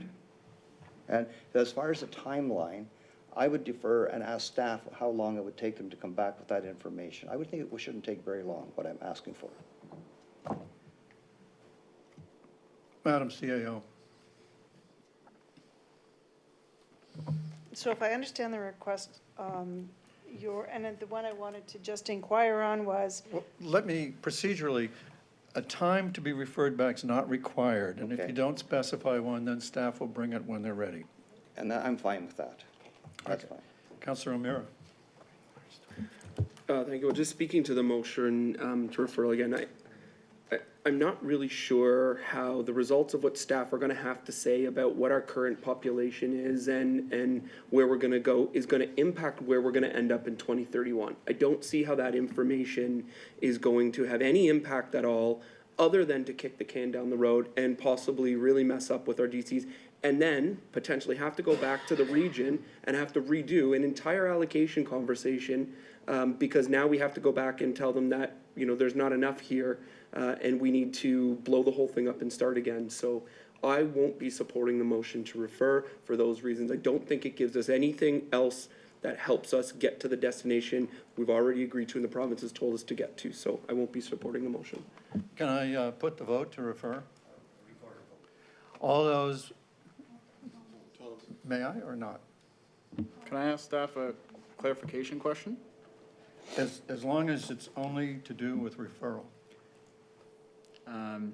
I think it has merit, and I'll If it- try it. If it has to do with referral, it has merit and it's in order. I have a question about the Rampin property and the number of units that are allocated to the Argo property and to the Mattamy property, and to what degree we are able to control where those units get built. Counselor, that's not germane to referral. Well, then- If referral fails, that would be a question that would be in order. Well, then I call the question. Counselor has a deal on referral. So, what I'm understanding is that if we're referring it back, we don't have a time frame in which we would get it back. So we're not, so for example, if the referral said to report back that information in 1 month, what I'd like staff to answer is 1 month doable? And what do you see as potential, clarifying that information, how do you see that benefiting us? so in terms of reporting back, if I understand the request enough, I think that we could report back fairly quickly. In fact, we would try and report back to the next council meeting on March 23rd. The reason for that, it would still allow us to be able to inform the region in the time frame that they were looking for. So for that reason, we'd look to getting back in that period of time. In terms of whether or not it would change the information or shed any more light on it, we had considered the 2031 population. What was the implication of allocating to that? And the conclusion from staff's perspective was there was both good planning merits to doing it and good financial merits. So from staff's perspective on the recommendation, we wouldn't see the information changing in any way the recommendation. Councillor Grant. So what I've read and from what I've heard tonight, we are essentially kind of making sure that things are getting set for the future. We've always sorry, the late hour. Counselor, We've already got, you can only speak to referral. speaking to the referral, I think that it's not proper because of the fact that we know that there is going to be concerns if we do try and refer this. We're putting some possibilities in place that we would not have areas for people to grow into as it grows. And I mean, Councillor Sandhu had mentioned at one point about how You're wandering. my mind wanders. Let me get to call the question in. All right, to vote in favor of referral, please rise to be named. Councillor Duddeck, Councillor Haslett-Deal, Councillor Elgar, Councillor Adams, Councillor Palmer. To vote against referral, please rise to be named. Councillor O'Meara, Councillor Robertson, Councillor Chisholm, Councillor Longo, Councillor Knoll, Councillor Grant, Councillor Lischina, Councillor Sandhu, and Mayor Burton. Referral has failed. Councillor Adams, you had a question about you had a question about the Rampins, and that goes to Councillor Lischina's motion. You have the floor. Can staff tell me to what degree we have certainty that any units that are allocated to the Mattamy lands and the Argo lands must be used in a way that would, A, open up the school sites, B, match up to the Rampin property, and C, couldn't be taken out of those properties and moved to another, say, Mattamy property elsewhere?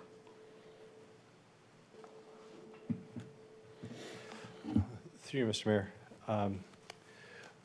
When we look at these subdivisions, they are looked at comprehensively. They have to all work together, and that's not just from a road connectivity point of view, but also from a stormwater perspective, et cetera. The idea of moving allocation around is subject to the approval from the planning director. So with something like this, we wouldn't suggest that Mattamy, for example, would be able to move allocation off of this site, which would then further impede the Rampin property from being able to proceed. So we would take that into consideration to make sure that the Rampin property is in a good position for the next program. And I have another, one other higher level question, which is, why were we only offered one option in the recommendation? Why were there not consideration given to having multiple options for council to choose from? Through you, Mr. Mayor, clarify options for which? So there's X number of allocation units to be spread around, and staff have come with a single option. Here's our recommendation. It's this or nothing. And there was no options around what if you wanted to prioritize more of the high density? What if you wanted to prioritize more of a particular zone or area for a particular reason? Through you, Mr. Mayor, what we looked at was the evaluation criteria which we presented, not to suggest that any one of those criteria had more weight than another, that they didn't have priority over another, and it was how many boxes can we check to meet as many of the criteria as possible with the distribution that we were looking at. Okay, thanks. Councillor Palmer. Thank you, Your Worship. I think this may have been something that Councillor Elgar touched on, but my question is, before we jump from the 4,100 to the 7,100, where did the 4,100, I'm not sure if staff worked on this, but where did the 4,100 SDEs take us in regards to our target for the 2031 population? Through you, Mr. Mayor, so I think the number you're referring to is the 2022 BPE forecast that they were looking at, which equated to 4,668 or so SDEs. So that just took us to the 2022 timeframe, which was the original timeframe for this particular program.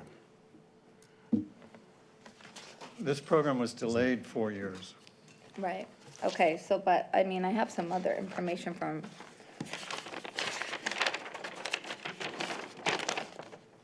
4668. We asked for an increase at the region to 7118.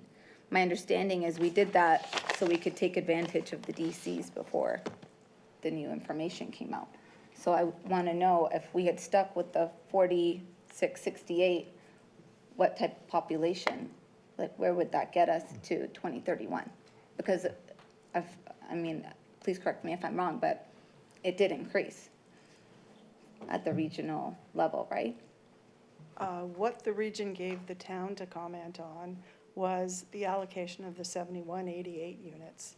The allocation program didn't consider the 4668, that number, because it wasn't factored in terms, they were looking at a program that they could deliver all the infrastructure. That required the 7188. So Okay. we didn't look at the 46. 'cause Okay, it just thank wasn't you. on the That table number for us was to given consider. to me by our staff, so I thought that maybe it would have been under consideration as well. Thank you. All right, thank you. May I put the vote? Councillor Haslett-Deal. Question for staff, because one of the delegates made an excellent point about how the coordination and the efficiency of basically the build-out. When the allocation was looked at, I didn't see a criteria that talked to how, to that element in terms of ensuring that the neighborhoods, that either the pace in which it's going to occur, or that it's going to minimize as much disruption as possible. Was that a factor at all in just putting a lens on the allocation? So you created areas where you said, look, this is now going to unlock a school, but is there anything around the context of, okay, we're going to be building in this area and this is how it's going to phase in? Through you, Mr. Mayor, not to the degree I think that you're suggesting in terms of how the actual development will phase. That would be something that we would get into that level of detail through the subdivision process. It's just, when you look at the Appendix C and you see how the assessment was to reduce the amount of allocation, sharing it out is, and again, you're the experts and I'm sure that you thought it through, but that reduction means there's a whole bunch of projects that are only going to get partway through, not all the way through. Or have I misunderstood that? Through you, Mr. Mayor, what we've looked at is trying to allocate as much as possible under the standard SDE, which allows for the grade-related to proceed, which means we get the roads, the pipes, the land available for the school sites. And where we pulled back was on the higher density SDE requirements. So that means rather than being able to do 2 buildings on a block, a developer could do 1 building, for example. So that's where we started to pull back, was on those types of, what was within that payment pool. Okay, thank you. Any others? Then I'll call the vote. All those in favor? All right, if to be recorded in favor of the motion, please rise to be named. Councillor O'Meara, Councillor Robertson, Councillor Chisholm, Councillor Haslett-Deal, Councillor Longo, Councillor Knoll, Councillor Grant, Councillor Lischina, Councillor Sanju, and Mayor Burton. To be recorded against, please rise to be named.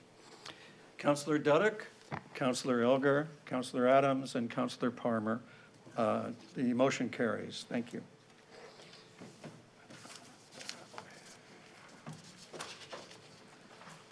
We need a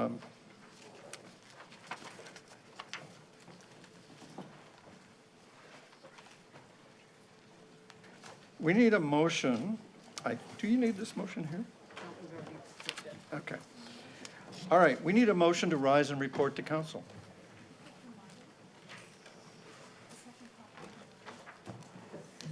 Yeah, that's all part of C1. I saw a hand for the rise and report. Councillor Dudek, all those in favor? That carries. Our rise and report, the Committee of the Whole has met and has made recommendations on consent items 1 and 2, public hearing items 3, 4, and 5, discussion items 6 and 7, and confidential discussion items C1, as noted by the clerk. Are there a mover and seconder for this report? Councillor Lischina, Councillor Knoll, all in favor? The report is adopted. Is there any new business of an emergency, congratulatory, or condolence nature? Is there a mover and seconder for consideration and reading of the bylaws?